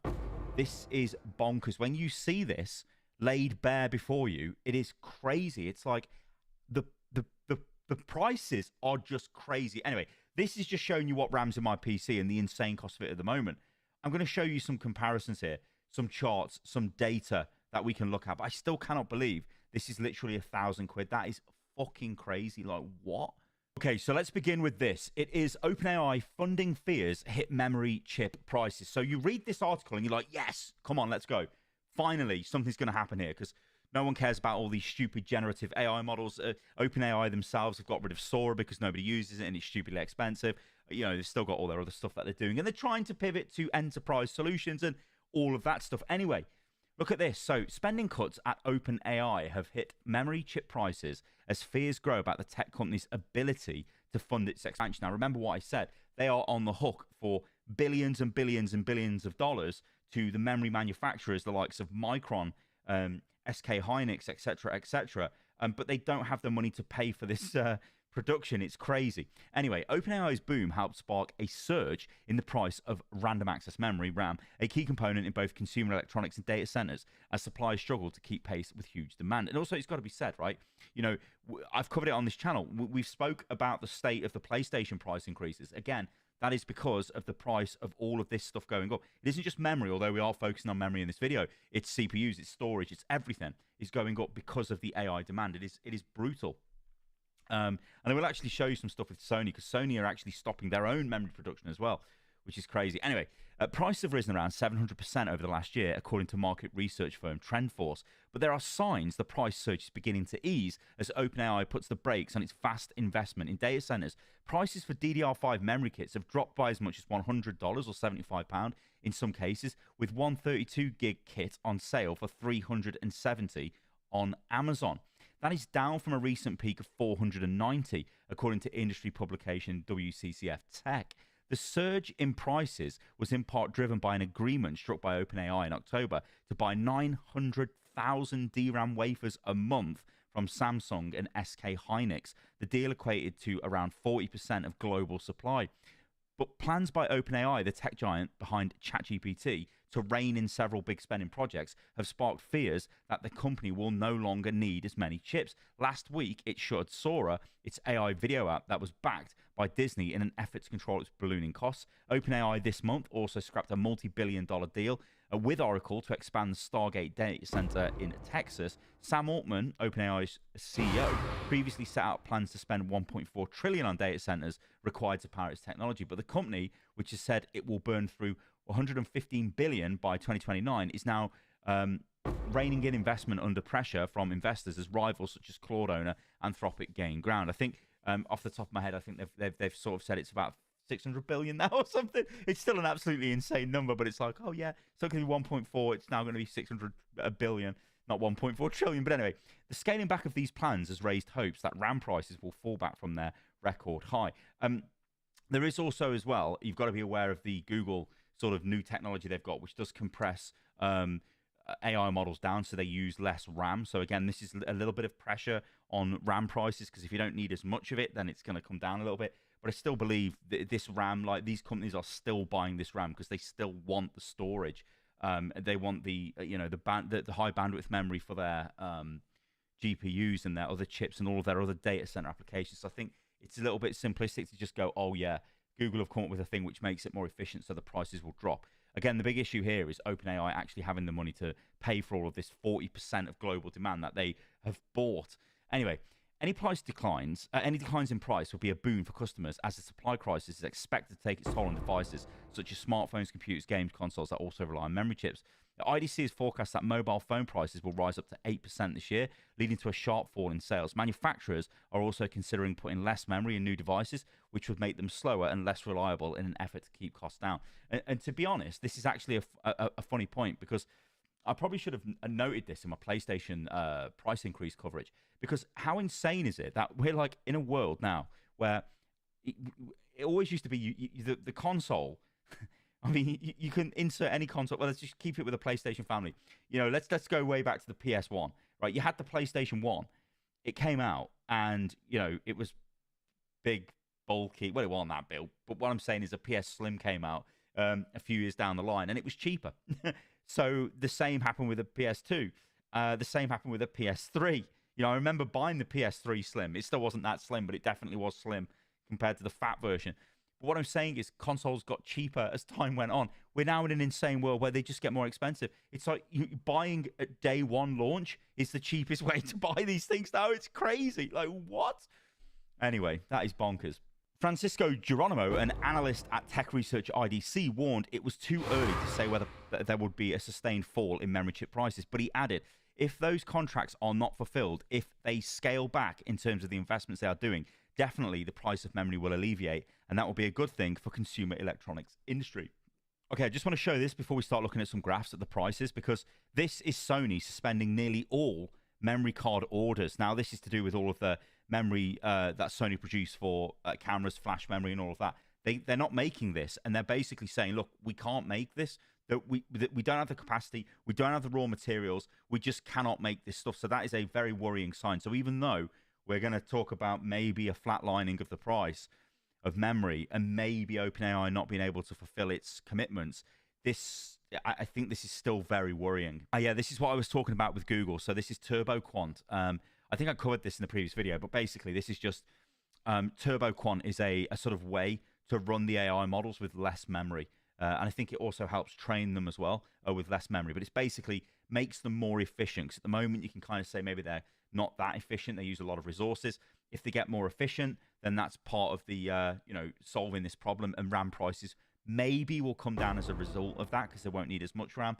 I still think they'll just think let's get even more RAM and make even bigger stuff. I think that's probably what's going to happen. Okay, so this is PC Parts Picker. Again, there's a link to all of this in the video description below. I just kind of want to get that so you guys can see it, so I'm not blocking it. Now, what this is it shows you, it's got it for every different type of memory, but we're just going to focus on DDR5 4800 and 4200 timings at the moment, and or speeds, I should say.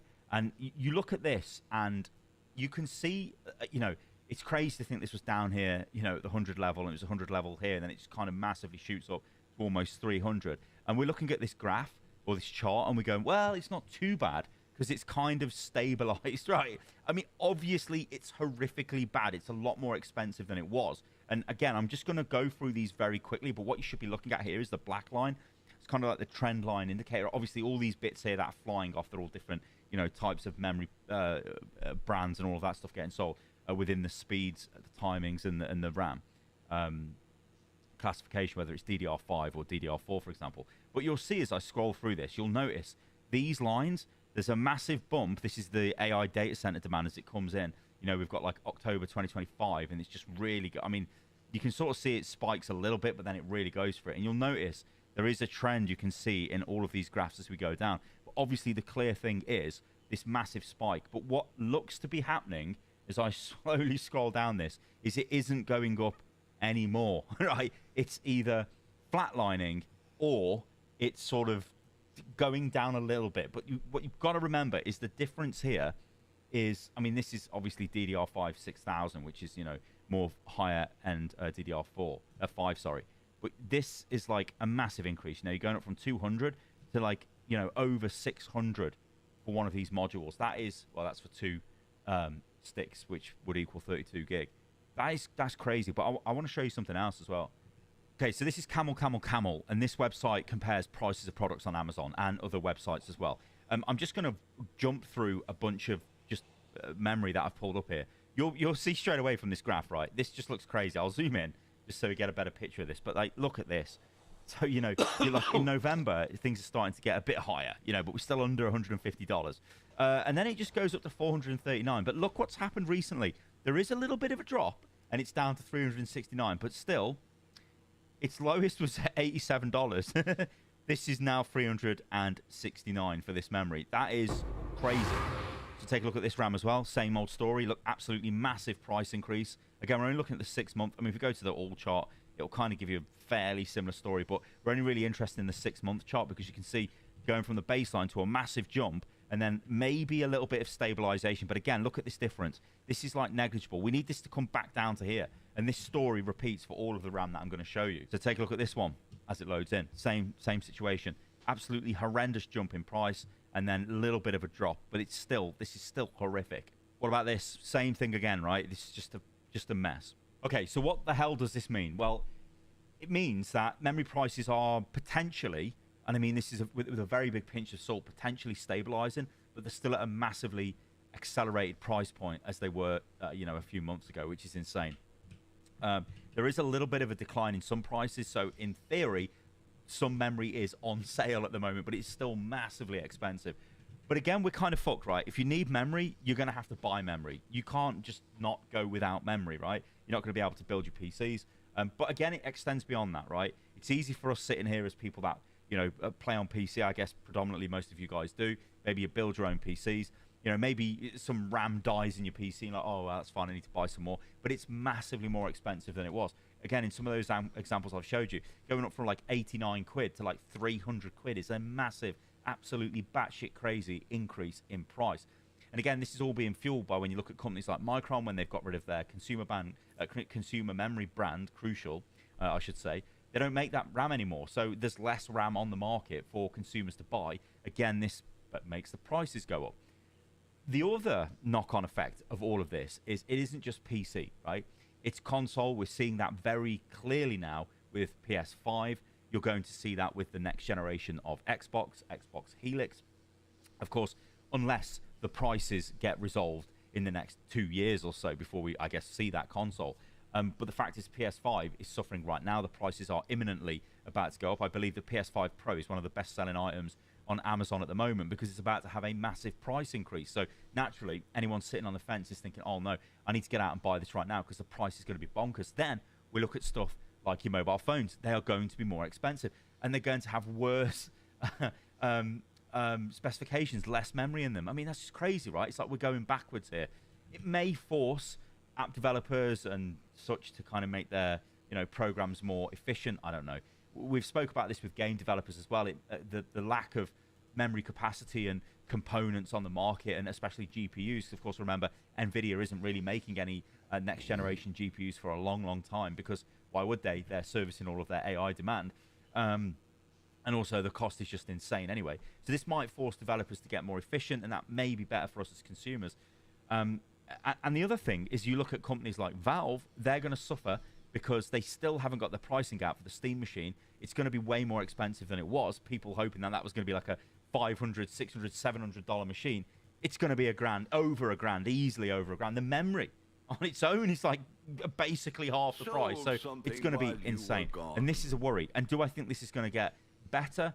I don't know is the honest answer. I really don't know. I hope what I've showed you in this video does give you a more of a holistic view of what's going on with this, because while I'm seeing headlines of people going, oh my god, memory prices are finally coming down, there's a little bit of a reduction, but I mean they definitely haven't come down to anywhere near the levels where they should be. All right guys, let me know what you think about this in the comments below. I've been Stylos. If you enjoyed the video, then do like the video, subscribe to the channel, it really helps a ton, and I'll catch you guys on the next one. See you soon.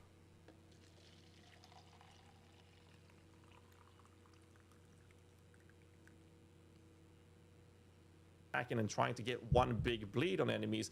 It's just fundamentally and mechanically, I am not a fan of Reaper and I don't like it, so I'm going to put it on F tier. I know in the past there's been a couple of iterations of Reaper builds that has actually performed pretty well despite having a little bit of currency invested, but that's why it's on F tier, so F Reaper. Obviously that is basically the end of my tier listing. However, I will talk a little bit briefly about some honorable mentions. Let's start with Holy Strikes and Dark Pact. Those two, or Holy Strikes with Dark Pact, is kind of one category. My opinion of Dark Pact is that Dark Pact is a caster build that happens to have one of the scaling factors being minion life, and therefore I do not consider it to be an actual minion build. I consider that to be a caster build simply because it is you as a player doing the damage. That's why it's not going to be in a list like this. If I was forced to tier list it, I would put it on an S tier, maybe A tier, because of how crazy good you can make Dark Pact builds. But it's also a very niche playstyle. Not everybody likes it. I happen to love it. Holy Strikes, we don't know enough information on it. We don't have the numbers, so I can't tier list it. But it also falls in the category of Dark Pact, where I simply don't consider it to be a pure minion build. It's more of a striking melee build. But then again, if the build is completely designed around you just hitting to summon your minions, then it's more like Dominating Blow, and that I would consider a minion build. So I think that is more of a minion build than Dark Pact personally, but with a lack of information and actual finished POBs and calculations in general, I can't tier list it. Herald of Agony is another example. I think that Herald of Agony is kind of a cool thing. I don't like playing it. Most path of buildings you see there and most guides out there for Halo of Agony are actually mostly inflated and bloated, saying that you reach a certain amount of virulence stacks where you actually can't at all achieve those numbers on a single target boss fight, but you can when you're clearing maps. But that's not what the PUB boss DPS numbers are going to show you, and most people are inflating their numbers. I don't like that approach. I'm not a fan of it. I don't feel like the numbers are worth the investment and the play style to be done. So I'm not a big fan of it, but I will mention some people do like it. I have a similar opinion about our Akali Spiders or Akali's Fang builds. Sturdy, high performer builds. It's basically been played the same way and looked the same way for I don't know how many years it's been now. It's going to remain a solid performer, but due to lack of actually playing with it, I think last time I touched it was a couple of years ago, and I haven't seen any new footage about it. I don't really know where I would tier list it, but it's going to be an honorable mention. Enemy Weapon of Self-Reflect, incredible performance last league.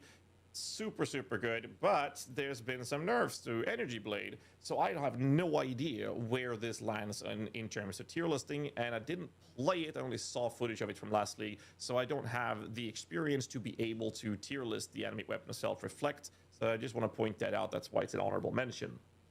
Zombie Mancer, big shout out to Sir Mustache, obviously. Zombie Father himself. I think Zombie Mancer is a really cool concept. I love that people are enjoying that. My genuine opinion on Zombie Mancer is, however, that why would you play a zombie build when you can just play Zoomancer? Speaking of Zoomancer, Golem is my next honorable mention. And I have the same comment. Why would you play a Golem build when you can just play Zoomancer and just straight up have better performance? That is my argument on those two builds in the current state of the game. The last two honorable mentions I have for this video is going to be Poison Soul Rest. I haven't seen any new footage, or nor have I played it in a very long time. The last footage I saw of Poison Soul Rest was one budget on it, so I can't really make a good take on it. However, Soul Rest builds in general, to get good performance, means you just go Poison. I do consider the lack of having a one-hander and a shield approach to be a pretty big one for this type of poison builds for minions, and therefore I don't think that Poison Soul Rest would outperform any of the mentioned poison minion builds I've talked about. So if I had to tier list it, I'd probably put it a step below that. But since I don't really have enough experience or knowledge of seeing this in action, I don't want to tier list something incorrectly from my perspective. It's an honorable mention. And the last one is Chains of Command. There is I believe he's a Russian content creator called Rusey, if I pronounced that correctly, has a fantastic build guide of Chains of Command. I think Chains of Command is one of those niche corners of builds that is just absolutely amazing. It works mechanically phenomenally. I love the way it looks. I love the way it plays. But the problem for me tier listing it is that if I neglect how the experience to play Chains of Command is for a brand new or newer player, then I can tier list it pretty highly. If I include how a newer player would experience playing a build like Chains of Command with how advanced and complex it is, how advanced and complex it is to look at in POB, then I'd have to lower the tier significantly. So instead of just throwing in a tier list of it just randomly and, you know, hope for the best, I'm putting it in an honorable mention and giving Rusey a big shout out for it because it's a really cool build, but I would personally not recommend newer players to touch it. If you have a good understanding of minions in Path of Exile 1, absolutely try Chains of Command if you haven't. It's such a cool build to play. But that's basically what I have for you guys when it comes to the tier listing that I have.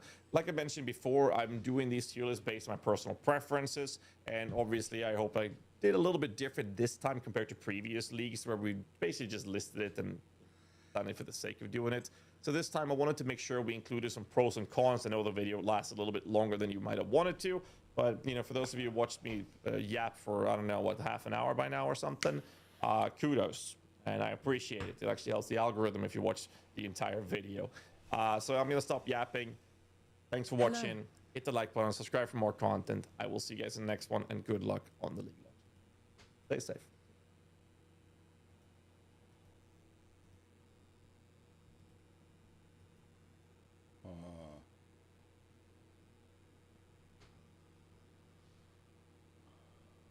Hey guys, GazzyTV here with another Path of Exile video. This one is a build guide for the Pure Spectre build guide leading into 3.28. it's going to play the exact same way it was played at last league. It's going to be leveled the same way it was played last league. It will have the low budget the same way as last league. It will have the same medium budget as last league. However, there are some potential changes with the there are changes with the exceptional gems coming in because woke gems are gone, and therefore I'll be talking mostly about those. I'm not going to cover every detail of the build. Obviously, the build guide linked in the description below will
This video is brought to you by Simply Wall Street.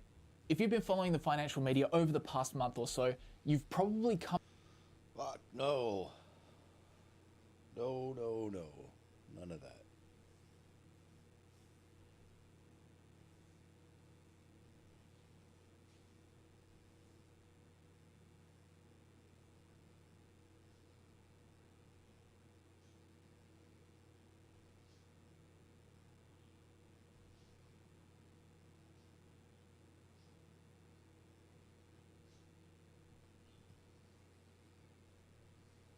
Hey, what's going on? Walking in a circle. It's me, Slippery Jim, mate. Did a thing? Did a poll? Oh, okay. Gamber and clear.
How is that even rare?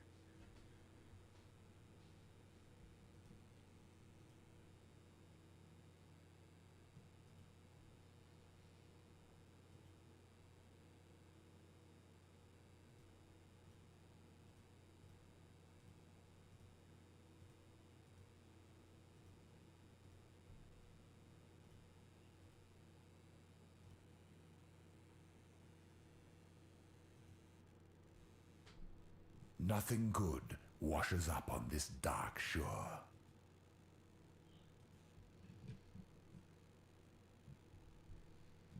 Most people who've seen the Coen brothers' Fargo, Joel and Ethan Coen's 1996 film, think they know what it is. Guy hires criminals to kidnap his own wife. Things go wrong. People die. Badly. A pregnant cop from Minnesota figures it all out while thinking about lunch. That's the plot. That's not the film. Because Fargo isn't about what happens. It's about why someone keeps letting it happen. Fargo isn't interested in the crime. There's no heist tension, no procedural suspense, no moment where you think Jerry Lundegaard might actually pull this off. The criminals are idiots. The plan was doomed before it started. The Coens set it in 1987 in the flattest stretch of the American Midwest and play the whole thing with a straight face. The comedy and the violence sit together in the same register. Quiet, mundane, faintly absurd. That's deliberate. A story about self-deception shouldn't feel dramatic. Nothing should feel like a warning. The whole point is that it doesn't. So if it's not building towards a mystery, what is it really about? This is Fargo.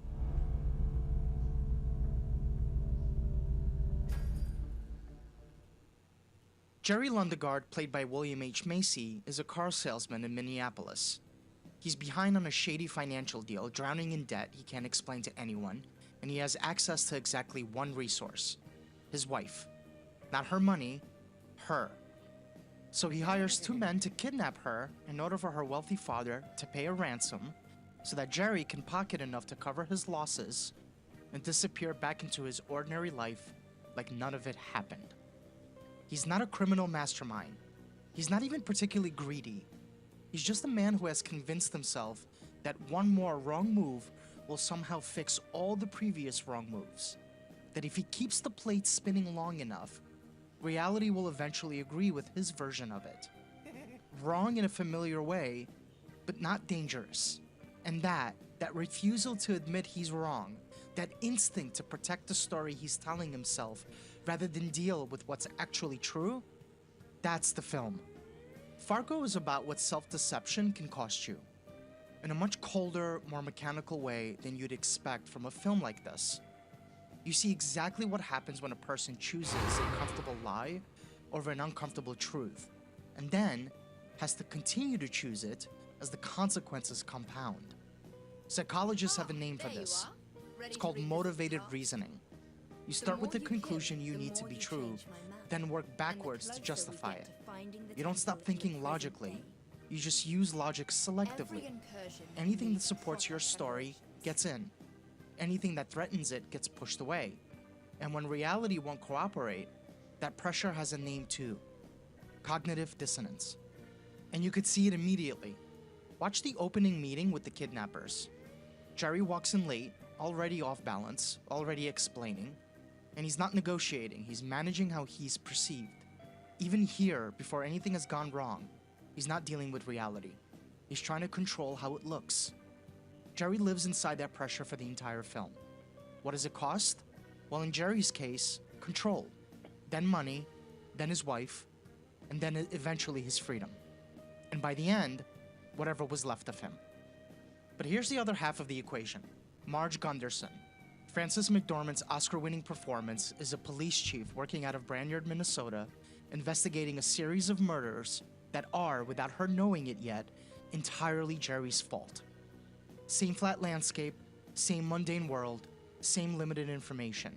The difference is, she doesn't need reality to cooperate with her. She follows evidence. She updates when new evidence arrives. She doesn't protect the prior conclusion. At the end of the film, Marge has everything. Her job, her marriage, her child on the way, her peace. Jerry has nothing. Jerry loses everything because he can't stop lying to himself. Marge keeps everything because she never starts. When we meet Jerry, the lying is already in progress. He didn't become a self-deceiver when he hired the kidnappers. He's been doing it for years. The financing scheme he's tangled up in, whatever it is, the film deliberately keeps it vague.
What the fuck happened?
Oh shit!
Alright, good evening folks, it's Enforcer Matt, and welcome back to another Short War video, and today we have more major developments in Iran, Russia, and China, so let's get started with the breaking news. This morning, China's begun to threaten U.S. forces about blockading their ships near the Strait of Hormuz, as the U.S. Navy's full-scale blockade has formally begun this morning, with over 15 U.S. warships in formation near Iran.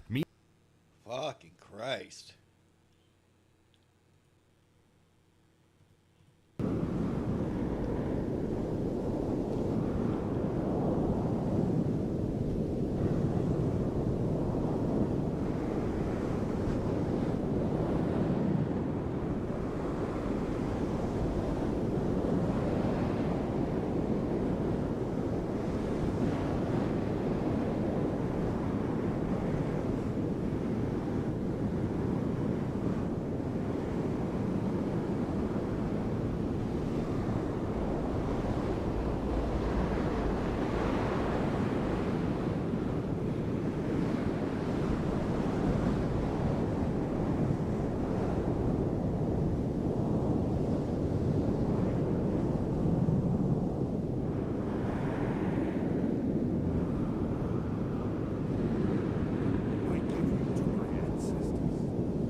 Oh shit!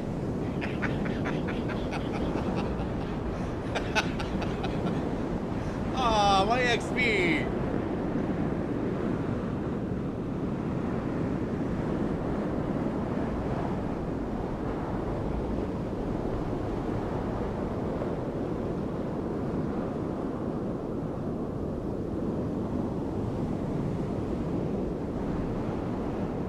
I've got some will for you.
Now.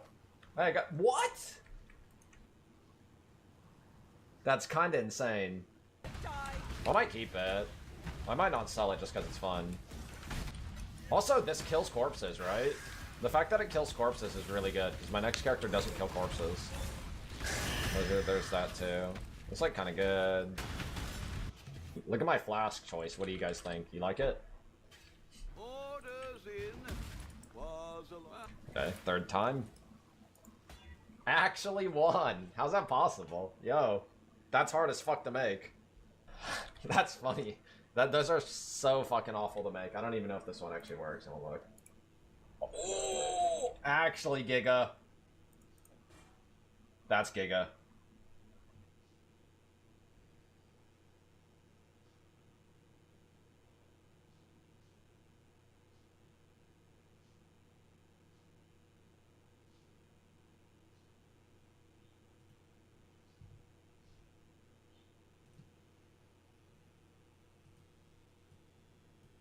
The corruption is not stopping. We've got a lot more stories today. But first I want to talk about the reason why. It's because there are going to be no consequences for any of this. This is right out of the Wall Street Journal. Trump promises mass pardons to staff before leaving office. Now, I got to be clear. The president denies this through the press secretary, saying it was all a joke. The Wall Street Journal should learn to take a joke. However, we know already there have been a bunch of fraud pardons. Half of his 88 individual pardons are for white-collar offenses. Many of those people would have had to pay restitution, except now they don't. So their victims literally are not going to get their money back. One estimate put the total amount at approximately $1.3 billion in restitutions and fines that have been eliminated. And the corruption has gotten so insane that everyone has started to admit it, even people who are friends with this administration. The Trump family has enriched itself to the tune of $4 billion since taking office again in 2024. Does this concern you at all? Of course. I mean, I've been calling this out, I think, before pretty much anybody else. If the name were Biden and instead of Trump, people would be screaming bloody murder. And how this was not beneficial to President Trump's agenda either. So sure, that well, not beneficial to his agenda or corrupt? I mean, both, obviously. Mm-hmm. That was Ben Shapiro, arguably the biggest cheerleader for this whole administration. Even he talks about how corrupt it is, although when asked if there are going to be any consequences for it, he's pretty honest that he thinks there will be a way out. So you're confident that the Justice Department will pursue corruption charges against the Trump family because it's independent? I'm confident that the president will likely pardon himself and his children in the same way that Joe Biden did on his way out. Now you can see it's almost become a Washington joke. The idea that there will be no consequences for this is such a foregone conclusion that when thinking about it, these people laugh about it. In other instances, people like Ann Coulter will allege in one breath that this is the most corrupt presidency in history, and on the other hand say, well, they just don't care. Can't disagree with you. I mean, it's hilarious. I think this is the most corrupt presidency in U.S. history. with the money they are raking in with the NFTs and the meme coin. I mean, it is so blatant. It's right in front of our eyes. And the funny thing about I don't care as long as we get a wall and mass deportations. What do you mean you don't care? And why are we laughing? It's the most corrupt administration in history. I don't care. You know, I just care about these other things. I mean, that is insane to me. Even Alex Jones does not try to defend some of the crypto tokens that have been released by this administration. A bunch of the coins that groups that the president's with and all the kids put out. I say kids, most of them are older than me. They were rug pulls. Yeah, so when you hear the word rug pull, you hear that there's going to be no consequences because there's going to be pardons. When you hear this is the most corrupt presidency in history, I just want you to know, that's not me saying it. That's Alex Jones, Ben Shapiro, Ann Coulter. And that all brings us to a giant news story happening in World Liberty Financial. One of these coins that Alex Jones says was a rug pull. Now, I think that's pretty strong language, but as a reminder of what this company is, we have their Meet Our Team section. You can see Donald Trump, Eric Trump, Donald Trump Jr., Barron Trump, Chase Hero, Zach Folkman, Steve Witkoff. You know, you got the whole team right here. That is, unless you tried to visit this website recently. The About page, where all their names are listed and their pictures, has since been removed. They're beefing right now with one of their biggest supporters, Justin Sun. Now, you may remember that name because Justin Sun was under investigation by the SEC until he bought a bunch of Trump meme coins and the World Liberty token. He became one of the top holders. He even became an advisor. And then the SEC proposed a settlement with him and dismissed all remaining claims. You can see Justin Sun is mentioned here. They entered a final judgment where they settled claims that, quote, they facilitated wash trading to artificially inflate the trading volume of the crypto asset TRX. Justin Sun admits he was an early supporter who heavily invested in World Liberty Financial, and he says he did so because he believes in the vision that was presented to the public, and maybe a little bit because of the investigation hanging over his head, although we can't say for sure. What he says, though, is what was never disclosed to me or any other investors that World Liberty Financial embedded a backdoor blacklisting function in the smart contract used to deploy World Liberty Financial tokens. And then he alleges that is what happens to him. So he's going at these guys. He's condemning them. He says so explicitly, I denounce the ongoing token scandals by the bad actors at World Liberty Financial. The World Liberty team has responded to him saying, does anyone still believe this guy? Justin's favorite move is playing the victim while making baseless allegations to cover up his own misconduct. My guy! They're basically calling him a criminal, where it's like, yeah, but isn't that why we should have gone after him the first time? And then they say this is remarkable. Same playbook, different target. World Liberty Financial isn't the first. Well, yeah, that's why we were investigating him until the SEC settled the case. They say, we have the contracts, we have the evidence, we have the truth. See you in court, pal. This is one of the largest investors in World Liberty Financial, calling them bad actors, essentially calling it a scam, this undisclosed blacklist function that he alleges was in there, that he alleges stole his tokens. Meanwhile, World Liberty Financial's like, you're a criminal. This is your playbook, whatever that means. See you in court, pal. So apparently, if you invest in the president's coins, you get a settlement. You don't have to go to court. But if you go after them, if you call them out for these alleged blacklist functions, well, now all of a sudden, we'll see you back in court. We're going to take you back there. Now, honestly, I don't know who I dislike more in this whole situation, but I have to say it doesn't stop with Justin Sun, because besides just mentioning his own grievances, he's calling them out for a very specific story that just dropped on CoinDesk. It says Trump's World Liberty Financial uses $5 billion World Liberty Fi to borrow $75 million from a platform its advisor co-founded. World Liberty Financial is a very illiquid token that basically they printed out of thin air. I mean, a lot of these tokens are currently locked up, and essentially the story is that they deposited those illiquid tokens as collateral onto a platform that their advisor is co-founding in order to withdraw 75 million real dollars. Now, that's a big problem because, of course, it's a huge risk for the entire platform to have so much of its collateral in this token that really, will it sustain that sale? No, it won't. This is highlighted by a Twitter user who shows that if you try to sell $8 million of World Liberty Financial, you're only gonna get $2 million back because there's just not enough volume to sustain this kind of selling. So the idea is, if you're depositing all this collateral, a total of about $400 million of World Liberty Financial, and then using it to borrow a stablecoin, that's a huge risk that a protocol probably wouldn't allow, except for the fact that you know the owner. Now, for those who are watching who are wondering, okay, why is this all a big deal? Let me just explain that FTX, this is actually one big reason they collapsed. They were using FTX customer funds for trading, and one of the ways they did that was they used their exchange's native token as collateral, and they borrowed a lot of real dollars. They used their worthless tokens to borrow the real dollars.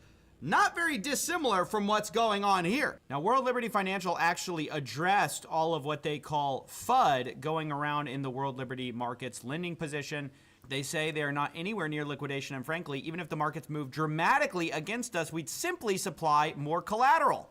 But the question is, well, if your collateral is dropping in value, the World Liberty Financial, adding more of that same collateral is not going to do anything. And of course, this is just one of many stories of self-dealing that's come out in recent months about World Liberty Financial.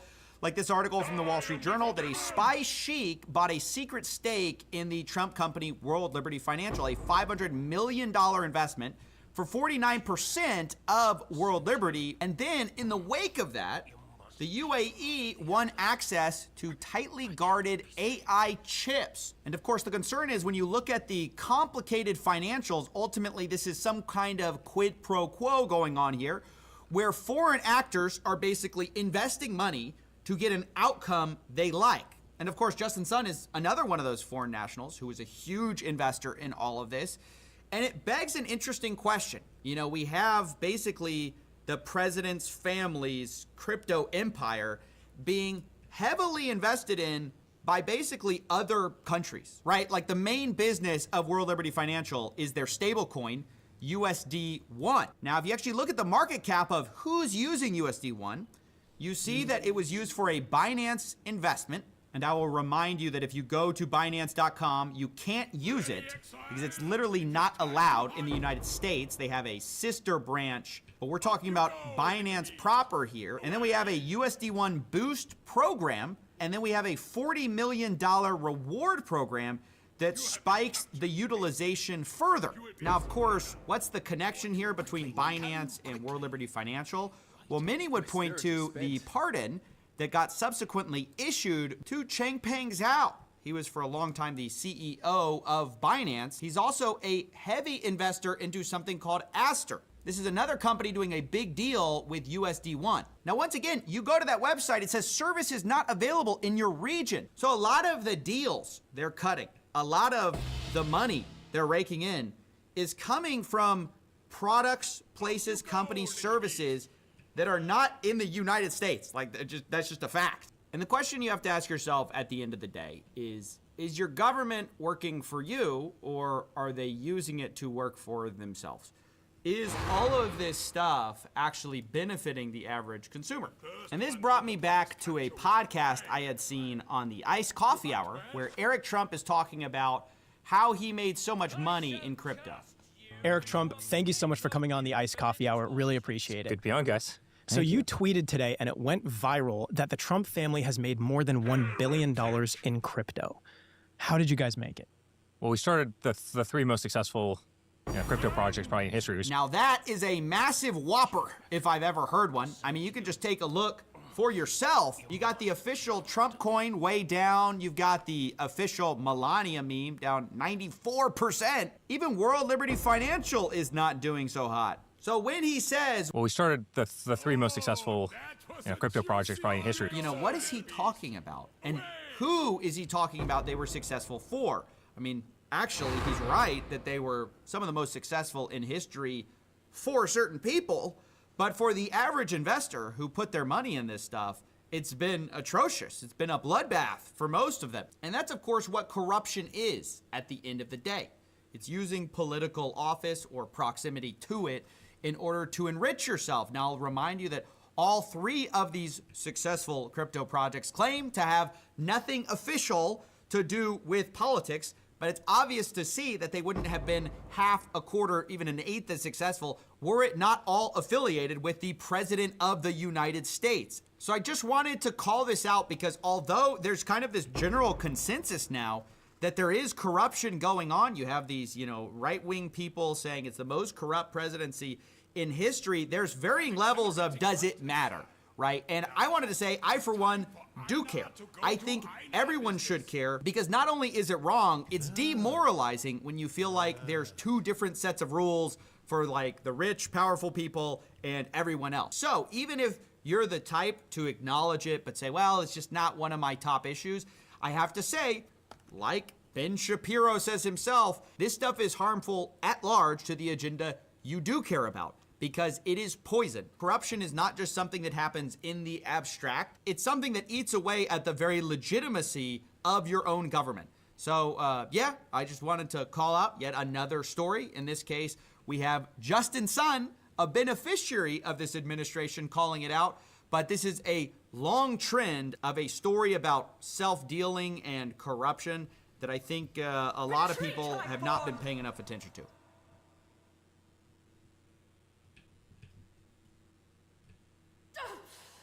Keep them back. On today's episode of What's Going On with Shipping. Seriously, things are developing very strangely in the Strait of Hormuz.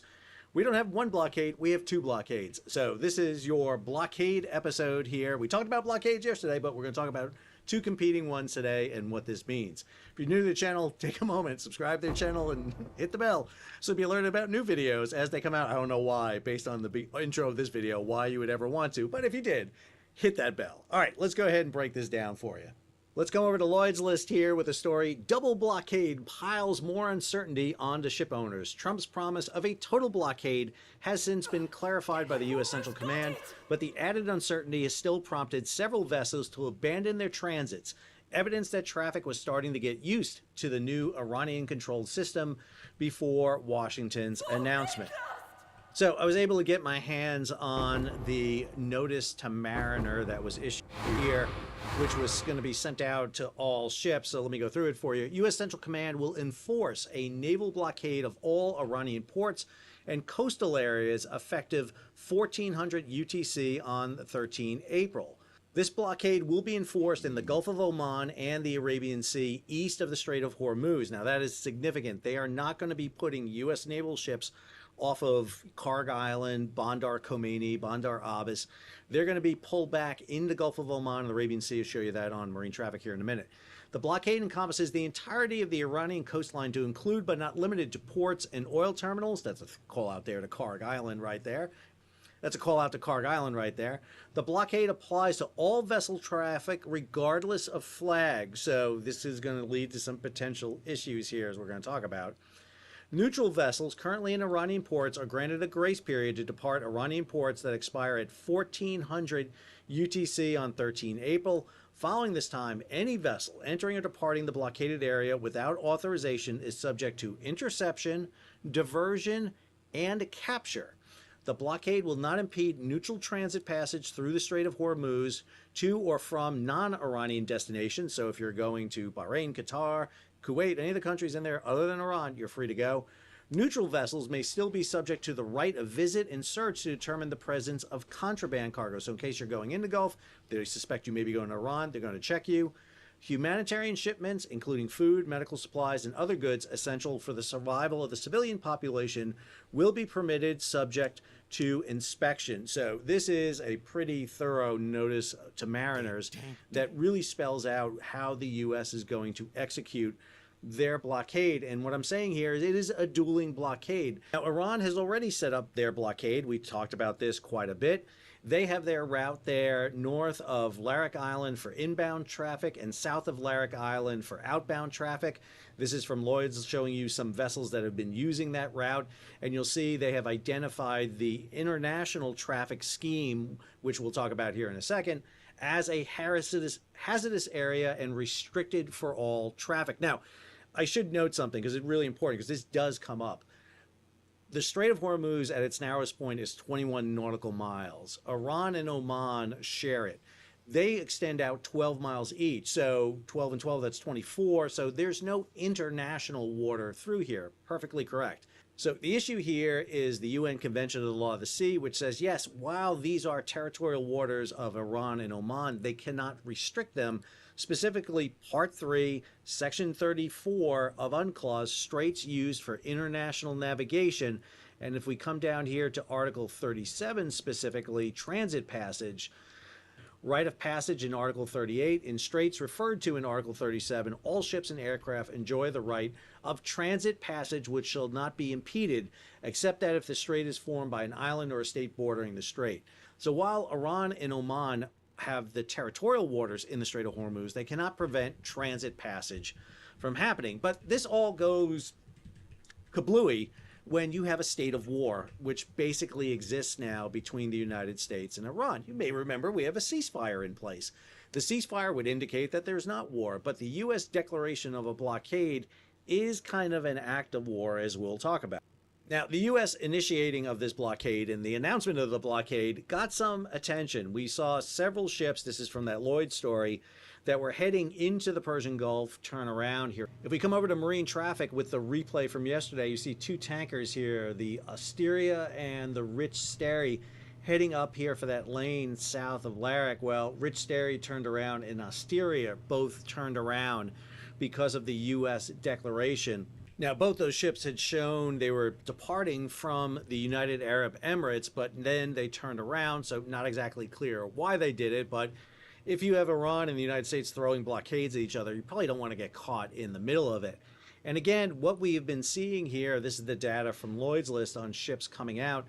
What you'll see here is the vessels that have been coming out are largely Shadow Fleet vessels, but even then, we're not seeing that much. This is dealing with deadweight tons, so we're dealing not here with number of ships, but largely with tonnage in tankers. So if you're going to talk about the U.S. and a blockade or Iran and a blockade, the source you want to go to is this. This is from the Naval War College in the United States.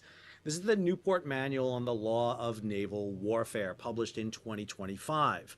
This is kind of the guidebook for conducting wars, believe it or not. This is exactly what you use. And I know I reference UNCLOS, the UN Convention on the Law of the Sea a lot, just did it earlier. UNCLOS assumes a state of peace. The problem you have now is basically a state of war, de facto war exists between Iran and the United States. Iran was basically restricting traffic through the Strait of Hormuz for not U.S. ships, although U.S. ships are stuck in there. They have been stuck in there, 5 of them. But they were restricting transit for neutral ships coming out. And under UNCLOS, which regulates kind of neutral shipping, you can't do it. Well, now the U.S., even though you're in a ceasefire, has issued a blockade. And a blockade is an act of war, which is going to trigger a whole other issue within the United States with the War Powers Act. But when we look at this document right here, there is an entire section on blockades. So here you go, section 7.4, blockade, the capture of contraband and the capture or destruction of enemy property found at sea are lawful methods for interfering with enemy imports or exports. Though these methods deny an enemy the chance of economic revenue from its exports and the benefits of imports that support its war effort, or may be used as a method of sea control. Blockades must comply with the following rules. I know you're sitting there going, wait a minute, Sal, there's rules in war? There actually are. Through international treaties, and these go back to like Hague Conventions of the early 1900s, they basically qualify what is a blockade, and there's several conditions to meet for a blockade. So a blockade is a belligerent operation intended to prevent vessel traffic from all states from entering or leaving specified coastal areas that are under the sovereignty, occupation, or control of an enemy. Such areas may include ports and harbors, the entire coastlines, or parts of it. So to be recognized as a blockade, you have to do all the following rules as set out here. Number one, notification. You have to identify the geographic extent, the date of commencement, and the general scope of measures employed. So the U.S. did that with the date and scope of employment. It's going to be all the Iranian ports on the Gulf of Oman, the Strait of Hormuz, and the Persian Gulf. They are not blockading, for example, ports up on the Caspian Sea. Next is effectiveness. A blockade must be maintained effectively by sufficient forces to ensure that there is a real danger of capture or interdiction for vessels or aircraft attempting to breach the blockade. Next, humanitarian requirements. The establishment of a blockade is prohibited if it is solely intended to starve the civilian population or solely intended to deprive the civilian population of objects essential to its survival. And then finally, you have to have access to a neutral coast. A blockade must not bar access to neutral ports or coasts, nor to straits used for international navigation or archipelagic sea lanes in neutral waters. And then it goes into a definition about breaches and attempt to breach the blockade. So this statement by Central Command with the notice to Mariner went down point by point the rules there for a blockade. So you can see some people have attended the U.S. Naval War College and have access to this book and were sure to do it.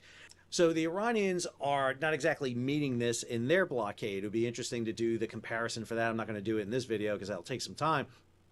But whether or not the Iranians are meeting all these criteria, I think the humanitarian one may not be being met because, again, we haven't seen a lot of food shipments coming into this region through the Persian Gulf, just that category alone. All right, so how does this blockade work if you're the United States? Well, we know how the Iranian works by diverting here north of the traffic separation scheme. You have to go through the checkpoint into the Persian Gulf and out, and that is monitored by the IRGC, the Islamic Revolutionary Guard Corps. The U.S. is probably going to operate out here in the region just below me. This is outside the Gulf of Oman and the northern Arabian Sea. Now, I talked about this in an early video, I'll link up here for you, where right after they sank the Iranian frigate, I said, why are the U.S. not stopping Iranian ships coming out? And I think there's two reasons for that. Number one, they didn't think the war was going to last too long. And so therefore, they didn't want to impede shipments and get involved in that. Plus, I don't think they had enough assets in place to do both the offensive mission and the defensive mission. And you'll see what I mean about having the right forces in place. Secondly, again, I think they were concerned about making sure there was a flow of oil out and using that Iranian oil to kind of backstop the shortage of oil on the world marketplace. Because again, they all assumed this war would be over quickly. And when you have officials in the U.S. government talking about this can go on for months, well, you got to change it. So now they're directing this focus on economics. And with the breakdown of the ceasefire, this seems to be the next logical move to try to get the Iranians back to the table. So they're going to start targeting Iranian vessels. Again, I talked about this like in week 2 doing this, but now they're going to do it. And what they'll do is out here in this region, they'll target those vessels. And a couple of key words were in that statement that came out. They're going to divert, interdict, or capture. So if they start capturing Iranian vessels, you're going to need platforms in which to do that. Back when I talked about seizing ships, those assets were not in place. I'm talking about the USS Tripoli Amphibious Ready Group, based on an amphibious assault ship and 2 amphibious transport docks. This unit has all the helicopters, vertical takeoff, Marines you need to start taking down commercial ships of the Iranian Merchant Marine coming out. Add to it, you have this vessel, the USS John L. Canley, which is out there, which is an expeditionary support base. Team this up with the Amphibious Ready Group, gives you a big deck vessel you can use. You can increase your range across. And now you have vessels that could stretch across the entire northern Arabian Sea and Gulf of Oman and start taking down vessels. And one of the things I saw a few weeks ago was a call that went out by the Navy Reserves for what are called SSOs, Strategic Sea Lift Officers. These are U.S. Navy officers that have merchant marine licenses. SSOs would be really useful to have so that if you go on board these ships, you can seize them, use these crews to sail the ships to port. Now, I got to warn everybody, there's some danger here with this operation. Bloomberg ran this story over at G-Captain. Repeating Venezuela blockade move is far riskier bet in Hormuz, and I agree with that. So when the Navy was taking down, along with the Coast Guard and the Marines, were taking down the Venezuelan tankers, those were commercial crews on board. If you have an Iranian vessel sailing from Karg Island, how do you know that the IRGC, the Iranian military, are not on board or they've booby-trapped this vessel? This is a much more dangerous operation. You don't need the U.S. Coast Guard to do these boardings because you're not enforcing UNCLOS and stateless vessels. This is an act of war. This is a war measure act. So you're doing this. So you can do this with Navy and Marine forces. However, you got to be extremely careful. What if an IRGC member has guns on board that can shoot down helicopters or man-pads, man-launched portable anti-air defense systems? You can sail the ships from the capture region up here in the northern Arabian Sea all the way down here to Diego Garcia down in the central Indian Ocean. It has a large lagoon in which you can basically hold a ton of ships in. I mean, it is massive. You can put dozens of ships in here. I've been there, so believe me, you can fit a lot. We used to have a lot of ships in there for the afloat prepositioning force, so you can definitely move them into this area. Where this becomes extremely complicated is not the Iranian ship loading oil at Karg Island coming out of the Strait of Hormuz and the U.S. taking it, and yeah, we have the whole issue with military. What if it's a Chinese vessel with a Chinese flag and a Chinese crew? How do you handle that? Now, what we have here is competing blockades. Iran is competing with their blockade, now the U.S. This is all measures to try to bring both sides back to the table in Islamabad. I'm convinced of that. That's exactly what they're doing here. I don't think they want to seize any vessels. I think they would much rather get to the table, negotiate out, and open the Strait of Hormuz without coming to action. But it's going to require this. Add to it, the U.S. has other assets coming into place. The Boxer Amphibious Ready Group is streaking across the Pacific. It sailed from Hawaii last week, so it'll be in theater in about 2 to 3 weeks. Plus, the U.S. is moving other assets from 7th Fleet into the area. The USS Bush just arrived in the Mediterranean, so it's in theater. So a lot of forces going in. Now, there's other variables here that can also be done. The one that's probably the most kind of crazy here, and the one that the U.S. and everybody needs to be worried about, is our good friends down here at the Bab el-Mandeb. Cheers. The Houthi, if the Houthi jump in. Because if the Houthi come in, that's going to jeopardize all those tankers coming out of Yanbu here, and that creates a whole new problem. So again, this is creating a lot of issues that we need to be aware of. So competing blockades, last time we saw competing blockades in a war was World War I, World War II with the submarine offensive. I'm trying to think when we had other competing blockades at work here, and I'm coming a blank here. That's probably the one. If you think of one, put it down in the show notes. I'll put a pinned Q&A down there. Please let me know if you think of one. But man, this is going to be something to watch, and I'm not exactly sure what happens next. If you can, support the page. How do you do that? Well, you can give it a thumbs up, you can share it across social media, or you can hit the super thanks button down below. You can subscribe and like, hit the bell, or head on over to Patreon and become a monthly, yearly subscriber. Until the next episode, Sal, sign off.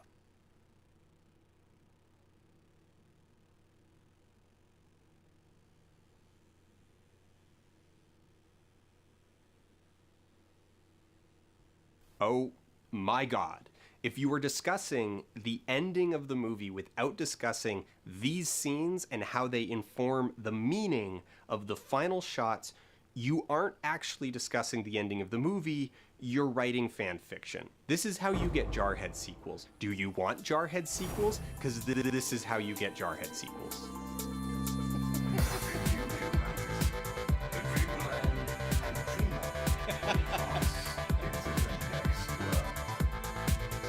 This makes me cringe. It's embarrassing.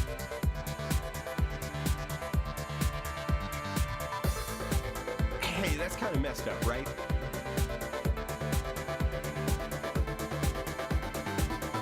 Love being a Marine. Hoorah. The Iraq War was never possible.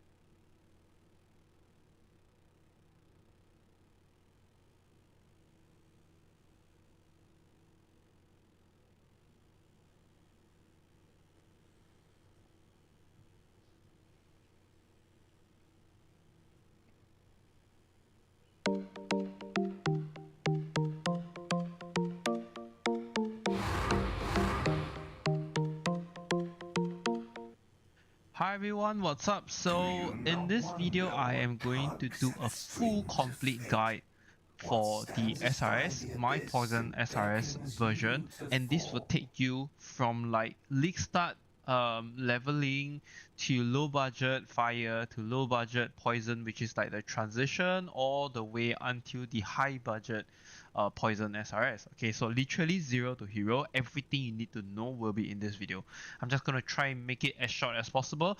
The POBs and all of the Google Sheet links will be in the description below, so you can just go there and find out yourself. If there is anything, feel free to come to my Discord and chat up or ask anybody in the chat. I'm pretty sure anyone there can help you. Otherwise, I'll try to reply as much as possible. But yes, it has been a while since I actually posted this. There are a lot of changes regarding this. I feel it's actually more powerful than before for some reason, even though the Awakened Gems are gone. But the changes of like imbue and the minion damage and stuff, the new gems, whichever is guiding and helping it, it's kind of like a there's like pros and cons to it. Alright, so I'll go through most of it in this video right here. Alright, and first up is the Google Sheet. Fortunately, luckily, it is still here, not like the previous Google Sheet we had disappeared. I don't want to talk about it already. And I am changing things up a little for all of my builds. Alright, even in future, if I do any extra builds or whatever, like I am only going to include one POB for it, and the POB is going to show you everything. Alright, so yep. You can see over here, maybe I can just change this to above so that it's easier for everyone else to view, I think. Like, yeah, I think this is better. Alright, so same, you can click on this link, it will bring you to this sheet right here, and this sheet is basically only for the high budget. I will only include things that are you're gonna use it for the high budget. Alright, even in the transition, everything is here also, so you can copy this over to your own spreadsheet and then obviously take whatever that you have already purchased. Okay, and of course POB is here, so yeah, feel free to just copy into your path of building. There will be a POB here also, so you can just click it. All in all, this is the high budget build, and it costs about 190 at the moment. Okay, at the moment I've tried to reduce it as much as I can to be more affordable to play, and this build can literally just do anything in the game. Yep, anything in the game. But whether is it how efficient it is, it really depends on the contents that you're doing. Like for example, if you want to do Legion, then probably this is not the build. It's not efficient. If you want to do like Breach, this is not exactly. It is okay, but it's not the best. It's not fast enough, but it's good. It's good enough to actually do the content. All right. So yeah, for all we know, minions are always more of a bosser build, the very tanky bossing kind of build. So yeah, here we go. Okay, and everything you need is here. How much it costs roughly, what you need to know to craft the items, what are the items that you need to purchase. There's a subtotal here for the stuff. These are all estimated value, including the skill gems, so please feel free to take a look at it. Alright, I'm not going to waste any more time. When you go into the POB, this is what you actually see. You'll be redirected to the high budget first. So please go straight to the low budget if you are starting off, and if you're late starting, obviously go to Act 1. Okay, you can see from the drop down here, I have every single thing, all the skill trees you need from Act 1 to Act 5, because this is like where you start off the league, maybe in 3.29 next time or whatever. You're gonna use this, alright, and then you can basically take the compare to see what you need to take next, blah blah blah, so on and so forth. Alright, Act 2, Act 3, all the way until Act 6 and 210. Okay, this is what you will need to path towards to. Right. Of course, when you are doing this, please kindly change to like the low budget as well. All of them, like in your skill gems and items, please change them. Right. So, yep, your skill tree is all here, and I'm gonna start talking about the low budget first. Okay, for the low budget, on the Fire SRS, this is like when you are starting off as a league starter or when you're trying to level it. I only put it at level 90 because I think this build is actually good and tanky enough to go all the way to level 90. You will hardly die even when doing like raid maps. Right, so it's really good. It's really good, trust. Okay, so low budget. This is the skill tree. One difference that you probably see.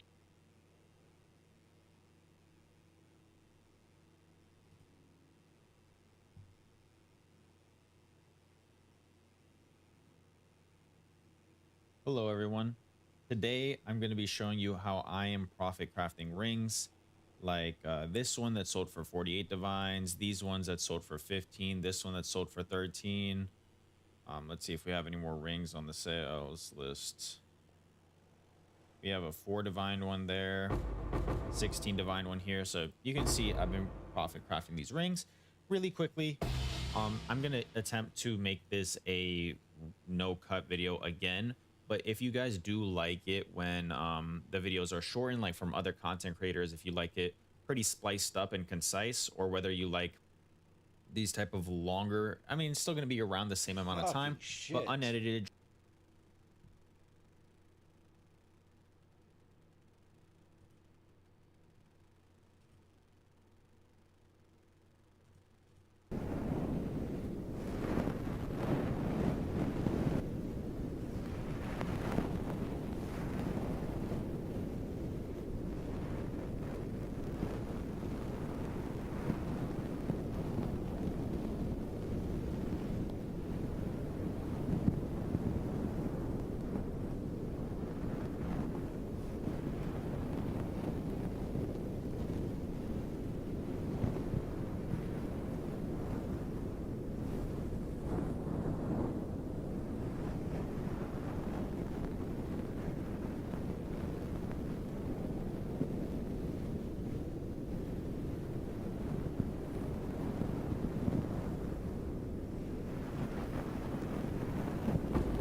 fucking shit!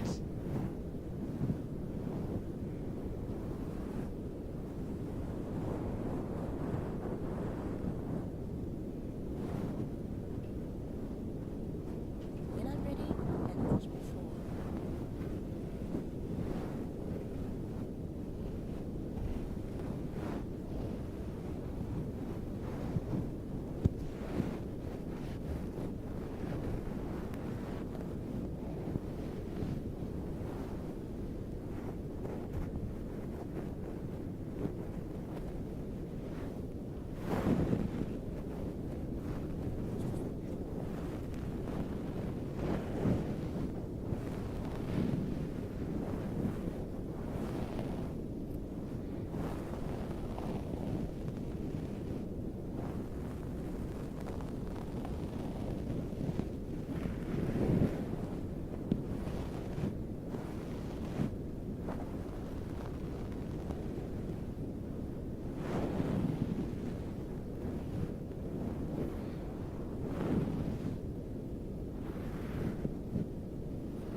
So be it. Keep your precious sanity, my agent of chaos. You shall serve me whether you like it or not. I'm not going anywhere.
beginning.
get rid of the exile. I am you.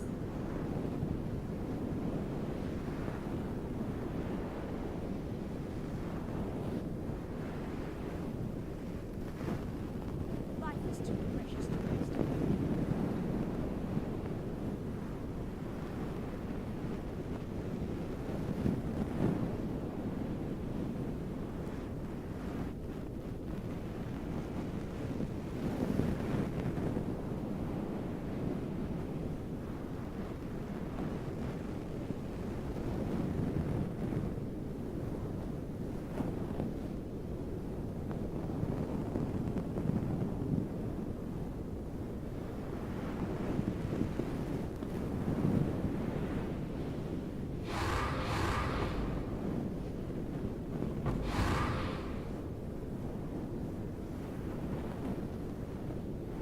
Nothing you do matters. The dream will end, and the dreamer will pass into the next world.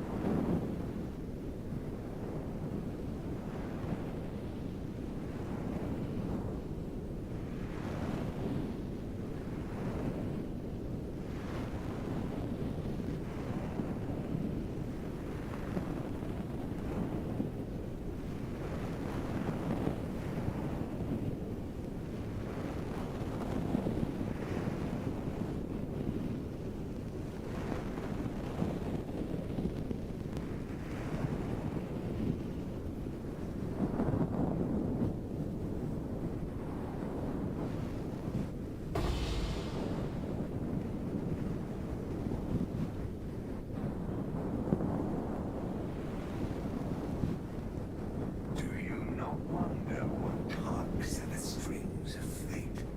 What stands astride the abyss and beckons you to fall?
or not, I'm not going anywhere.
stop moving.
Now, one final thing that I did want to talk about real quick is crafting system will not only allow you to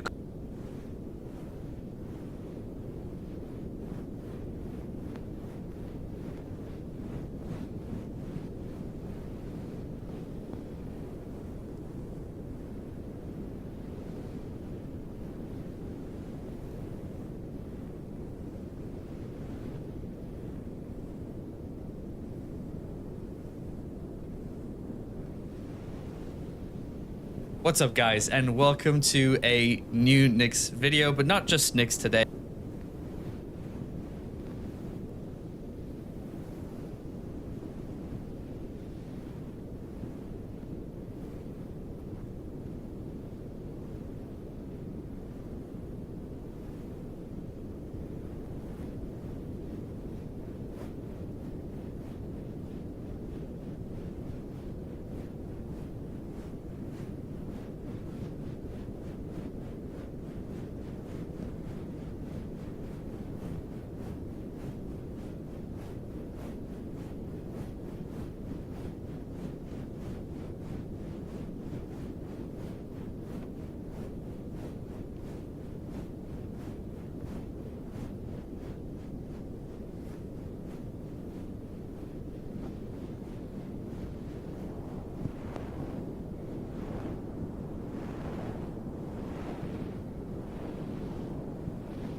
relics once opulent ruin conceals the sins of a former line.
can't do this just yet.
You are not conquering the Atlas. It is conquering you.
Can't do this just yet.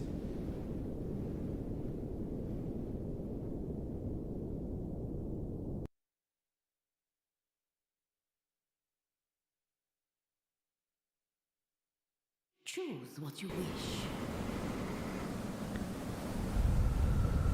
Your heart's desire. salvation to be found here, only the gradual undoing of all that you are.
Didn't even break a sweat.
You live to